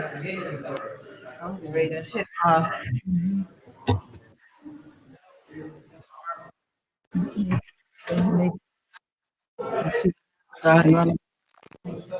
if you want me to. I could run out there and see if you want me to.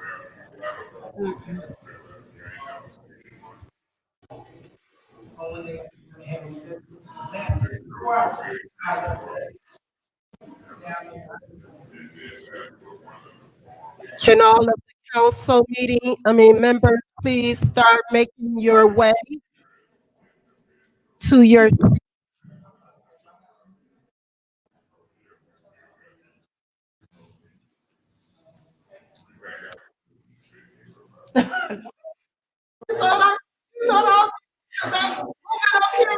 right here. We got two more meetings to do.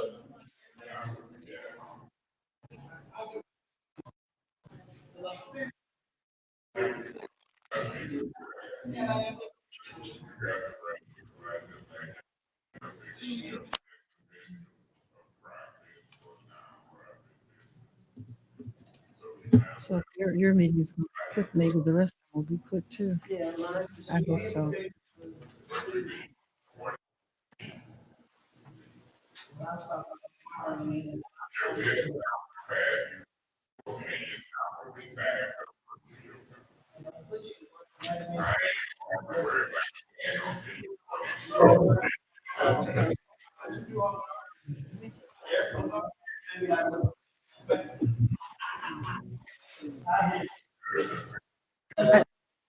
I'm still looking at having maybe a couple months from now, somebody come back in. Yeah, at some point. Yeah, that's what I'm saying. Mhm.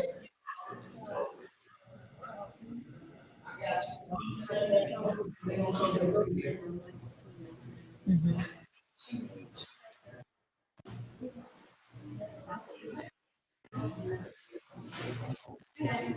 I can't remember. I hear you.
Let me call Janelle and see if she's in there, see if she can get through.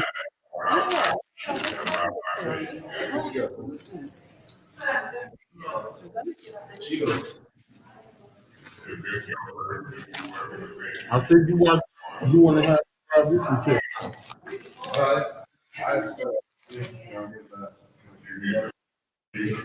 Oh. Are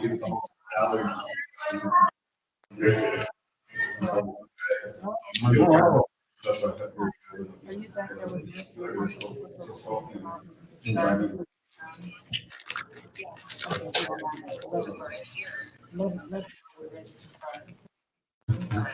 Thank you, ma'am. She's gonna let them know the day to start.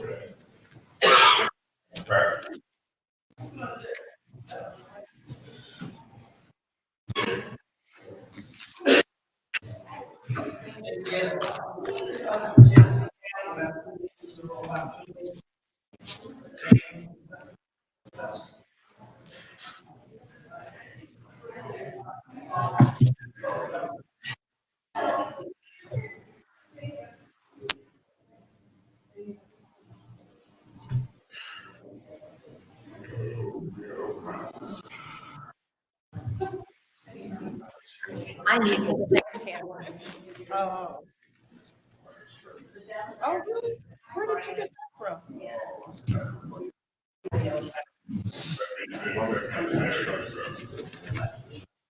Yeah, this is a brand new. It's a, what, a 13 Pro Max. Yeah, it has. I'm surprised.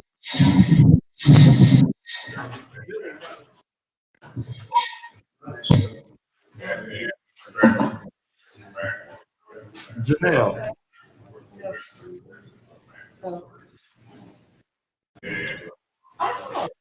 This is your package that you gave us. It don't have nothing in here but finance. It still works? Yeah. This agenda package that you gave us in email don't have nothing but finance.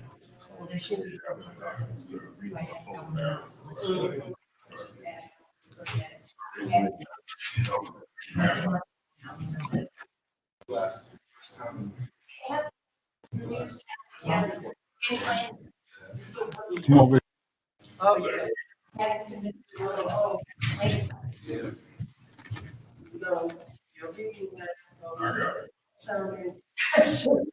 Oh, that was today. Yeah. So you got to yesterday. Right there. There's click on there. There's legislative. Okay, which We're one on do now? government. Okay, all right. Five, I think we have. I would like to, the governmental operation to order. It is now 9:22 p.m. Wednesday, April. Madam Clerk, roll call, please. Mr. Mays, Present. Mr. Murphy. You. Mr. Murphy, Present. Ms. Priestley, Present. Ms. Winfrey Carter, Present. Ms. Rickenroder. Present. Present. Thank you. Reading of disorderly persons city code subsection, section 3110, disorderly conduct, assault and battery on disorderly persons, and will be subject to arrest for misdemeanor. Any person who prevents the peaceful and orderly conduct of any meeting will be given one warning.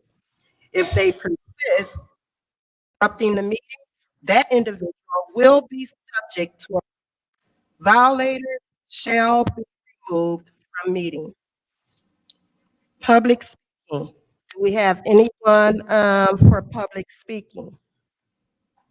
Do we have anyone for public speaking? Council response. Yeah, Madam Chair. Yes, Council. That gentleman could have come in and tell alone. He did. He the only one in the public, Madam Chair, through you to him. Can he at least tell us how? Yes. It's good to come to a council. I've been working a lot of different jobs, been distracted. Always a pleasure to come down and see you guys go ahead and see you guys get something done. What's your name, sir? My name's Moore, 4709 Wisner Street. And most of all, don't give up. Yeah, let's get it done. Thank you. Thank you, Madam. Any other council response? Yes. Did you kindle my brother? No wonder. His name is Moore. My sister is a Moore. Mary. Okay. I used to see you around, but I didn't know. I thought you, and I know you can folks. All right. Any other council response? Moving along, no resolutions. We have appointments. We actually have 2 appointments. What is the pleasure of this council? Madam Chair, Yes, Councilman Mays. I would move 22006 so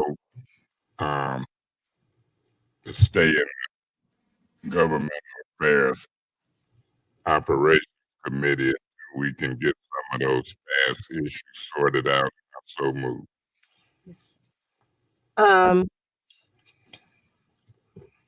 Councilman Mays made a motion to keep 220060, the appointment for the Economic Development Corporation Board of Directors of Maltese Wilson, to stay in committee and governmental affairs. Is there a second for the motion?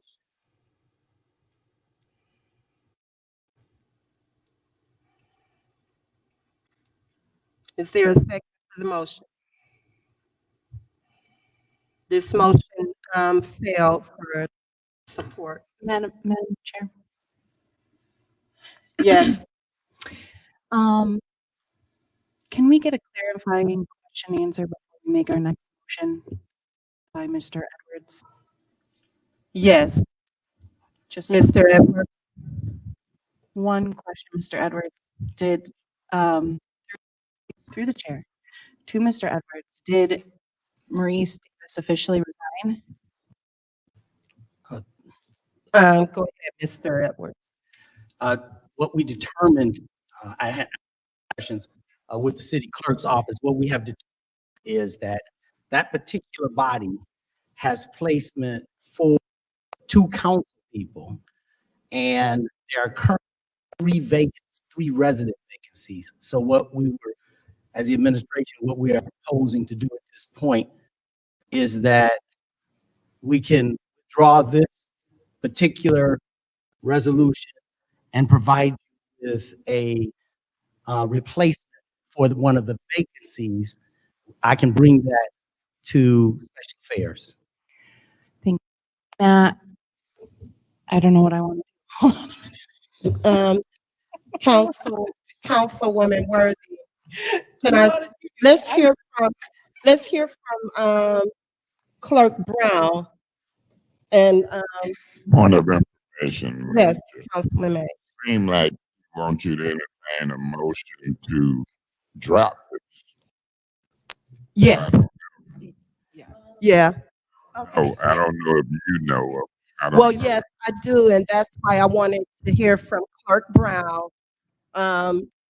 so that she can give in her input, because there has been discussion. So, and we did find out that there are 2 council seats and along with 3 other seats per resident.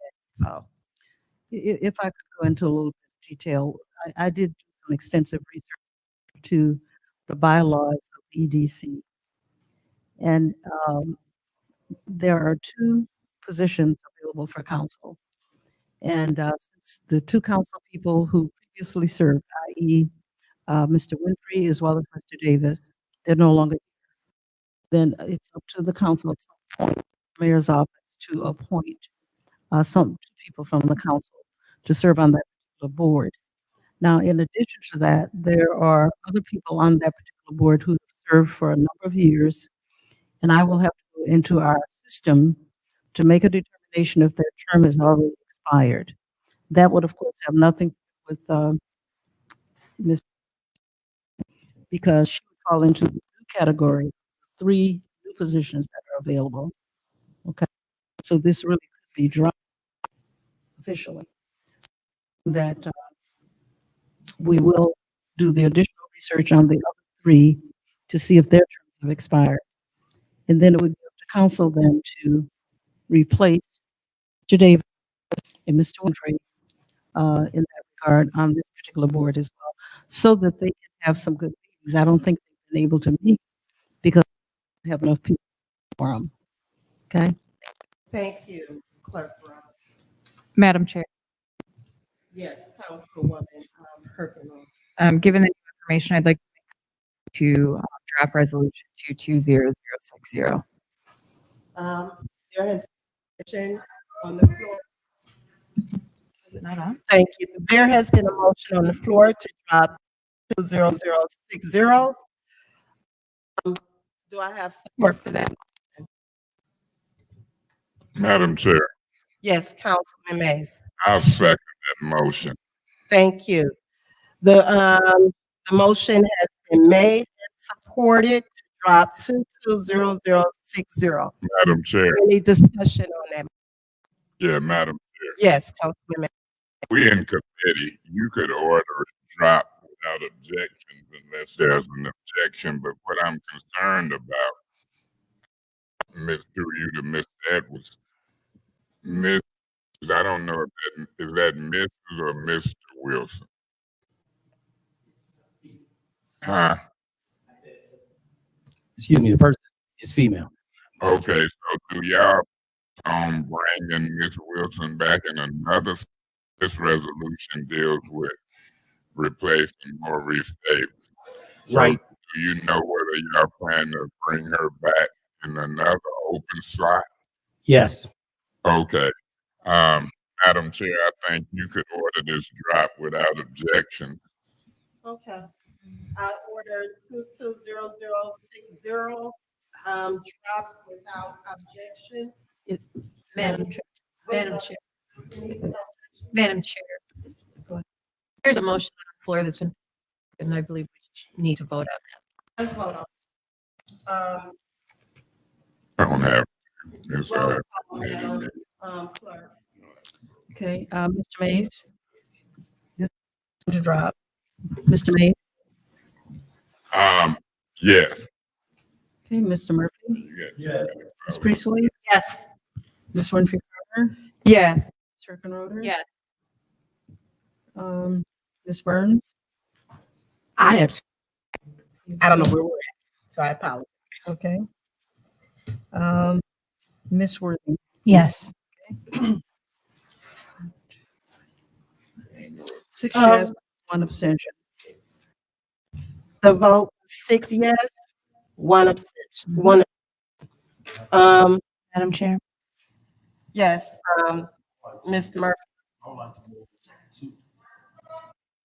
I would like to move 220148 to council.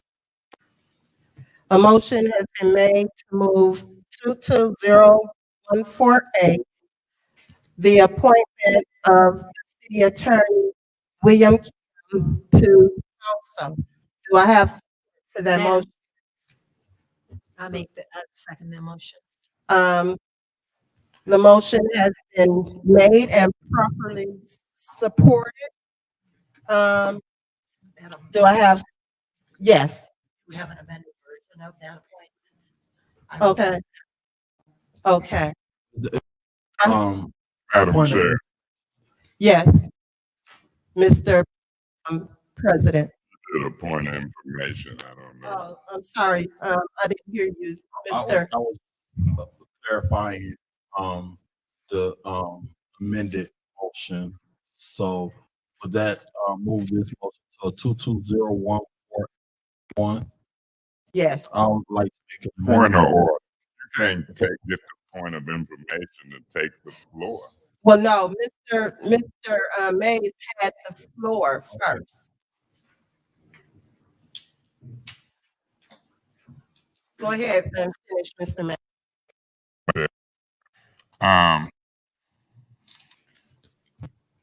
I didn't know it was a proposed amended motion. Had looked at the original motion. I won't use my time on the amended, which I see some of the changes and amendments, but I'll deal with that when they make a motion to, I guess, amend. But this is an appointment for city attorney. And when I looked at the original motion resolution, it talked about something I read, talked about retroactive pay from February the 14th, February, March, April. And then I looked at the language in the charter through you, attorney. The language in the charter giving council 60 or 90 days after an interim appointment. Do you know? Days. And I remember asking this administration when they said Mr. Attorney Kim was acting, was that interim? Looking at retroactive pay. And they tried to make a distinction between acting but want to reach back for retroactive pay. That concerns me. Some of them are 90 days, some are 60 days. And so I don't know what this means, crunch-wise, February, March, April. You to Attorney Kim, do you interpret this to say that if we don't vote April the 16th, the 60 days would be up and you would become whether we act on it or not? Not that time frame. Okay, so I was asking for retroactive pay back to February 14th. Because that was the date that I assumed duties as the acting city attorney. Then what's the difference between active and interim? The language regarding the city is different as set forth in the charter. If you'd like, I can read the relevant. I would like to read the relevant language as it relates to acting first.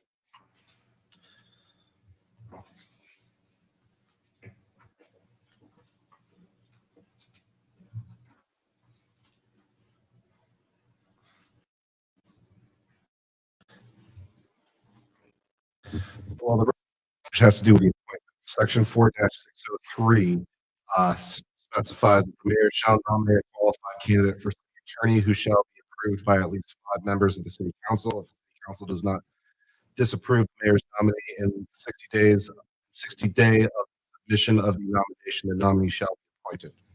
Attorney Kim, through you, Madam Attorney Kim, I know that language very well. That's why I just talked about 60 versus 90. You said on the record you were acting. I'm asking you again, read the relevant to an acting city attorney. Do you know where it's at and is it there? Again, and the next section that I was going to read would be section 4-603B4, which is that in the absence or during the disability of the city attorney to serve, the chief deputy city attorney, if one is designated, shall serve. Otherwise, the city attorney with the longest service as attorney in the office shall serve. And so when I read that to myself, I'm gonna ask Attorney Kim, with my knowledge of the city, you would have been when Ms. Wheeler left the city attorney in the office, correct? That is correct. And so that means you was filling that vacancy. I was serving as city attorney upon her departure. And so if you were serving as the city attorney on the departure, when did that happen? My first day would have been that Monday after she left, which would have been February 14th. And that's what I'm getting at. My nomination submitted, I would have to check the records or check the clerk, but my nomination was formally made by the mayor the middle of March. I can't be more specific. And at that is in the resolution, Sheldon nominate William Kim as city attorney and record his appointment be approved. So he could have waited to June or July to nominate. Would that be a fair statement? The mayor was to nominate her. He decided this position. But I'm looking at the time frame. See, I don't agree that the charter is that. Don't get me wrong. All positions I do agree with some language there that relates to the city attorney. But he could have waited, in my opinion, to nominate you in June from the way. Do you agree or disagree? The mayor has to nominate Attorney, through you, Madam Attorney Kim, I ask you a specific legal question. If you know, do you agree or disagree that you could continue to fill that vacancy until he goes to nominate you? It could have been in June or July, if you understand my question. That's what I'm asking. If you're asking, I guess I'm not sure what you're asking.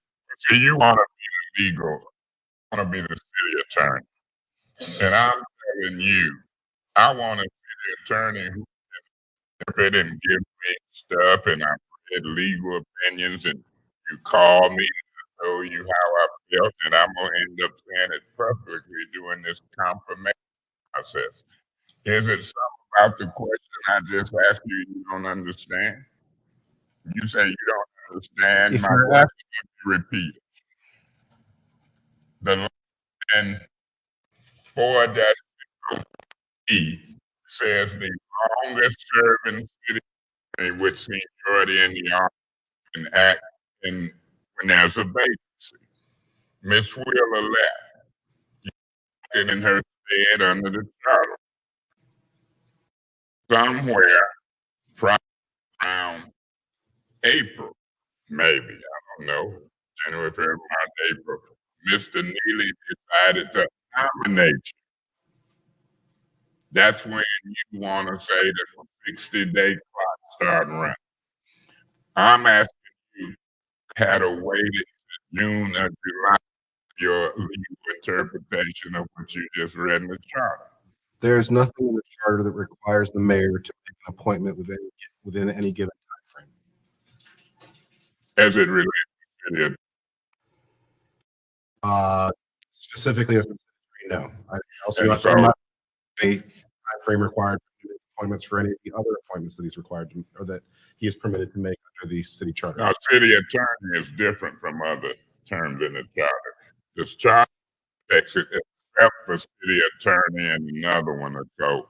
It's got their own time frame. I know that for a fact. You can read it. So, what day did he nominate? Do you know? Again, I would have to check my records. I'm not certain, but the clerk could probably answer that question since. To tell me when it was nominated. That one I wanted to get my 60-day time frame. We'd have to look at the records. Well, can y'all get that for me as soon as possible? I hear the bell, Ms. Right. McCall. I'll wait till a second round. Okay. Any other council discussion? Any other council discussion for round? Madam Chair. Yes. Councilwoman. Was it Worthing? Go ahead, Councilwoman. I just wanted to say I have worked with Attorney Kim for 4 years now, and he is absolutely qualified. You know, been here for a long time. We've had a horrible turnover in the law department amongst other departments. So I will be voting yes with no qualms about it. That's it. Thank you. Thank you, Councilwoman Worthing. Any other council discussion? Councilman Murphy. Before I get to discussion, are we, just for clarity, is this motion on original motion to send it, or is we discussing? We're still on the original. Can I, appropriate? Yes, it is. Make a motion to add this a point one so that we can have discussion on corrected. Yes. Thank you. I would like to make a motion, amended motion to appoint one to this resolution. Thank you. A motion has been made to amend 220148 to. Point of order, Madam Chair. Yes. Can we find out what the amendments are as it relates to changing it to a point one? I can read. I want it corrected. Okay. That's I my can, point. I can read. I can, Point of order. The motion has been made and it just. excuse me. Hold up. I'm gonna clarity on this, please, okay? Point of order. What is your point? Thank you. Motion has been made and you can't, all right, you must ask for a second. Well, I mean, yes, okay, give me a second. And then we'll go back and hear what the point one is gonna do. But I finish what I'm saying, okay? Can I finish? It would be best to do that within the Well, yeah, Yes, I I'm didn't saying even finish, yes. I didn't even finish saying what I had to say to you. Make the motion for the second. Okay, I'm just gonna say this, guys. Let me run the meeting, because you know what? It's minutes to 10, and I would hope that governmental ops, we could get out of finance, go right into being honest, I'm tired right now. I've been up 6 o'clock this. So, Point of Councilman information, May, Madam Chair. let me, go ahead. Do Ms. Worthing realize when I'm asking you the question that you have the right to clarify and repeat motions Yes, and before you have to ask for a second? Do you realize? Do you realize? I do realize that. Information. What is your point of information? Does the speaker know that this isn't a clarification motion, it's discussion motion? We're not discussing the motion right now. I haven't even finished getting this out. I'm even called the motion and asked for support.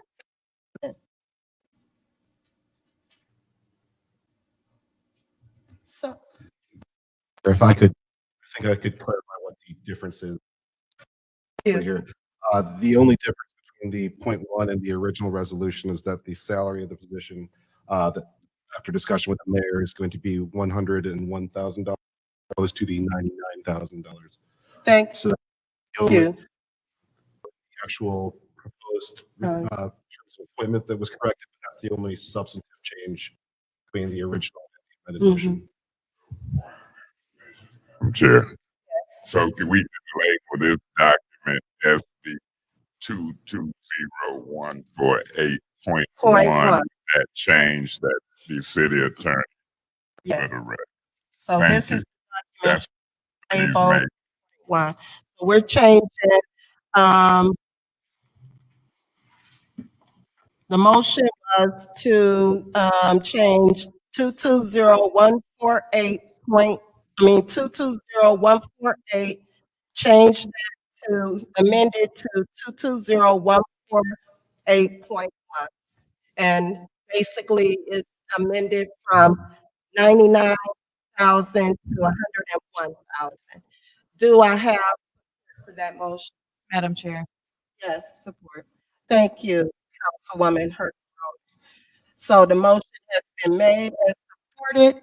Any discussion? Yes. Yes, Councilman Murphy. I'll support this appointment. I did have a meeting with Kim, Attorney Kim. We did go over some expectations, and I listened to him. We just wanted to make it clear to him from a charter that one of the things that we added in the charter to make the city attorney, quote, equal branch of government. In the past seems as the serve as the pleasure of the mayor. That's what the look. And I wanted him to be clear that expectations that he is the city attorney for the mayor and the council. Sometimes it appears in the optic as if he's serving as the pleasure of the mayor. If we decide to move forward to appoint him permanently, we have some expectations that the city attorney for the mayor and city council, and he understood that. So not only that, I worked with him, got elected with the HAC litigation that we presently going through, and I was really impressed. My colleague Ali also sat in on some of those meetings. We, well, I can say, speak for myself personally, I was impressed with the of knowledge they had dealt with exploring our options when it came down to appealing the AJAC. And I've just watched him over the years, his humbleness, his ability to give legal advice. Even he gave me some advice that I didn't, but I listened, and I may not have liked what he told me, but he is the lawyer. You know, I was thinking, and I'll speak a little bit about it. Was the declaration of emergency for blight and his advice wasn't what I wanted to hear, but he is the lawyer, and I respect that, and I'll look at what the options is, what's my plan B, and I think we'll come up with something. So I like the fact that he didn't tell me what I wanted to hear. He told me what I needed to hear. Because sometimes people ask him for legal advice, expect him to tell us we won't. But he moved in the direction and told me what I needed to hear. Because say the city and make sure that he give me the best advice. So even though I was pissed off, I left on out the office, and, put my little church finger up. So I'll be supporting this appointment. Yeah, Madam Chair. Thank you, Councilman Fee. Go ahead, Councilman Mays. Yeah, Madam Chair, been a motion made to make this a point one, and it's moving from 99,101. Now, effective back to February, and this language says it's the difference between acting city attorney and city attorney. That concerns me because the charter lets the high seniority attorney serve vacancy. I know we get raises from the local officers' compensation for 1,000, 2,000. I think we should be. This ain't no real big amount of money, and it ain't gonna make me lose sleep whether it passed the 99 or 101. But it's just principle in that, as far as I'm concerned.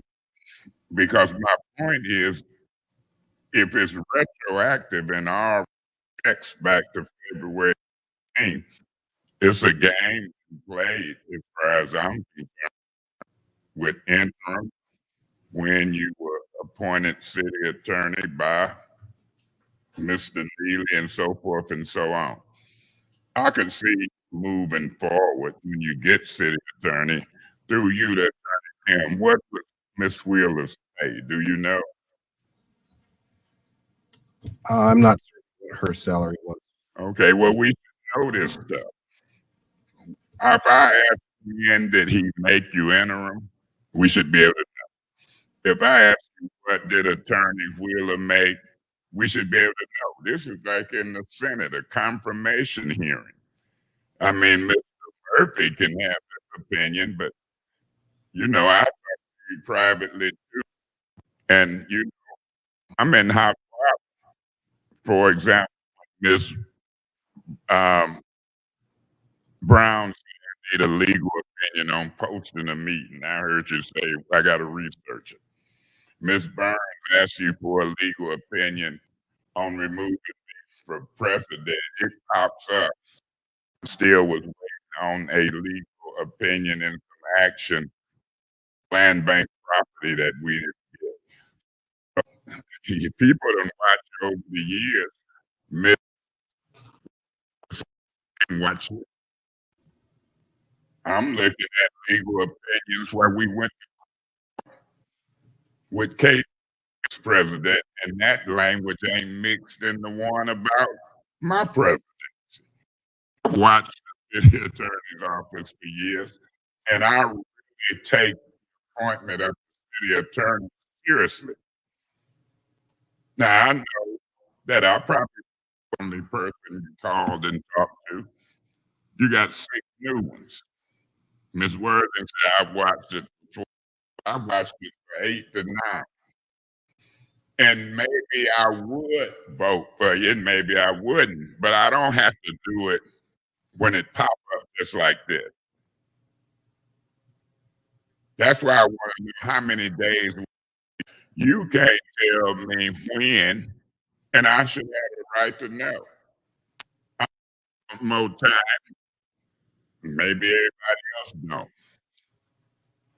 Mr. Neely, if he appoint you, ain't neither one of these resolutions him, ain't it language that discusses come with proper signature before us.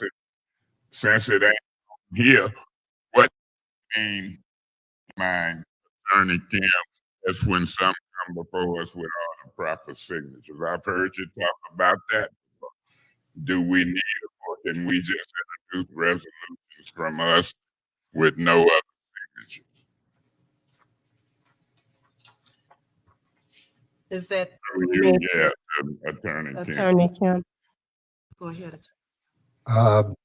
I don't believe that there's ever been a strict, the mayor signed resolution that he himself is proposing before they are submitted to the council. As you can see on the resolution, was approved as to form, meets the legal requirements for a resolution, approved as to finance, which means that finance certified that the funds are available as described. It's now up to the city council. The mayor could really sign it after written resolutions and ordinance from city council for signature after the city council. I've heard the department. Have you ever recall you or anybody else in legal saying this stuff could come to us with signatures? Do you recall any conversations in the past? I believe conversations have occurred, and I believe that they were referring to those approvals as to form and finance so that the resolutions and ordinances would be certified as being in the correct form, funds for whatever initiative or purchasing, or whatever the involved were certified as being available. And that's concerning to me because if a council person sponsor a resolution, I know Mr. Murphy sponsored one that he made up, and I know that the council can ask the attorney office to do a resolution. If you don't sign off the form, and if Whittigan don't sign off the money, you still think I can't pass one? The council can pass or not pass whatever ordinances that the body pleases. The issue comes whether or not the action can be enforceable if there's somebody were to challenge it. If a council member wants to draft their own ordinance or resolution, that's entirely within any council member's prerogative. If they submit that form to me or to my office, we'd be reviewing whether that it comports with the requirements for format. If it doesn't, it would be our responsibility to basically inform the council member in question as to what's at issue, how it could be corrected. It's not the role of the law department to deny form just because there may be a policy decision, but if there's a way to correct the form, that would be what we would have to do in that situation. Let me repeat what I said. I know 100% there's been discussion from the legal department different from what's happening now as it relates to proper signatures, staff review, and things of that nature on resolutions that has been brought. I'll wrap up and wait a second round. Now I'm hearing if right, Madam Attorney, saying those signatures and staff reviews don't matter. If I could respond, ma'am. That's not what I said. What I said was that those signify that whatever the resolution or ordinance is been approved as to form, or in the other common thing is to approve as to finance. The question is not whether this council can pass any kind of resolution or ordinance that doesn't have those signatures, but what it does call into question is whether or not the resolution or ordinance that was lacking one of those things could be put into action or otherwise enforced. For example, if there is no approval as to finance, this council has no way to be certain that funds are available to fund whatever program, purchase, or whatever the subject of that ordinance is. And so this council can pass the resolution or pass the ordinance in that, but if the money that do something, That's the old, I guess, the old saying about, the king can't keep the tide from coming in. I mean, so whether or not it passes is not the issue. Whether there's action that can be taken as a result of that is. And what those signatures do is they certify that, in terms of finance, they certify that the funds are available. Madam Chair, I'll wait for the second round with Attorney Kim. I'm simply trying to find out if you're confirmed and we bring a resolution and we do anybody else to sign off and we pass it. Wouldn't it have to be vetoed for whatever reason? Again, and if we override so without the signatures, it would say do all things necessary, it would take the effect of law. Would that be your position if you're confirmed? Again, the council can't spend money that he doesn't have. I ain't talking about what the city, you gave an example about. I'm just giving an example about signatures and the position of your office if we do a resolution and pass it without certain staff review and or signatures. I'm trying to what would be the position of your office prior to confirmation. Well, that would depend greatly on specifics of the situation. If this council passes a resolution that says spend X amount of dollars to fund this program, if the city doesn't have that money, there's nothing that can be done to spend those funds. If I may, Madam Chair, and then I'll wait for the second round. Didn't you take a position that we couldn't enter resolution with money? I took the position that council can't initiate an amendment to the budget. It has to be to amend any request that come from the mayor to amend the budget, so they can amend the proposed amendment. But the way that the charter reads, the authority to initiate that spending from the mayor's office. Madam Chair, thank you. Thank you, Madam Chair. I'll wait for the second round to follow up on that. Any other discussion of the first round? Councilwoman Perkins.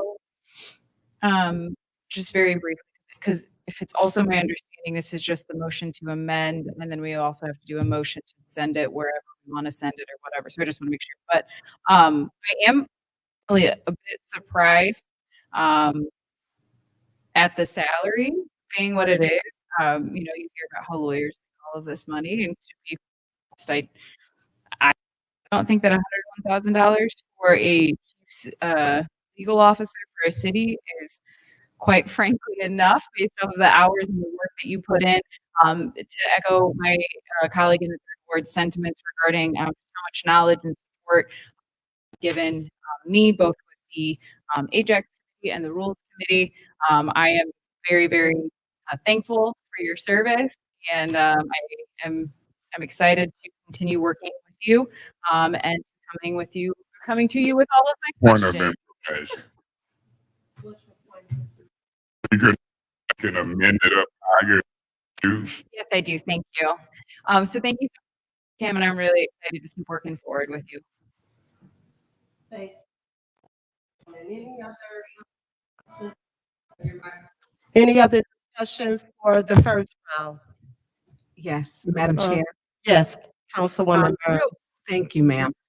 Real brief, I listened to my colleagues, and we have all worked with Attorney Kim, and I worked with him, whether he was interim and he was actually underneath the leadership of Attorney Wheeler. I think it is a fair question when we're talking about salaries with some of my colleagues, if we could have the question answered to make sure we are making sure that Attorney Kim is getting a fair wage. I don't know if the wage, if it has been before wage committee, or are you getting the proper wage? I think that would answer both sides to the question so that we're being fair to that. Appreciate Attorney Kim answering questions. Attorneys are supposed to be very black and white. It's what the law is. So it's not what we like. And I don't want to get the answer back from him that I may like, but I appreciate his time working for the city, making sure and helping to move the city forward. It is probably a thankless job because we are here to wee hours of the night. So I would like to request to have, to answer those questions, what it was our city attorney had. But I am in support of Attorney Kim, and I appreciate the job that he has been doing for the city. And hard to get an attorney in place because we have a lot of things that we've been working through over the years for another attorney to kind of pick up to move on for where he's at. So that's all I have to say, Madam Chair. Thank you. Thank you, Councilwoman, Councilwoman Burns. I'm sorry. Any other discussion? Go ahead, Councilwoman You Priestley. know, I've been greatly impressed with Attorney Kim through with him, not only on the rules, but other aspects. Working on a resolution now that we have decided to postpone for a while. But the salary was negotiated between him and the mayor. And so I'm going to let them determine that, although I also consider that 101,000 is not enough for an attorney with as many years as he has, as well as being able to practice before the Supreme Court, in case anybody did not read his CV. So I support this nomination and I'm looking forward to working with him for the remainder of my term. Thank you, Councilwoman Priestley. Any other discussion in the first round? Any other discussion in the first round on changing this to amending this point one? Okay, we have discussion in the second round. Madam Chair, Yes, Councilman. if I may pick up where I left off at through you to Attorney Kim, can you read the section in the charter that gives the council the authority to introduce resolution and ordinances? And it talks about the council passing a resolution to direct it. Do you know where that's at in the charter? There are multiple portions of the charter that deal with the council's authority to enact resolutions. The question that I think Janelle, you're asking is if there are stop the clock. Okay. there are multiple sections that all have to be read in concert. Ms. Attorney Kim, I asked you a specific question. I didn't talk about reading all things in concert. I just asked you, do you know the section that talks about a resolution and direct action? And if you don't, I'll take the time and find it and point it out. Do you know where it's at? There are multiple sections of the charter that deal with the council's authority to It's enact only resolutions. one section that says that the resolution can direct action. You want me to find it for you? If that'll help. I've got a specific question.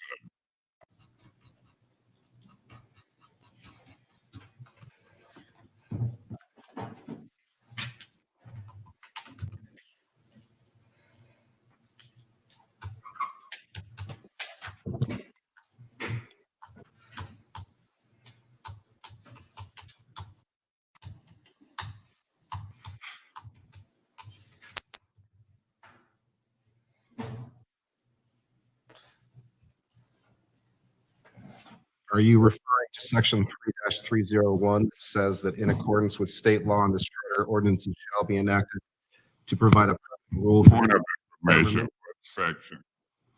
3-301? Just a minute.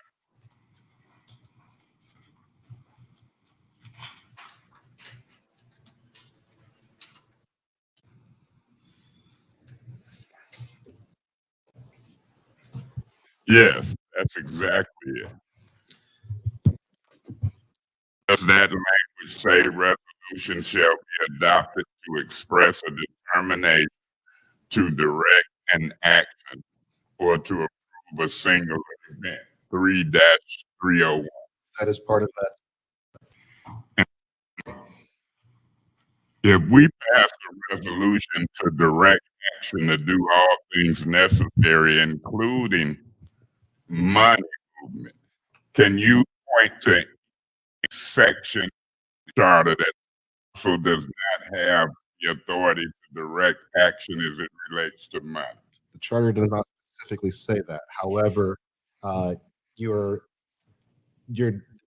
charter does specifically permit the mayor to do so, and it's a foundational principle of statutory interpretation. Attorney General, can you, just like I sent you to 3-301 and you have found it, can you give me the specific number that makes you say that? Councilmember Mays, you're attempting to construe in a way that's not supported by law. I'm just asking, can you give me a specific charter number that say we can't? Again, you're attempting to draw a legal conclusion from a reading in the charter that is not supported by law. Attorney Kim, is it your position that the council can't direct an action dealing with money? That is not what I just said. Okay, clarify me what you mean. What I'm saying is that the charter says that the mayor may amend budgets and then Where is that? I already know what it says. Now, I want to point to that language. I mean, this is normal in the confirmation process. Our colleagues have made up their mind, some of them. I'm just show that whoever is in that city attorney's office, what's the section you're referring to? Section 7-5 -1. FB. Hold up. 7-05. I mean, I ain't into this 5-minute confirmation because you're going to be dictating some stuff and it relates to both bodies of government. Okay, 7-105, what? B? Yes. Let's see first. A says no officer or agency of the city of Flint shall have the authority to transfer budgeted funds from one department to another without a budget amendment authorizing the expenditure passed by the city council. At any time during the fiscal year, upon request of the mayor, the city council may consider amendments to the previously adopted budget. Now, the city council may, it don't say shall. That is correct. Hold up, let me finish. But it don't say that the council can direct action. It's just about what the mayor may do during the budget. And after the budget is adopted, it don't nullify the council being able to take action to direct something to happen. This don't make me, as a legislator, lose my power to direct action dealing with money. So this is what you think keeps us from passing a resolution dealing with money. And that's why you said that in front of the public, that we don't have the authority. In law, one of the main principles of statutory interpretation is that when a law, and the city charter is a law, specifically says one thing, it implies something else. So if, for example, council were to say that here is, have, if there is, say there is a, in the budget, the budget says that you can spend funds from, fund XYZ on basketball, youth programs. That implies you cannot spend that money for other besides what you specifically said. Now here, the charter says that the mayor, upon request of the mayor, the council may consider amendments. The council does not have to adopt any amendments of the mayor. The condition for considering those amendments to the budget, the mayor has to submit that as a written request. I'm not commenting on the wisdom of that or whether that's an appropriate way to structure the city government. I'm just saying that is how that reads and how how that principle is applied under Michigan law. Attorney, I'm asking about the principle that the city can direct action. And what I'm asking about is if we can direct action to do all things necessary to spend $1 million out the ARPA fund. You're telling this council that they can't do no resolution dealing with moving money. Only the mayor can. And then you turn to this language and say that's the language that's telling us that only the mayor can do all things necessary. And I'm saying with what you're saying, you take one of the charter that tells us what we can do. Then you're using another part that's dealing with a budget amendment for the mayor, using that to say, oh, y'all can't direct action on money. I wouldn't vote for you. Interpretation. Again, misstating what I. Okay, then you clear it up. I think I was, as I stated, the council can consider any proposed budget amendments that come its way. I'm not talking about a budget amendment. I'm talking about a budget that a resolution we. Well, correct. The way that the -105 paragraph B2, one of the ways in which it defines a budget amendment is for any an expenditure of revenues in excess of those in the budget. So, by definition, if the spending is not incorporated within the state's budget, that must be a budget amendment. So the mayor can propose budget amendment. Fine, we read that. But we also read in the legislative section that the council can introduce resolutions directing an action. And if it is to do all things necessary to move 600,000 to the North Flint Food Bank, you and with them shouldn't tell that you can't sponsor a money resolution. That's fundamental, whether or not I want you as a city attorney. And I'm reading, let me wrap up. I'm reading what you're saying about the mayor and he may bring a budget amendment, but I'm also reading our resolution language that says we can direct an action. We can do it in a singular, and it's all there. You are in your interpretation, take greatest to confirm a city attorney that's going to tell new council people and all, you can't bring a resolution to direct action. Now, the mayor can veto it. If he or she do, we can override the veto. I just got a fundamental difference with you telling the legislative branch they can't pass a resolution directing action if it's got to do with money. And you relying on a language in the charter that deals with what the mayor may do. That don't make sense to me. That's fundamental. We're going to be in a bind. You've been saying it since you've been here. I disagree.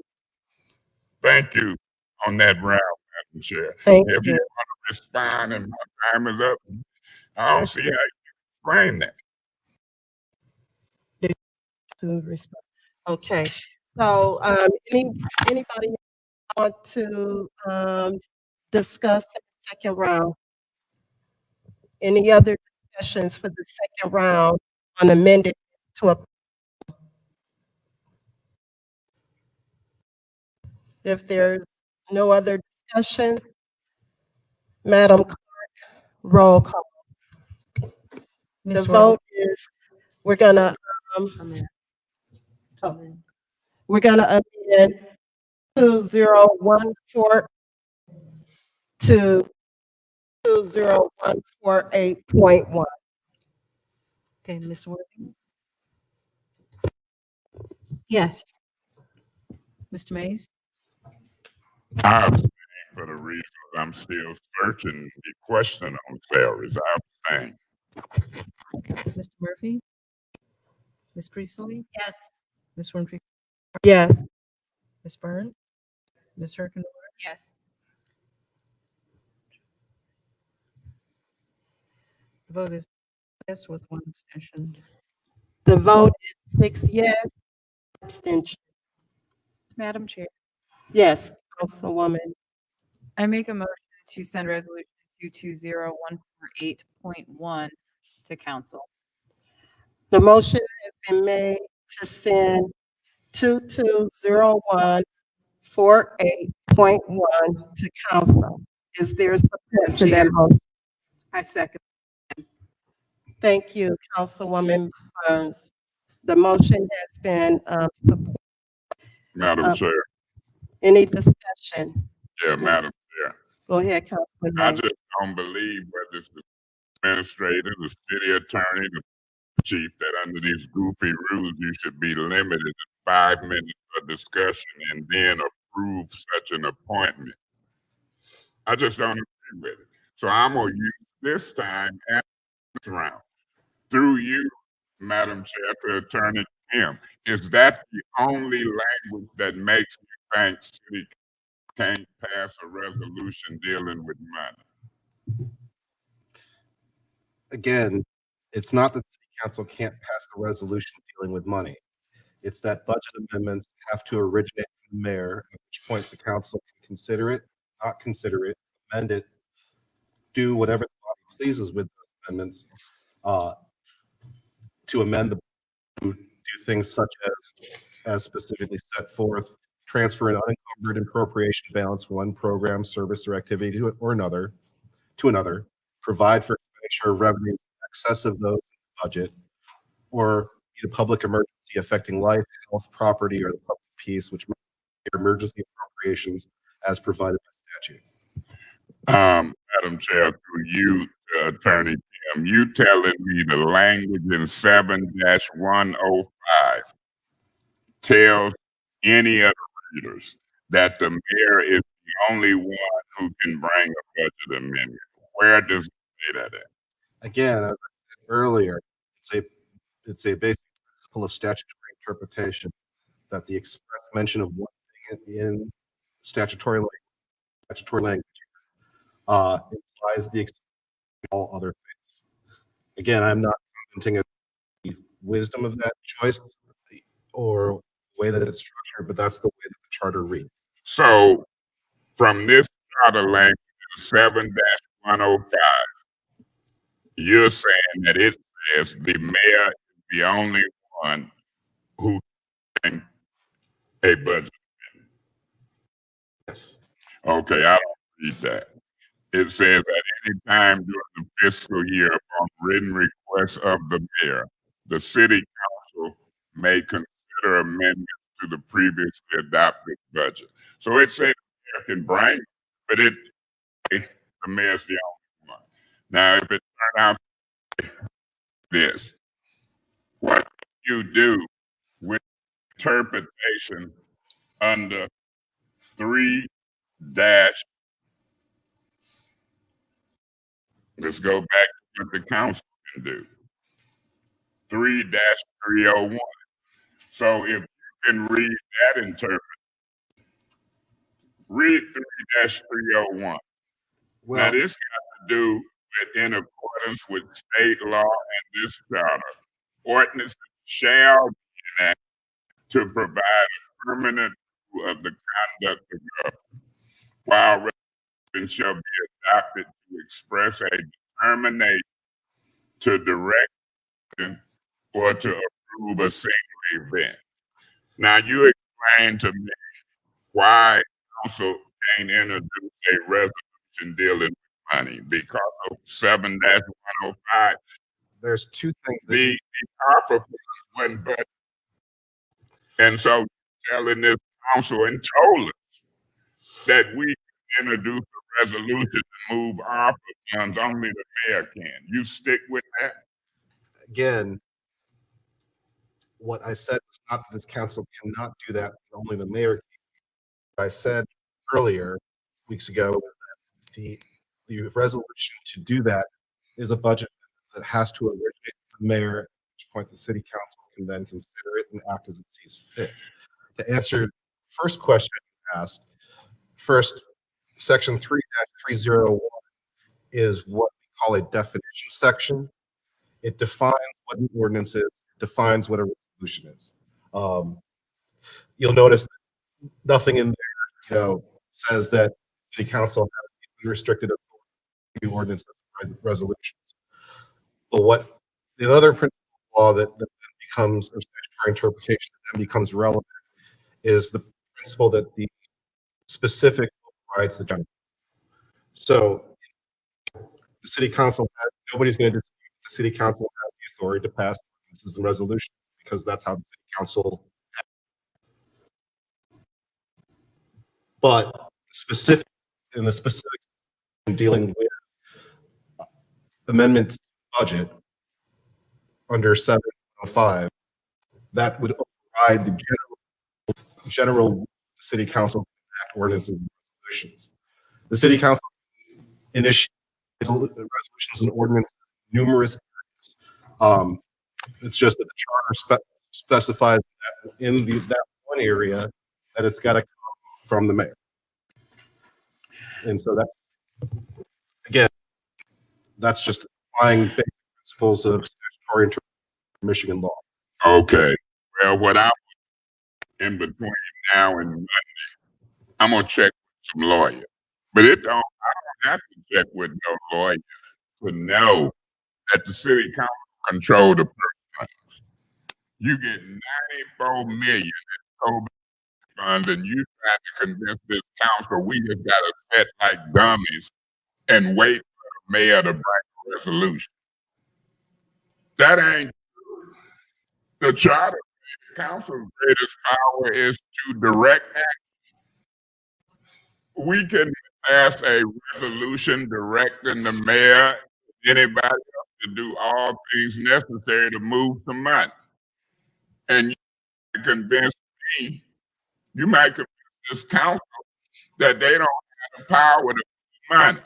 I say we do, and I say if the mayor and you don't agree with it, they can veto it. And if some more council people that veto it becomes law.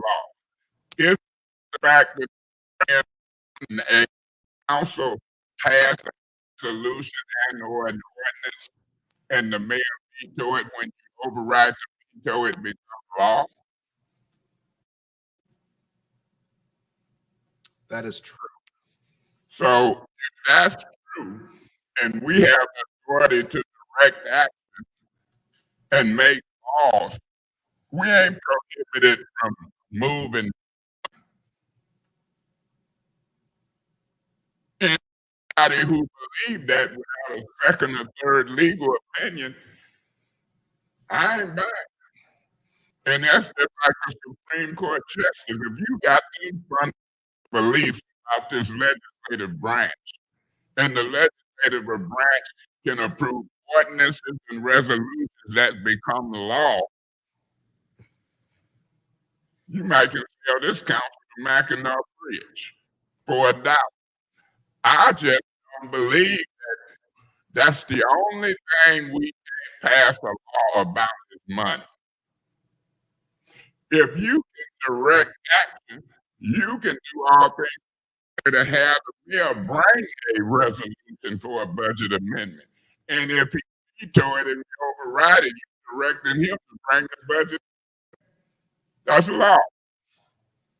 So, Attorney Kim, at this point, I can't, because if you believe council has limited authority on money, and we pass a resolution to direct the mayor and all necessary officials to do all things, that's a fundamental difference that I ain't trying to fight against for the next years. About and you read that you can direct action, we can create ordinances, you admit it becomes law, and we can override veto and become law.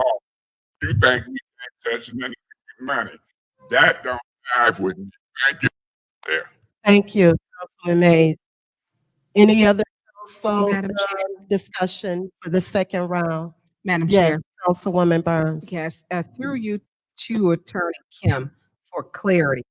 When Councilman Pfeiffer brought forward the Miller Road project, and there was a monetary amount attached to that, how could we vote on that, and that would have been able for us to pass. Could you provide clarity for me with that? Certainly. As I kind of said earlier, this council can vote for whatever or ordinance it feels are appropriate. The issue comes in, and while it's true that those become, does not necessarily it is enforceable. For example, if the council were to decide, say, to criminalize color their hair walking into City Hall, I'm confident that would be struck, that would be effectively unenforceable, could not actually enforce that. By passing the solution that you're referring to, it definitely expressed the sense of this body that this is an appropriate way for the city to spend funds. But as I think if you recall, the mayor then submitted a second resolution to actually effectuate that, so that it came from the mayor's office. So whether or Did not that invalidate his, because I think the premise of both of those were basically about the same thing, the same issue. So you're saying that it needed to come from the mayor's office in order for the monetary amount that was attached to it to be acknowledged and to be appropriately spent? yes, That, and thank you for no, that's okay, because I wanted that, because that was a lot of money. yes, And without that resolution, how it came, to make sure. I understand what Councilman Mays is saying, because I want clarity on that. Are we saying that the powers, I don't want to limit the power of council and being to co-equal branches. yes. I'm not willing to give my anything to anybody. So with the Miller project, would it have been a possibility to use Councilman Pfeiffer's resolution? Would it be a possibility for that to be passed? And the only resolution passed. Mhm. My concern in that situation would be that the city would have exposed itself to essentially citizens who were then could then sue the city by saying that the mayor and the council are violating the charter. And in that situation, what my estimate is likely to happen is that if they got the lawsuit filed in a timely enough fashion, a judge would basically hit the pause button and prevent the city from doing anything until it's courts are notorious for what appears to be speedy action.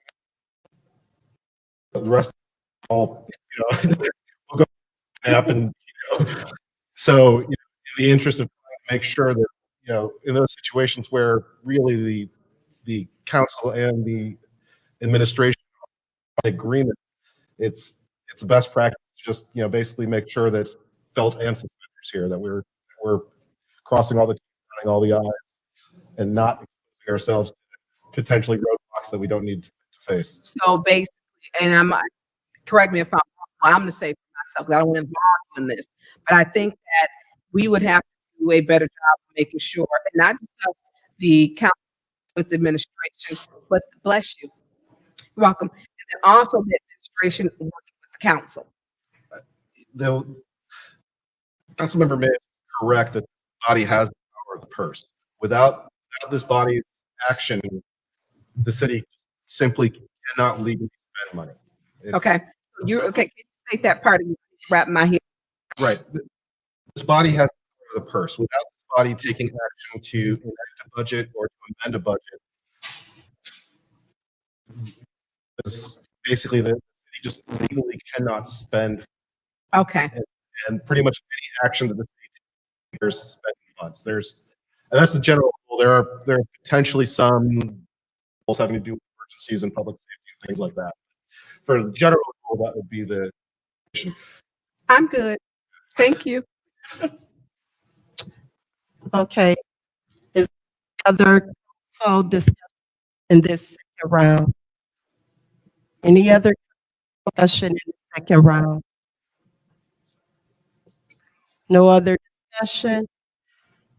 Madam, roll call to send to 148.1 to council.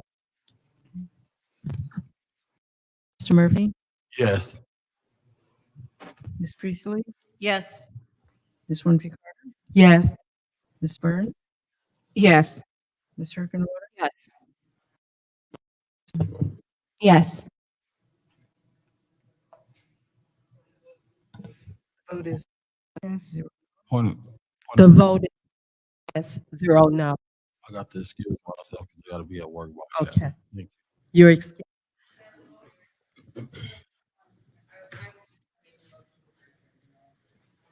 There's been a motion to adjourn governmental operations. Is there support for that? Madam For that Chair, mo- I Yes. support that motion. Um, there has been, motion and support to adjourn governmental, operations. Madam, roll call. Ms. Priestley, Yes. Ms. Winfrey Carter, Yes. and I apologize to Mr. Murphy. I was that he was still here. Murphy?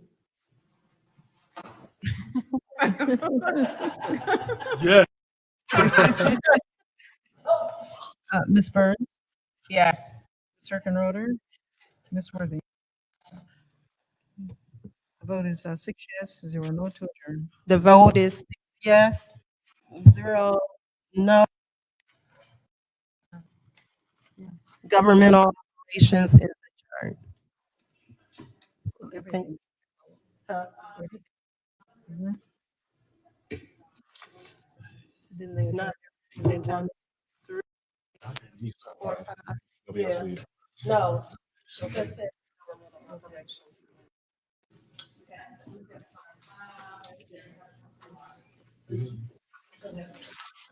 Yeah. You still have a form? Okay.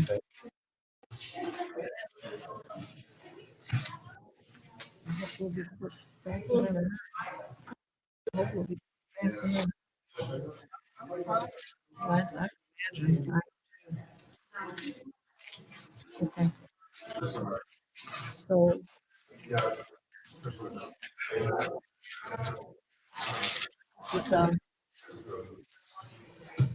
It's,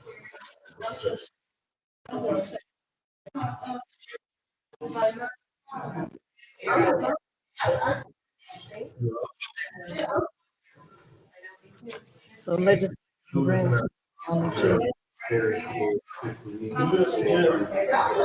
She's staying.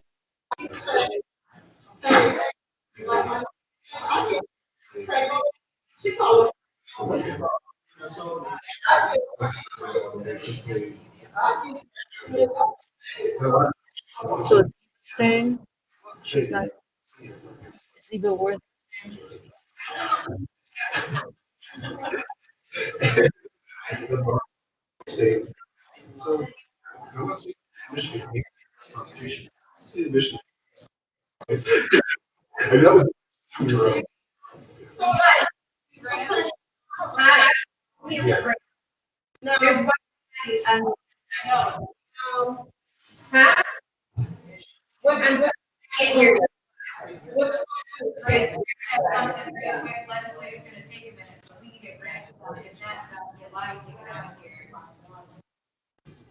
Yeah. Are you gonna stay for sure? If we can. We have, if you don't, right now. He doesn't even have to be here right now. We have 5. You're gonna put your grand butt up here and do it now. You could. I remember we did a resolution that said to do all things necessary.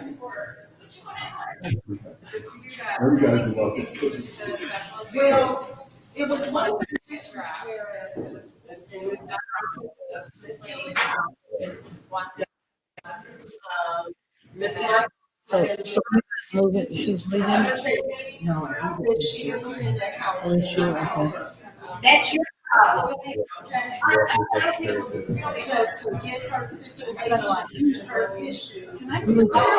think so. Okay, you can.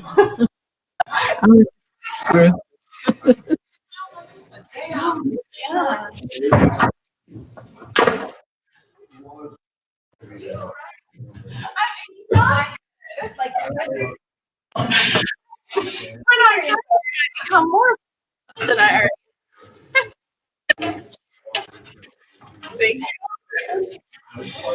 Thank you. I got notice my family, students, kids, like months ago. I no, ooh, what was I gonna say? Sorry. I wear my contacts. I'm gonna- Oh, we don't have five. Oh, never mind that. It was Judy's fault. It's fun. Never done it. Feels good. Do some more. We're here. We got the I'm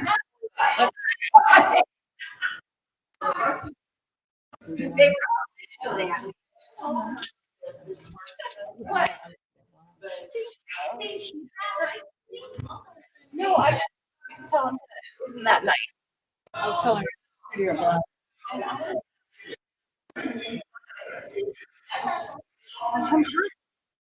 Who's in the bathroom? Okay. I know.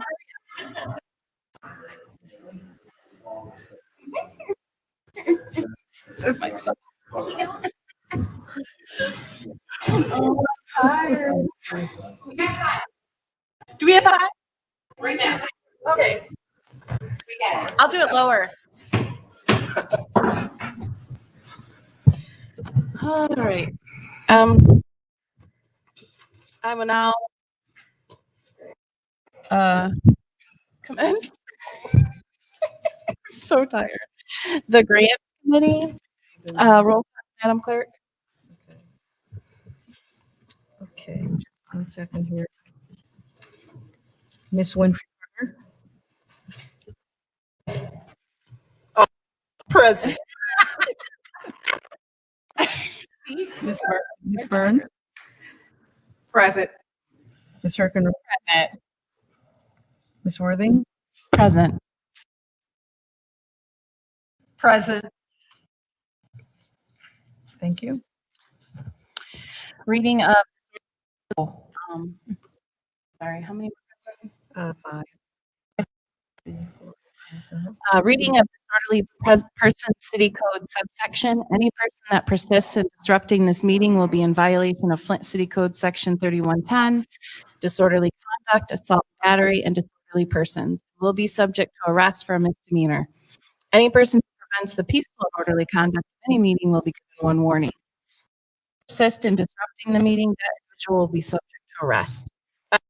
Be removed from meetings. Public. Point of order. What is your point of order? Why are we not in legislative committee? Because we all decided to do grants. We're No, the president decides that order. You weren't Right on the now, meeting. point of order. Right now, it's spelled out in the order. If the order is changed, it's going to be by the president. Mr. President. So that's my point of order. I feel that we this meeting. I appeal the ruling of the chair. You're wrong. There's the ruling of the chair. Does anyone? Are there any support? Is there any support? Ruling of the chair stands. Madam Chair, Mr. Mays. you don't have to believe it, but it's a fact. Madam Chair. Ms. Herkenroder. Mr. Mays, the decision to move to grants was made by me in your absence as the vice president, given that we have one resolution. Say what? Point of information. I can't. He said that wanna was hear. the decision was made by My her. point of information. Madam Chair, to Mr. Mays, in your absence, I, as the vice president, elected to move forward with the grants committee, given that we have one grant that we can finish, I'm in a very short period of time to be able to continue the business of the city along. Madam Chair, if I may, Ms. Rhoda, you could see back there talking to Mr. Edwards. In my absence, I'm only absent if the meeting is called to order. You didn't call anything to order. It was called to order. Your pardon? It was called to order. Legislative was called to order. Then I stand to be corrected. No. So who Point of called information. legislative to What is order? your point of information? Mr. President. Mr. President, if I may, Madam Chair. Okay. It wasn't called to order, Ms. Burns. Point of information. So who lied to me? Mr. President, if I may, Madam Chair. Rules do state, yes, that the committee order may be changed at the hand of the president if need be. Given your absence, I did not know that you were in the back of the room. You did? I did not. And as such, as the vice president, I elected to move forward with Madam the Chair, let me say this. I done heard of that. Y'all, I ain't saying I'm okay with proceeding, but I know what the rules say. And every time Ms. Herkenrode, Ms. Priestley, anybody is back there, you can look and see, ain't nobody in the room. So if you called it to order and you say you, that's the president in my absence, and I'm here, y'all need to cut it out. But come to find out, Ms. Burns, no, y'all didn't call it though. And I would have heard it because the hammer would have hit. It'd have been a roll call. Thank you, Mr. Mays. We are now moving on with the meeting. Are there any public speakers? Are there any public speakers? Are there any public speakers? Excuse me from this meeting, if I may. Just corrupt. Okay. That brings us to resolution 2201.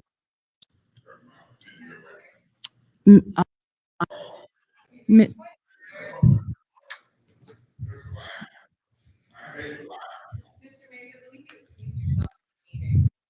Mr. Mays, you are out of order. You have your first warning. Madam President. Ms. Herkenroder. I move to send resolution 20146 to council. There's been a Madam motion, Chair, second, Madam Chair. and it has now been seconded by Ms. Burns. Any discussion? Any discussion? Any discussion? Hearing none, roll call, ma'am. Ms. Burns, Yes. Ms. Herkenrode, Yes. Ms. Worthing, Yes. Ms. Priestley, Yes. Ms. Winfrey Carter. Yes. The vote is 5 yes, 0 no, 220146. 5 yes, no, that moves to council. Madam Chair. Motion to A motion is made to adjourn. Madam Chair. Ms. Priestley. Second that And motion. been seconded. There is no discussion. Roll call, Madam Clerk. Okay, Ms. Herkenrode, Ms. Worthing, Yes. Ms. Priestley, Yes. Ms. Winfrey Carter, Yes. Ms. Burns. Yes. The vote is 5 yes, 0 no to adjourn. 5 yes, 0 no. Agreement is adjourned. I think that is no, mine was faster.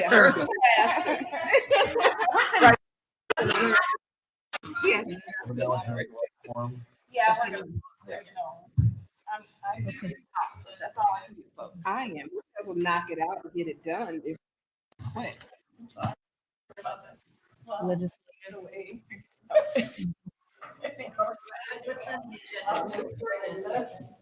What's on my? That would be. Yeah. Brian, you got it. You guys. This will make it short, really focused.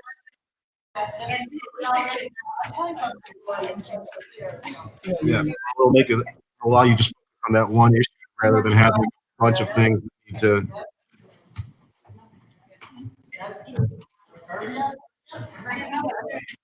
Bang, bang, bang. We're gonna make. Apparently. It is 10:51 on Wednesday, April the 6th. I hereby call, is it? It should be. Is it? I hereby call the legislative committee to roll call, please, Madam Clerk. Okay, Ms. Worthing, Present. Present. Aye. Ms. Priestley, Yes, present. Ms. Winfrey Carter, Present. Ms. Hurkenroder. Present. Thank you.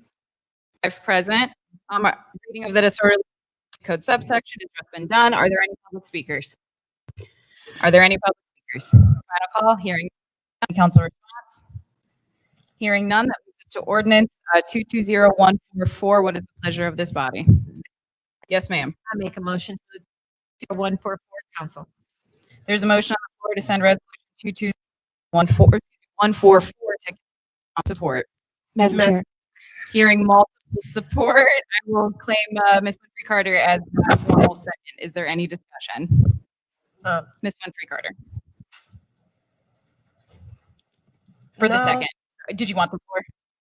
Yeah, I was gonna say, what's in the second, the fifth ward, I think I know what this is. I think I know. I've been over it. Okay, I'm good. All right. Is there any more discussion? Is there any more? Hearing this to the Mr. May? I would assume that we in discussion, council has been discussion on dealing with instances on legislative committee, whether it's one or two. I came and took my seat because I just don't like people not telling the truth. I don't think the legislative committee was called to order and it was a roll call. Because I'm standing back there looking. And so Ms. Durkin wrote it, if a meeting ain't called to order and you in the room, when a meeting ain't called to order, you don't serve as president. Now I believe sure as I'm sitting here, Ms. Burns wasn't called to order.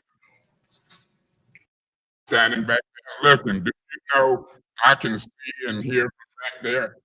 If legislative called to order and roll call happen, you still have.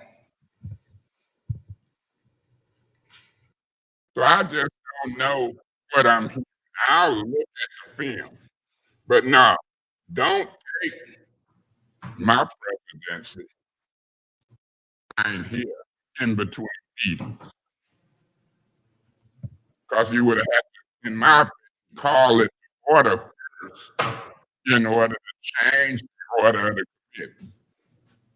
If the meeting had an order, you ain't in the meeting. You standing in one part of the room, I'm standing in the other. Now, all the meeting order, in order, I can look and see what order. In other words, I could have seen you set up there, call legislative to order. That's the order mandated in the rules. Now you and Priestley was appointed ad hoc committee vote. And I'm appalled. It reminds me of Kate Fields and Griggs now. That I'm appalled that two astute members of the Rules Committee don't know that the only way you can change is through the president. And I'm appalled that you don't say you to this president and it wasn't no meeting called order. And now I turn and look, and now you sat in legislative. If it hadn't been called to order and the president wasn't here, you might have had some authority. Reading that was granted. I watched it, I heard it, and the order had already changed. So y'all need to cut that out. Y'all digging a hole that you ain't gonna get out of. Now I'm gonna ask again, was legislative called order? I think no. And I'm gonna ask you not to take over my party in between meetings, because I'm at one part of the room and you at another. Don't give you authority as president.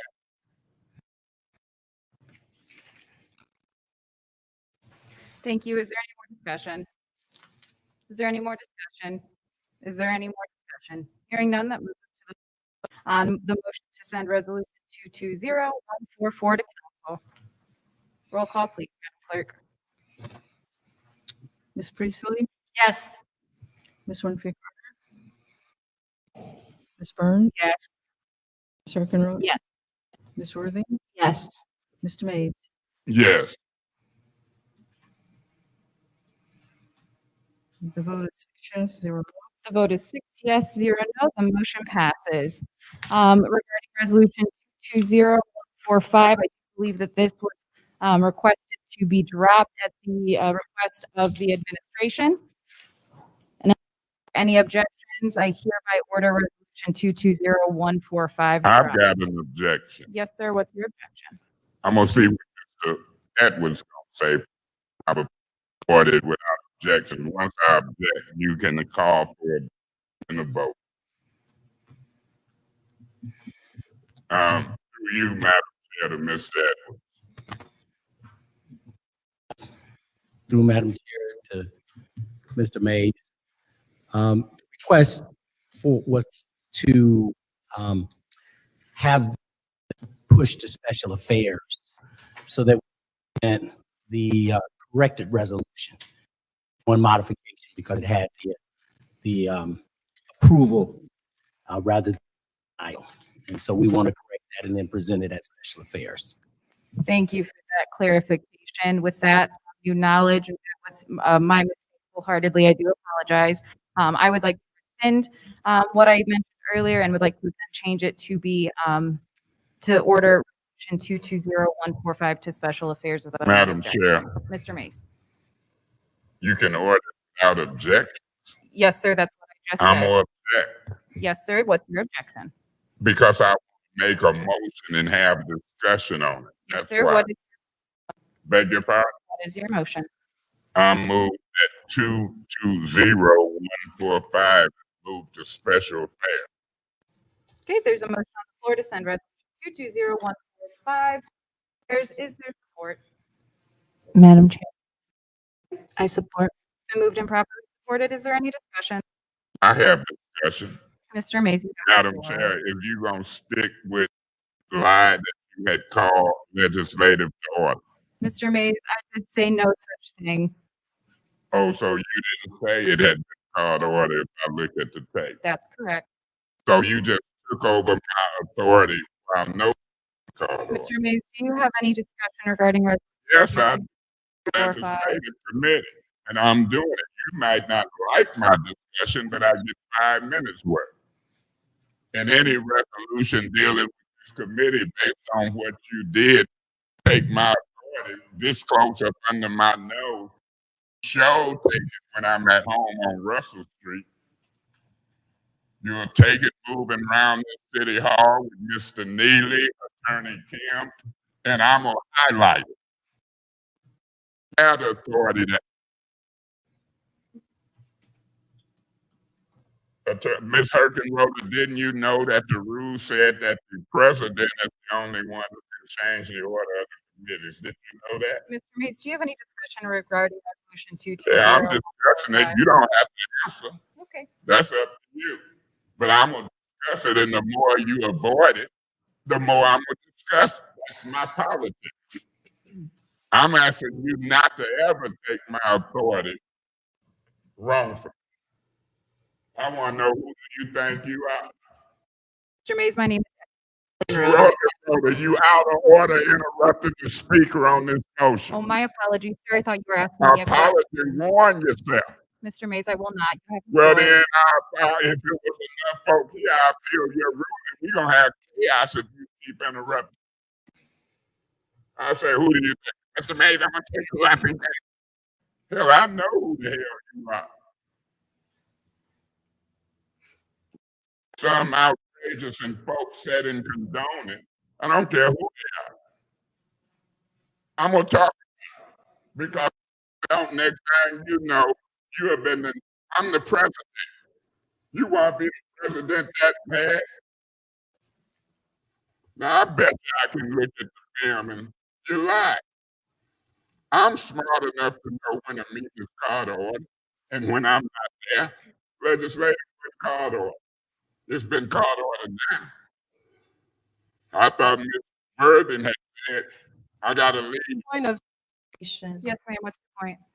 Could it have been that she said that the grants committee was called to order? Well, I'll say this. I watched the grants committee called order. Out of order. The rules that they know says fine, government and legislative, and then grants. It then said that the only person who can change the rules in that order is the president. Do you see that? Through you, Madam Chair, to Councilman Mays.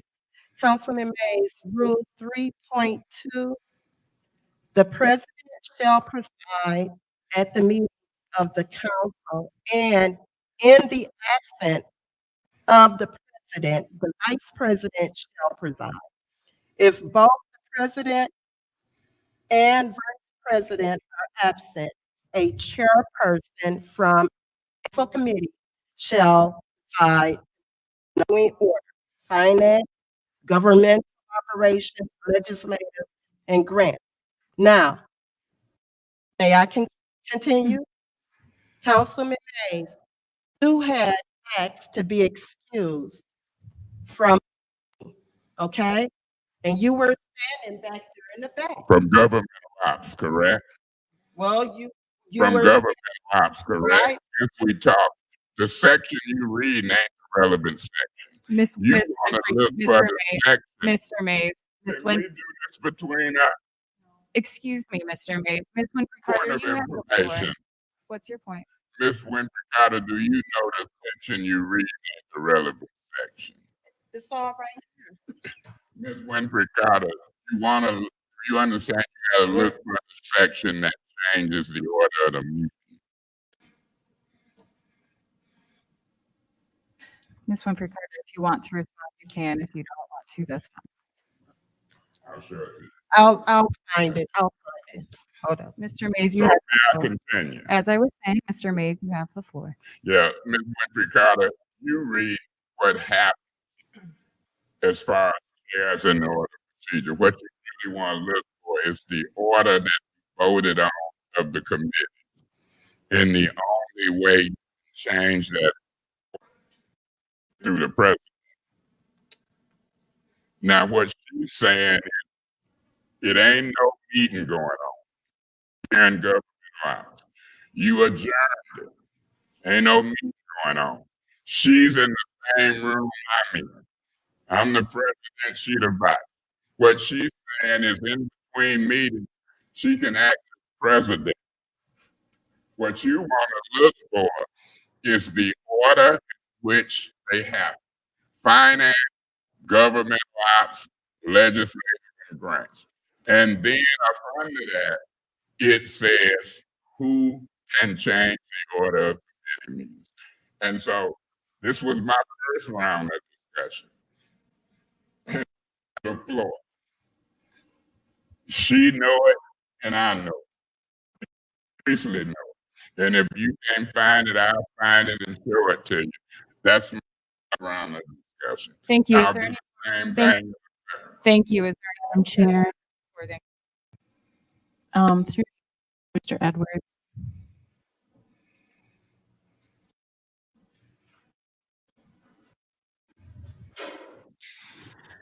I don't know if you know anything about this, but it's the resolution itself that the planning commission recommends approval. And then the second to last page, it says, based on the information provided, we recommend denial. So I am confused. Yeah, through the chair, to Councilperson Worthing, correct, it's in the resolution. The resolution was improperly written. The staff resolution identified what happened. Mr. Excuse me. Sorry. I'm getting a comment from another. I cannot hear. Continue.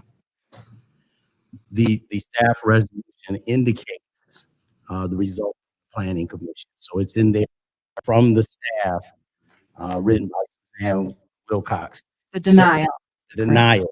It's in the staff resolution and says the Planning Commission came to terms with a denial. And so the ordinance is written wrong. And Okay. so that we're asking to postpone it to special affairs. We'll submit a new ordinance with the correct outcome. Okay. That's what I needed. Thank you. You're welcome. Thank you. Is there any more discussion? Is there You any more made discussion? first round. Is there any more discussion? All right, moving to the second round. In the second round, if I Madam, or go ahead, Mr. President. may, through you to Ms. Carter, did you read the relevant section? So yes, so if we move down to committees. Mr. Carter, what can you give us either a page or a Yes, reference? Thank you. I want you guys, I You want should you have to, said. and this is, Thank you. Continue, Ms. Winfrey yes, Carter. and this is something too, that I want us to look at because I thought, and I'm just saying that we should have went through each room the other night. With this rule, it does say that the standing committees of the council are finance, governmental operations, legislative, grants, and special affairs. The council president may determine in which order they are addressed. And it does say the council president. It doesn't say the council president, or in the absence of the president, the vice president can. But it does say that the vice president can act as, you know, as far as the president up at the top in Rule 3.2. So there are some changes that we need to make so that we can all be clear about these rules. If I may, and I'll wrap this up. I'm glad, Winfrey Carter, I'm glad you found the relevant section of the order of standing committees. Is it really a big deal? Yes, I tell you. Because if no meeting is going in the same room with the vice president, no meeting is going on. She can this the president. You had earned governmental rights. It had went in order. Finance, government, the next one I already be legislative. When you adjourn governmental rights, no meeting going on. Ms. Herkin there, she can't act as president between me and we in the same room. I'm already knowing what's happening. And then when I see grants called to order out of order, oh, I was acting that we were in the same room. Poppycock. Ain't no going on. You ain't the president. You in the same room as me. Ain't no meeting going on. Get that crap out, Ms. Herkenroder. Not only have I got the inkling how you act when I'm in the same room in between meetings, I've been watching and listening to you for 3, 4, 5 months. So I'm just putting you on notice and on blast. And Miss Priestley, y'all jump all over me with these Point of rules. information. Yeah. Can you explain what you mean when you say you're putting me on notice? I'm not with that. Perhaps it's cultural. I don't have to explain it, but if you don't know what I mean by putting you on notice to tell people you the acting president when I'm in the same room, then you don't understand a lot. See, Miss Priestley, I'm used to folks. There's certain folks I won't get on the elevator with, and you one of them. Because I done listened to you say some stuff that wasn't true about, he said this in my, and Kate do that like they scared of me. White women clutching their purse because I'm on the elevator. What do you mean putting you on notice? You ain't the president when I'm in the same room and we in between meetings. How more clear can I make it than that? So I don't like all this talk. No, even when I'm in a hostile work environment, I don't even, I'm scared of y'all. Hell, I don't want to be around y'all by myself. I'm used to how you operate. Can you tell me what that means? You don't know what it means when I say put you on blast or put you on notice? Because you trying to make it seem like a black man saying something to you wrong. I don't believe you have the right to say you act as president when I'm in the same room in between meetings. Period. And when I go back and look at the tape, I bet you y'all gonna say you had called a meeting order and I wasn't here and you was acting as president. I'm looking at it. You called Grant's the order and you tried to say I can change the order. You cannot. Now, if you don't know what putting on notice or blast means, I'll get staff to write a letter and use dictionary words. But don't try that on me. I'm a black man. Can you verify? I don't even want to be around you by myself. Thank you. Is there any more discussion? Is there any more discussion? Is there any more discussion? Hearing none, that goes to the vote on the motion to move resolution 220145 to special affairs. Roll call, please. Ms. Winfrey? Yes. Burns? Yes. Ms. Hickenroder? Yes. Ms. Worthing? Yes. Mr. Mays? Yes. Ms. Priestley? Yes. The vote is 6 yes, 0 no. Vote is 6 yes, 0 no. The motion passes. The chair will entertain a motion for adjournment. Madam Chair, Ms. Priestley. I make a motion to adjourn. Is there a second? Is there a second? On Madam motion? Chair, Ms. I Hart. second that. My heart almost stopped for a minute. It's been moved and properly supported. Please. Ms. Burns? Yes. Ms. Hickenroder? Yes. Ms. Worthing? Yes. Mr. Mays? Yeah. Ms. Priestley? Yes. Ms. Winfrey? Yes. The vote is 6 yes, 0 no to adjourn. The vote is 6 yes, 0 no. We are adjourned at 11:14 p.m.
Spend a lot of time just arguing and fussing about stuff that really doesn't matter.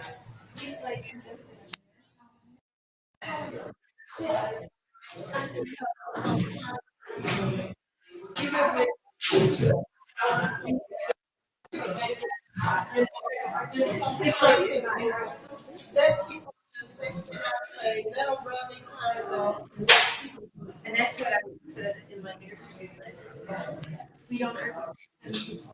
But we do have to.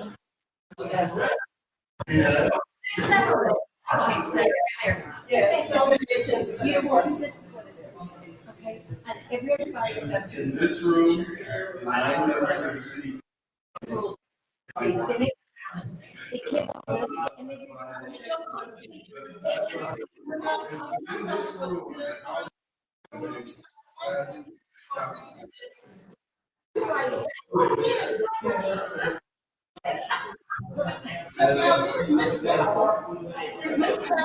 right, we did. We did. I'm not saying that we didn't.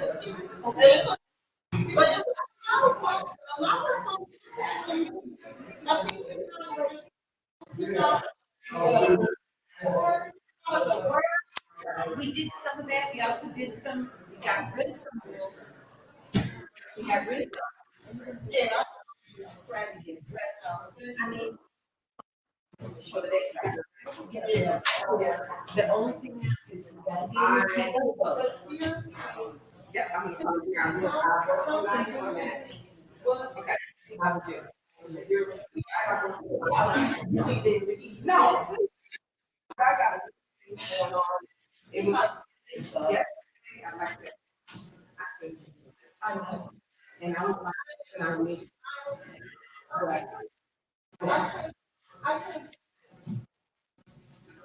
Okay. For sure.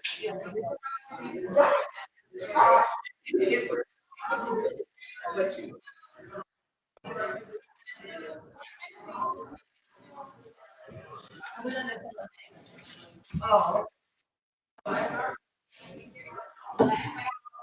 I took it from my, because my first person. Okay. So it's not in the right spot. Yeah. But it's dead. Well, I've been defensive since.